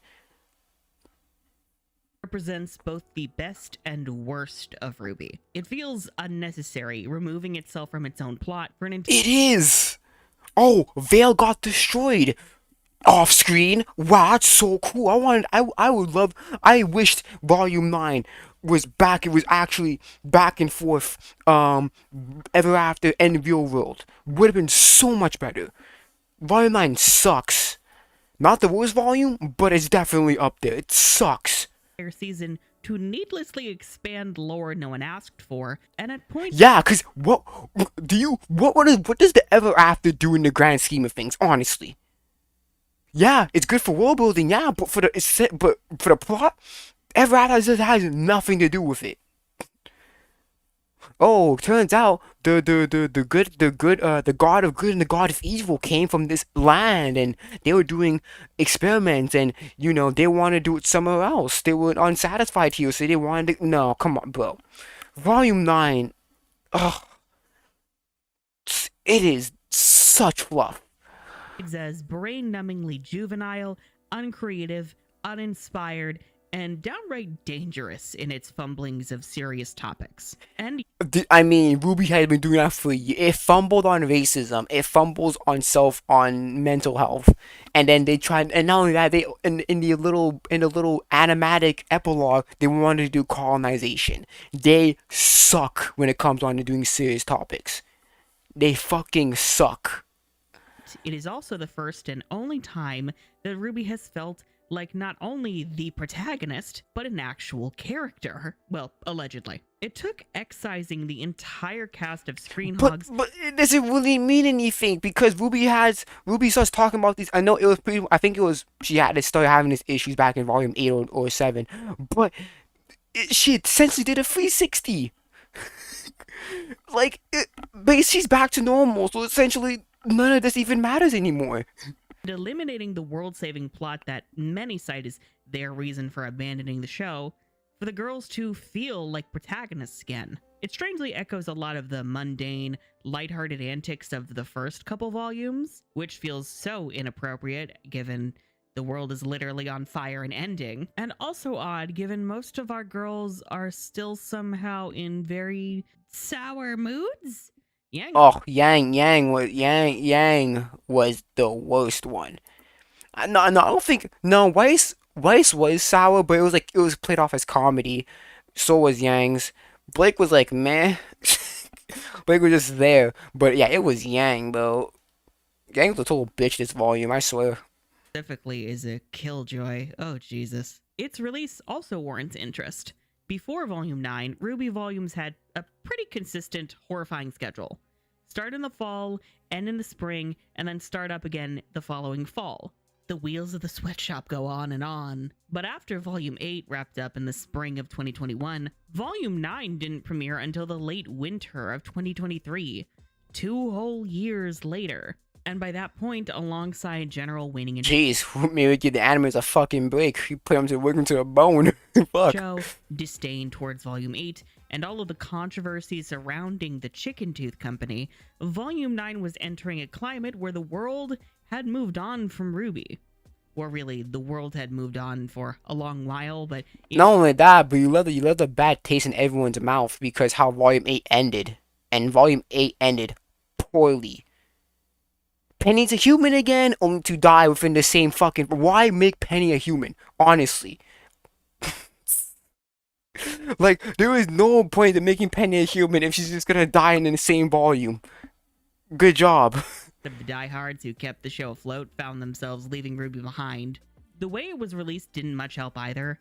Where previous volumes were part of the Rooster Teeth First program. Yeah, this one was in Crunchyroll, and then if you didn't have Crunchyroll subscription, you're basically fucked. I watched Ruby, yeah, but not by Crunchyroll means. I did not bother to go through the old ads, because Crunchyroll, how they play their ads, bro, it's like too to like 3 minutes of ads. It sucks. And it literally is forcing you to get a subscription. And even if you get the basic one, you still get ads. It sucks. Exclusively on the company's website, Volume 9 was held hostage on Crunchyroll for a year before moving to the Rooster Teeth site. I'm gonna be honest. I pirated that shit. I One Piece that shit. I'm gonna admit that. I'm gonna admit that. Fuck, it was oof. Company's closure. Not to mention that the delay was also due in part to the mishandling of projects, slave driving animators on 2 Justice League. This movie fucking sucked. I only watched part 1, but from my hood, part 2 ain't any better, and part 1 sucked. Several movies that literally. It started telling us all about semblance again. I'm like, first of all, I already know this shit. Why telling me this, bro? Who's the fucking movie for it? Asked for. The spell had been broken, and in the aftermath. And Batman, oh, I want to be here because I have superpowers. Nigga, you're a billionaire in Gotham. Man, one of the smartest people fucking alive. Get mad hoes and you're mad strong. All this fucking martial arts and shit. Prep time and shit. Yo, get your ass back in Gotham talking about, I want to stay in Remnant. I have powers here. Nigga, you got bat wings. Bat wings and what? Infrared vision? Billy got nothing there. Superman will still whoop your ass. It is no wonder Rooster Teeth went belly up. The tale of Volume 9's creation is arguably more interesting than the volume itself. Lord knows it's more interesting than the first half of the volume, where Team Ruby wanders around. Oh, the Jinxie peddler, then you had the freaking... The Jabberwock and the T thing, bro. The only good thing in Volume 9 was Neo, and even then, Neo kind of sucked near the end because she just went fucking assisted suicide, and then and then went and ascended. Great. Will we gonna see Neo ever again? I don't know. And the reason why I'm mad about that, because Neo was one of my favorite villains out of the handful that Ruby ever had. Environments that burn out my retinas, providing comedy that wouldn't seem out of place on Disney Junior. Seriously, what happened to the comedy from Volume 2? Why did it all become so much slower and dumber? But there are things. Ugh, even the comedy in Ruby it's not good, bro. It's not good. Cause some scenes they try too hard, bro. Trying to make it so much like anime. It's like all the janky frames sometimes would make to try and make a comedy scene like what happened in Wolf Weiss and shit, bro. Nah, bro. That hold interest. Namely, comedy was never Ruby's strong suit. They try too hard, bro. Villains. I dig the Curious Cat as a character, in no small part thanks to Robbie Damon giving it his all. It's giving Deadpool asking Celine Dion to dial back her 11 to a 5. But even writing-wise, the cat has an actual motivation, an insatiable curiosity driving them to commit heinous acts just for answers. This is the kind of motivations-based villain writing that Salem and the rest of the antagonists are sorely lacking, which doesn't inspire. Yeah, thank you. Because why did the Watts join Salem? Why did Emerald join Salem? Right? Mercury, why did he join Salem? Apparently, we're gonna be top people in her new kingdom, whatever that fucking means. Hazel joined Salem. Oh, cause my sister died. I want to get revenge on Ozpin, even though my sister willingly went into a huntress school, knowing that, even though she's aware that being a huntress was a high risk, potential high reward job. Like, okay, you get mad at Ozpin? Like, was he there when she died? We never know, because Hazel just fucking dies. He dies in Volume 6 if I'm correct. Irrelevant. Watts dies. Never even interacts with Team Ruby at all. Dies. Fucking hell. Sucks. Since the cat themselves acts very. The best villain was Torchwick, and he died unceremoniously. The villains suck. Erratically, at times forgetting their motivation, being inconsistently written, making no sense, and just in general, it's the Cheshire Cat, but like evil. Wow, how original. I'm so fearful of the cat whose color is the color of missing textures in 3D software, and truthfully, I had lost interest in Neo in Volume 8. Bro, you know what I wanted? I wanted some of that Neo backstory, bro.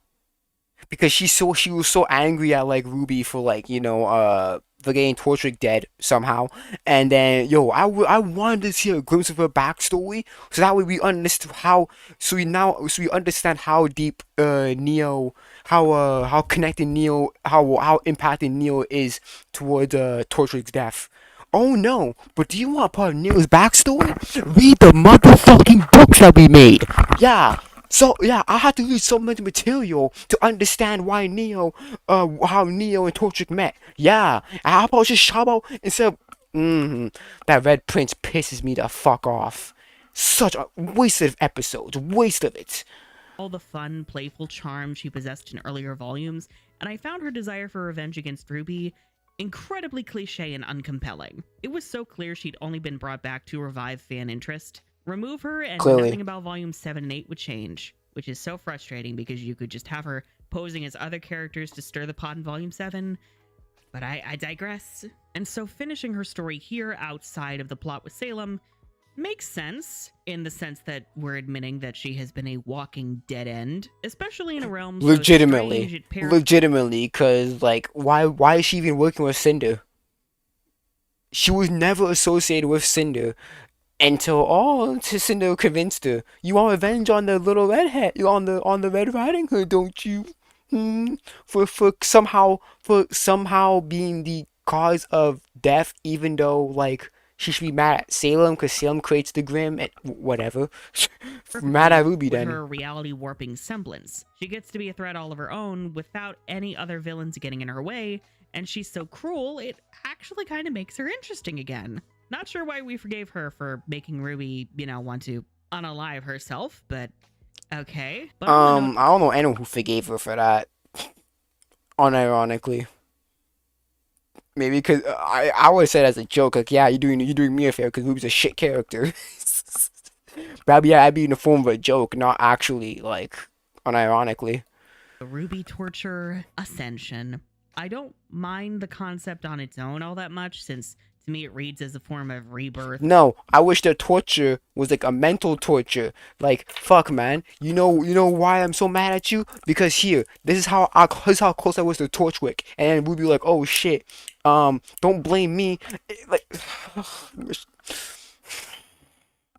reincarnation, but many have read this as an allegory for self-harm and the other S word that I'm not allowed to say on YouTube. I'm gonna fucking say, yeah, it was an allegory for fucking suicide. Legitimately, legitimately, it was. The freaking paper pleasers. Hey, we want to die, so we can. Like, are we not forgetting the paper pleasers? What was their purpose? Paired with Ruby's self-loathing. Admittedly, I have dealt with these feelings in the past, and Ruby's struggle most definitely echoed how I felt in those dark depths. The idea of dying and coming back stronger could have worked if it weren't paired with Ruby's very real feelings of self-loathing. Like, good lord. Or if it was paired with the paper pleasers because they actually wanted to die. They were cheering and shit like, yay! We're getting, the water is killing us and dissolving us, yay! Yo, Ruby Candy, Miles the Kid got right for shit, bro. I understand, like, for them, they're not malicious, but they're just incompetent when it comes onto writing, though. Why did y'all write it like this? It's really glorifying self-unaliving, which is gross. The episode where she sees all her dead friends along with Clover and Leo for some fucking reason, how would Neo even know about them, feels gratuitous. It's giving edgy torture, other word I can't say on YouTube, that we're using to make our show more shocking and supposedly mature. You know, like we did with all the Oscar torture last volume. And her choosing herself, admittedly, Guide My Way slaps and is one of my favorite songs, and I love Ruby actually fighting with her scythe the way that she used to against the cat, even if it only lasted 10 fucking seconds. But all that aside, this rings hollow. Ruby didn't have to actually face her mistakes or grow as a person. She just said, I love myself. And I love myself, and that's it. It's like she really didn't take much of accountability. What about all the people that fucking died, huh? Huh? What about people that fell down? What happened to those people that fell down with her before? In that explosion, we saw in that explosion in the bridge portal thingy, we saw people fall down. What happened to them? Oh, guess they're just gone. they're in the void forever. But Team Ruby though, they get to go in the ever after. Bro. It feels like the writer saw all of the recent media with a similar choose yourself messaging and lazily copied it, which does track considering Ruby's a hodgepodge of that. See something? It's like, bro, it's like she's not really taking much on accountability because again, she's not like upset about her plan failing and people actually factually fucking dying. Nah. Other piece of media you like, mimic it without understanding why it worked originally, and make a half-assed version of it with no soul of its own. And while Ruby finally got something to work with, I am very bitter that it took a goddamn decade for her to get anything. And what she did get was pretty haphazard, choppy, underwhelming. Underwhelming means nothing because Volume 9 is essentially filler, so basically it's essentially like she never changed. You could honestly skip Volume 9 and nothing would happen. And at parts downright dangerous for people who might be struggling with these kinds of things. Yeah, don't worry guys, just kill yourself. You'll get stronger. What? I'm sorry, this ain't fantasy, bro. You only live once. You die, bro. Like, unless we're believing in some other religion to where it's like reincarnation, I really dread to think how this might affect someone in the same straits as Ruby. Because in our world, you don't get stronger when you do what she does. You're just gone. Not to mention that Weiss, Blake, and Yang get nothing. Their smoke cloud scene also pisses me. Yo, legitimately, they get Weiss got nothing. Weiss got nothing. The only thing that happened between these three was that Blake and Yang became a couple. That's it. All that's the shit. Anything else? There is nothing. They essentially got fucking nothing. Weiss was like nothing but comic relief. She was used as comic relief because we need that in the story all the time. We need a comic relief person. As the writers pretend that they've written fabulous journeys of growth and change. Once more, it is the illusion of a story we were promised, but never got. Seriously, what the fuck with Blake's though? Like, you could be a girl, or you could be like a cat. Like, what? What the fuck does that mean? Blake and Yang finally get to confirm their relationship. Don't care. It was so poorly implemented throughout the series. It sucked. Legitimately, this was legitimately forcing them to get together because they weren't gonna able to escape the Punderstorm unless they got together. This was legit. This was factually, objectively forced. Why the fuck did that take a decade? In the words of my friend Maxwell Media Inc., y'all are equating time with work. Just because it took this long does not make it worth the wait. And no, I don't care if this was planned or not, because even if— Me too, I don't fucking care if it's planned or not. You can have it planned and still be shit. It could have been planned and still be shit. Go ask Isayama. go ask Kishimoto. Go ask Akira Toriyama. Talking about planning. Akira Toriyama, he didn't really plan shit, and it still flopped.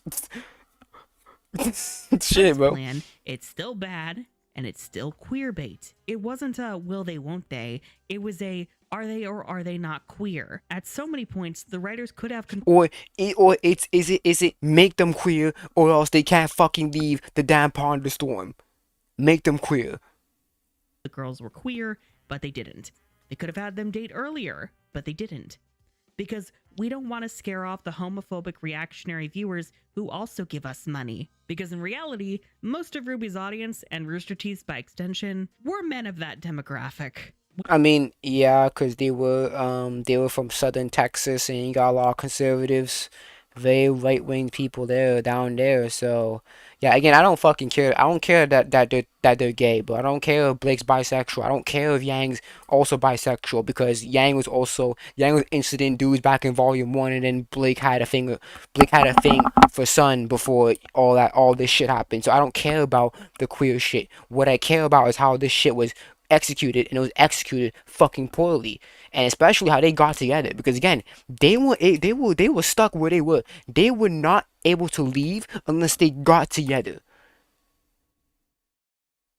This is what they had on their mind the whole time.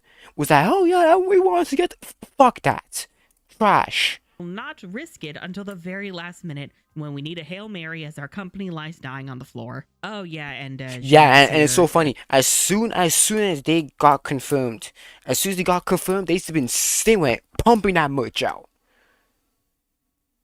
Piece of shit. I don't fucking care. It's just more angst about his failures and the red-headed women. Bro, I low-key think that Jean's like the main character. Maybe he is. I mean, he is voiced by one of the writers. Oh, you didn't know about that? Well, now you do know. Even in a volume that's just about Team Ruby, we cannot escape Jean. And I can't find his angst over wanting to protect the paper pleasers compelling, because once again, he is getting more of an arc than Weiss, Blake, or Yang, because it is so clear the writers favor anyone who is not on Team Ruby. Or the writers' favorite, the person they fucking voice. Miles Luna factually voices Jean, so of course he's gonna have, so you could honestly say this is kind of his self-insert, like a fucking V0 isekai shit. Is an interesting location, I guess. And while some environments hurt my eyes, others are quite pleasing, like the Paper Village, fuck is that a pun, and the Ponder Storm or the Lily Marketplace, but it all just reads as a lazy No, it's a Ponderstorm, not a Ponderstorm. Not thinking about anything. Fuck out of here. Wonderland clone. We're not really having fun in reinventing these tales the way it felt. No, because this takes place. Guess what? This is Wonderland, but in the future. Fuck out of here. We did in its first couple volumes with its characters. Though I will say, if you want Volume 9 to matter, have them send Salem to the tree to get ascended, and maybe the blacksmith will help her ascend into something less homicidal. Just saying. At the very least, the music is a genuine plus. Casey and her band, OK Goodnight, took over the reins from Jeff, and they— I'll be honest, I've completely forgot about the music, because it's just the shit that's around it. The music that it's playing for, the series that the music is for, is shit. So I don't really pay attention to the music, bro. I'm sorry. Knocked it out of the fucking park. Their music has this ethereal quality in its production. Like the music is like, well, I wouldn't say all the music, but their music probably the best thing about Ruby, because the action starts to fall off too. But I mean, even some of the songs are heavy-handed as fuck. So even then, oh, wash the dish. Fucking I hate Cinder's backstory.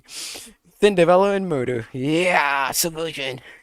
And I adore the unusual structures that are more than just verse, chorus, bridge, chorus. And more wildly, I am glad Ruby ended before OK Goodnight could be drained dry by Rooster Teeth like Jeff was. And really, I'm okay with Ruby ending here. If we're being real, the Relics and Maidens plot was the sore spot for a lot of people, distracting us from the fun character antics that we loved beholding in the first. That was the true plot. The true plot was all about the maidens and Salem and the generational hatred between Ozpin and Salem and all that shit. Yeah, bro. 4 Kingdoms. And so tired. Volume 9 at least tried, or pretended to try, to return to these roots. And symbolically, I kind of love that it ends subtly saying that all the Ozpin and Salem shit doesn't fucking matter. The girlies matter. Well, really, just Ruby, but I'll take what I can fucking get. Bro, they never even mattered since the damn beginning, because every time the ending occurs, you have some other people coming in through. Like, for example, I think it was Volume 2, they had a fucking Team Coffee come up and body people, bro. Like, what? Okay. Even if Ruby had a very unsatisfying arc, and the other three didn't have an arc, Volume 9. The more I think about Volume 9, the more I dislike her. Yeah, you don't like it either, huh? Yeah, it's fucking sucks. Ruby is unironically fucking sucks. Ugh. Volume 8 sucks, Volume 9 sucks. Like, Fuck, just sucks. Okay, well, I think I'm going to end it here, bro, because I have almost 5 o'clock in the morning. I'm gonna end it here. I should be, should be playing some Monster Hunter tomorrow, so look forward to that. But fuck, man, Ruby sucks. AOT sucks. Like, jeez, just suck. Anyways, I'm gonna end the stream right here. Thank you guys so much for coming. Um, yeah, I'm gonna end it right here. Thank you guys so much for coming. Yeah, next stream will be Monster Hunter Wilds, the open beta. I have it downloaded already, so we can hop right into it. And yeah, hold on. Okay, so the creator of Bleach, Tite Kubo, recently dropped. I don't care about the sequel, Bleach. I don't watch Bleach. Okay, so the creator. Let me see this shit, bro. I'm trying to see something. I completely forgot Finevold fucking existed, bro. I fell off of him ever since he dropped Finevo, ever since he got rid of Finevo News.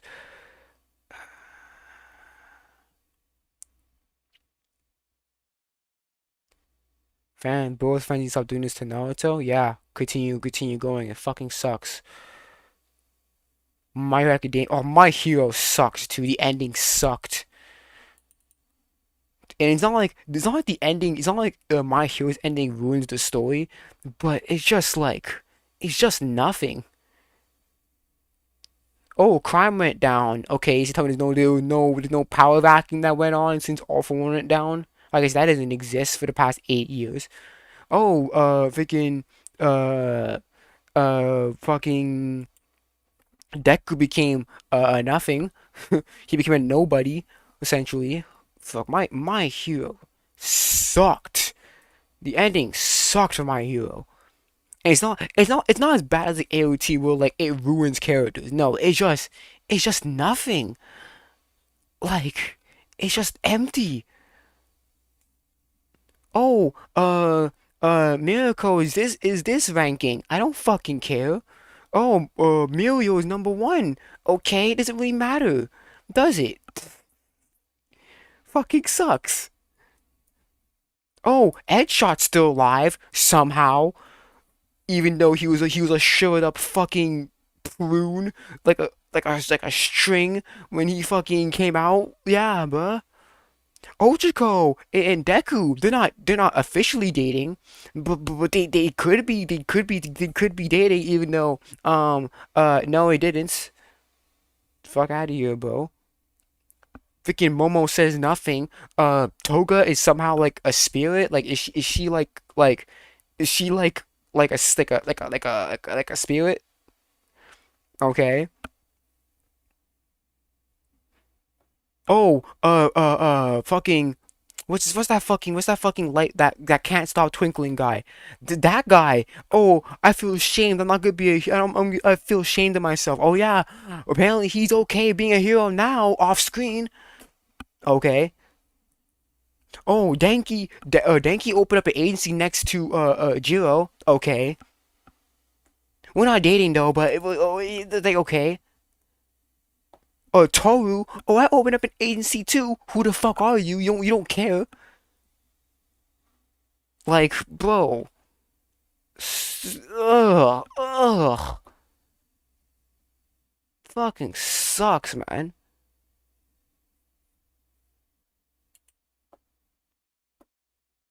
My Hero Academia's new ending is here. It's time for the latest news out of Japan. A while back, it was announced that My Hero Academia would be getting an extended ending in its final volume. Okay, so I'll let you guys see it. To see what I'm fucking talking about. Is now here, and it's causing a lot of discussion. We have a lot to go over, so let's get right to it. Oh, yeah, summarize it? We have an after time skip top 10 hero billboard chart update. And I don't care, cause what okay, how do you climb the ranks? So what are the fucking ways that, like, how does it work? Okay, how do you climb up the ranks? Is it crime? Is it defeating the villains? Is it saving people? We can assume that's one of the factors, but we don't even fucking know that. sucks. It's shocking. At number 1, we have Meteor. Great. How did he get to number 1? What did he do? Okay, we can assume that he saved people. Okay. But that's all it is. It's gonna just be assumptions. It's unsurprising and fair. It's great to see a story in the manga end this way. At number 2, How? Yeah. Yeah, great. That's such a great ending to see him. features Shoto. Again, not surprising considering his power, connection to the previous number 1 hero, and personality. What? Oh, yeah. Oh, you can talk about in Denver. Because that's his papa. And by the way, in this extra ending, his official hero name was revealed to be Air Conditioner Hero Shoto. That's so cool. Yay. The coolest name for a hero with an ice and fire quirk, but yeah. That name sucks. I'm an air conditioner because I can make hot things. I can make hot or cold. No, it sucks. Not bait. That's his name. Let's go through the rest of the top 10 quickly. Yeah, because nobody fucking cares. Nobody cares about the top 10 bullshit, bro. 3, Mount Lady. Number 4, Kamui Woods. Ooh. Number 5, Best Genius. Don't care. Number 9, Shoji. And How did Wash climb up the fucking ranks? That bitch is a fucking washing machine. Monoma. If you're like most fans, you may have noticed that a key person is missing from the top 10. Yes, Deku, because he lost his fucking abilities. We know that.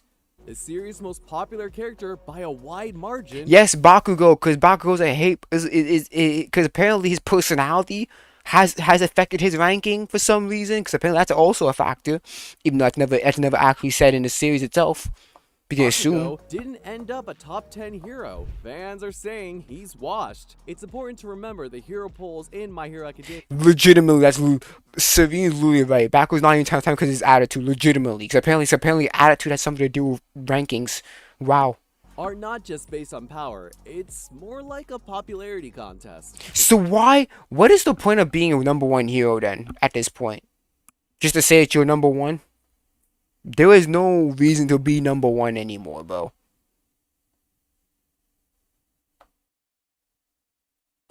So why have the ranking system is totally useless. There's no point having a ranking system. And also, who ranks them by the way? Who does that? Is it the people? Is it the businessmen? The businessmen of the business side of the hero agencies? The hero society? Who ranks them? By the way, is that answered? If I'm correct? If I remember, it's not. No one expected Bakugo's personality to hold him back this much. On the list, Bakugo ended up being number 15. We'll put the rest of the list on screen now. Feel free to pause and look. Yeah, cause he's not gonna name them because he don't care about them. So why should I? Fuck out of here. Moving on, in the final chapter of My Hero Academia, before this new bonus release, we jumped 8 years into the future to see how the world has evolved after the battle of Shigaraki. Deku, now quirkless after using up the last embers of One For All, became a teacher at UA High School. He's seen wearing a customized power suit designed to enhance his abilities. Yeah, he's Iron Man, bro. He Iron Man now. So does him sacrifice his quirk not really mean anything? Well, not really, because you can just get an iron suit like All Might did. Iron Deku. He's a broke Tony Stark, legitimately. Allowing him to keep fighting and inspiring others despite losing his quirk. Shoto Todoroki and Katsuki Bakugo have risen to become pro heroes, continuing their growth as leaders in the hero world. What do they leading? What? What are they leading? What did Shoto do to get to second? What did Bakugo do to get to fucking wherever he's at? 11th or 15th or whatever. Can't just say that shit and then be done with it, bro. Uraraka dedicates her life to quirk counseling and disaster relief. Also, out of Japan. What happened with Uraraka's parents? Because her motivation, why he became a hero agency in the first place was to get money to help her parents out. What happened to her parents? Where are her parents at? Are they alive? We don't know. And he doesn't answer that shit. to those in need. Other classmates like Tenya Ida, Momoya Yorozu, and Suyu Asui are making significant contributions to Hero Society. Like what, buddy? What are they doing? Momo didn't say jack shit in the final chapter. What are they doing? What are they doing to make that such a big impact? Asu's just helping out Uraraka. What is Ida doing? What is Momo doing? Why is Momo 19th? Obviously, Dabi's story in My Hero Academia wrapped up with a mix of tragedy and redemption. After pushing his blue flame quirk to the limit, he was left critically injured and confined to He a died. support pod, only able to speak a few minutes a day. His father, Endeavor, retired from hero work to stay by his side, and Shoto tried to reconnect. With the latest bonus chapter, we get confirmation that Toya Todoroki did in fact pass away during the story's time skip. Oh my god. I would want to see that. But no, I guess Dabi don't matter. I would want to see that. I would want to see what Dabi said for his last words. I would want to see Shoto coming up and saying, you know, look at me, all this shit, bro. He died during the time skip. Yeah, he's not important. Fuck Dabi. Shoto, now the number 2 hero, seems more at peace now than ever before. In the chapter, he smiles a lot, and even talks about taking chopstick making classes in Kanazawa. Fans are loving this new Shoto. This got a lot of attention. Yeah, cause he's happy. He's handsome. Niggas, this shit shallow as fuck. One post on X puts it well. He's finally happy and smiling after not being able to for so many years. Thank you, God. Another said, seeing a character who went through absolute hell and back, smiling and feeling comfortable within themselves is making me emotional. Don't Shoto fucking Todoroki's care. story in My Hero Academia. Don't fucking care because his conclusion is ass cheeks. What was his final thing to what happened with Dabi? I would want to see that shit, but I guess that don't matter, doesn't it? Cause who cares about Dabi? It's all about breaking free from the shadow of his abusive father, Endeavor. Born as a perfect hero with both fire and ice powers, Shoto initially rejects his flames, a symbol of Nigga, I watched the series. I know he rejected it. Fucking hell, bro. Il aurait donc dû le skipper. Who's this Avec video Skip+, for? Il aurait économisé. Et en tant que membre Skip+, Oh, she angry. plus de récompenses. You ain't getting no pussy tonight. Avec Max, devient membre Skip+. Oh my god, I'm definitely gonna fall asleep after this, bro. I'm too tired, bro. Offre 6 mois gratis. You ain't getting none tonight, sir. Pour Manon. Ouh, pas pire, hein? Plus doux que le rasage de ton nom. Ça y prend un gilet de lave. Sa barre exfoliante libère les... Oh, he getting pussy too. C'est que je peux les éliminer en un seul pas. Oh, I'm so sorry, bro. I'm so sorry, bro. emotional struggles of Deku and Ochako as they wrestle with balancing their selflessness with personal desires. Both have been pushing themselves to help. Okay, I'm gonna say this right now. You're telling we know that 8 years has passed, and during those 8 years, have they ever tried anything? Texting, because they have modern technology, so they can text, they can call, they can FaceTime. You telling me through the past 8 motherfucking years, they ain't had an opportunity to talk to each other? Even if it's through the phone? I call bullshit, buddy. Others, often at the expense of their own well-being. Ochako feels lingering guilt about living her dream life, haunted by thoughts of Toga, who never had that chance. Her frequent dreams of Toga reflect her inner conflict, but a heartfelt conversation with Tsuyu helps her process these feelings. Similarly, Deku opens up to Bakugo, who helps him reflect on his emotions and motivations. In the final moments of the chapter, Ochako regrets not being able to speak to Deku during Class A's dinner. Why did they not sit next to each other, buddy? Oh, I want to talk to Deku more. Clearly you guys are not fucking trying. I didn't see, there was no implication of texting, that they did any texting or calling or any form of communication. So do you guys really want to get together? It kind of leans towards no, judging by the fact that you ain't trying. Lost in thought, Deku runs toward her, confessing that while he admires everyone, he especially wants to talk to her more, now and in the future. This moment parallels Ochako's dream, where Toga tells her to live her life her way. Inspired, Ochaku takes the message to heart. The chapter closes on a tender note as Deku and Ochako blush, hold hands, and realize they're on the same page, ready to move forward together. It's probably safe to call that a ship sailing. Well, fact, yeah, you can call that, but if fact shit does not happen, because this shit gonna talk to each other more, and we don't know what's gonna happen afterwards. Maybe they get married, maybe they don't get married. We don't know what happens after, so we can assume that they're together, but that can very well lead to nowhere. So again, up to the readers. You can think the best what happens. You can think the worst. You can think that maybe later on during the life, Deku just cheats or some shit. We don't fucking know. At least we think so, though some are already debating it, saying that their hand-holding scene is not romantic. Yeah, but it's a nigga with Bakugo fucking profile. You gotta trust his words? One fan hilariously posted panels of moments. Don't fucking care. Cause we all know the fucking Baku Deku shippers went fucking ham.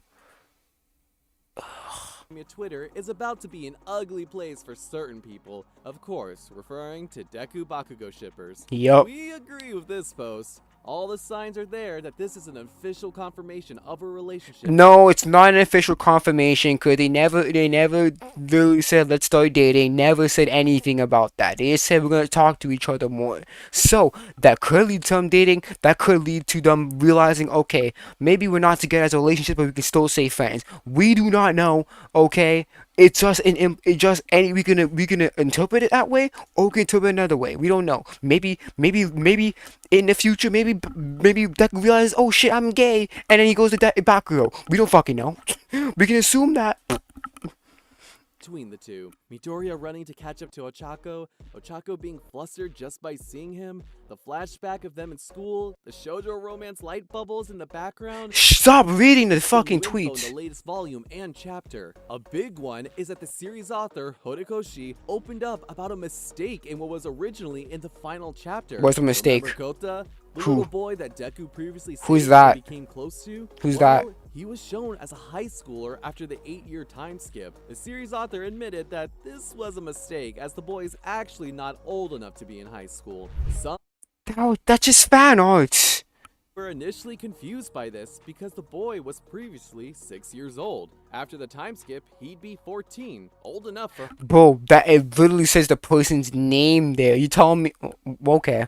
So that's the MHA fanbase being stupid and not realizing this was fucking fan arts. Literally says envy two hands. not Motherfuckers. old enough, 6 years old. After the time skip, he'd be 14, old enough for high school. But actually, in Japan, high school is only 3 years. One fan on X put it well. You need to be 15. Some saw this as an opportunity to point out that this was not the only thing the author messed up, referring to the ending in general. Others thought that this could just be justified by just assuming that Kota was smart enough to skip a grade or two. If we're being It's possible. It's possible to skip a grade or two. It's a minor plot hole. In the original ending, fans and haters were saying Deku ended the series down bad, powerless, no relationship, not able to spend much time with his friends, and so on. Fans see this new ending as saving Deku. He beat the washed allegations. He is washed, cause nobody knows him. Oh god. Oh, guess what, guys? Oh, people in colleges want me to talk, but yet nobody knows you, and that makes the visual ending worse because this kid talking about Deku, you're real, and yet there's billboards of him. Does that make any sense? He thought Deku was not. He didn't think Deku wasn't even real, despite the fact that there's fucking billboards all around for him. That makes the kid seem more fucking stupid.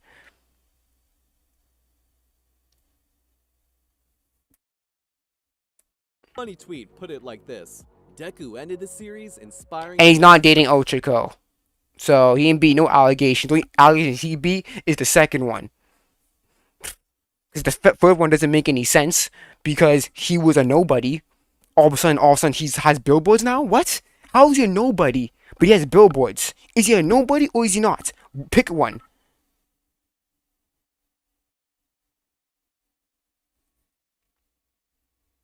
Inspire next generation. What is he doing to inspire next generation? Okay, he's teaching. What is he teaching? How is he teaching them? The only thing that's correct here is the second one. Because Ochako, we don't even know what's we don't even know that's not even confirmed that he's dating Ochako. Means nothing. Ochako. There'd be no allegations. Series that ended this year, My Hero Academia's ending wasn't too controversial. Now though, No, it's not. The reason for me, it's not controversial, but it fucking sucks because it's nothing. It's like a BT ending. It's like, oh, it's like it shows a little clip and like, oh, this character went to Harvard and got this, some shit like that. Uncle Sharky died due to overdose, and it has a little text and shit in the still image. That's what it feels like. most agree the ending is at least alright. A heartfelt comment put it like this: no one can ever make me hate My Hero Academia. No, I don't care. Let's read the author's final volume comment. Thank you for buying the volumes until the end. Thank you for reading until the end. During your life from now on, whenever you take a first step, whenever you don't fucking care.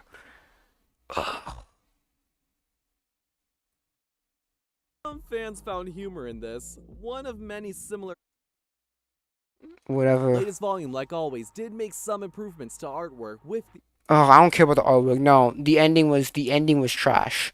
I would say the ending is my it's ending better than my in AOTs because it doesn't ruin characters. It doesn't fucking destroy characters and shit. But it's just so like it's so nothing. Anyways, now I'm gonna fucking end it. Fuck out of here, bro. I'm out. I ain't gonna bother you no more, bro. Anyways, I'm streaming Monster Hunter tomorrow. You guys can enjoy the rest. You can enjoy the fucking stream. I'm going to bed now. Peace out, bro. Fuck out of here, bro. My Hero's ending is good. It's like a 4 out of 10 at best, bro. It sucks. Oh, Fat Gum teach me things. What did Fat Gum teach you? Nothing. Anyways, I'm out. Man. Just remember, MHA's and AOT's endings suck. And Ruby sucks. That's the message from that's the theme.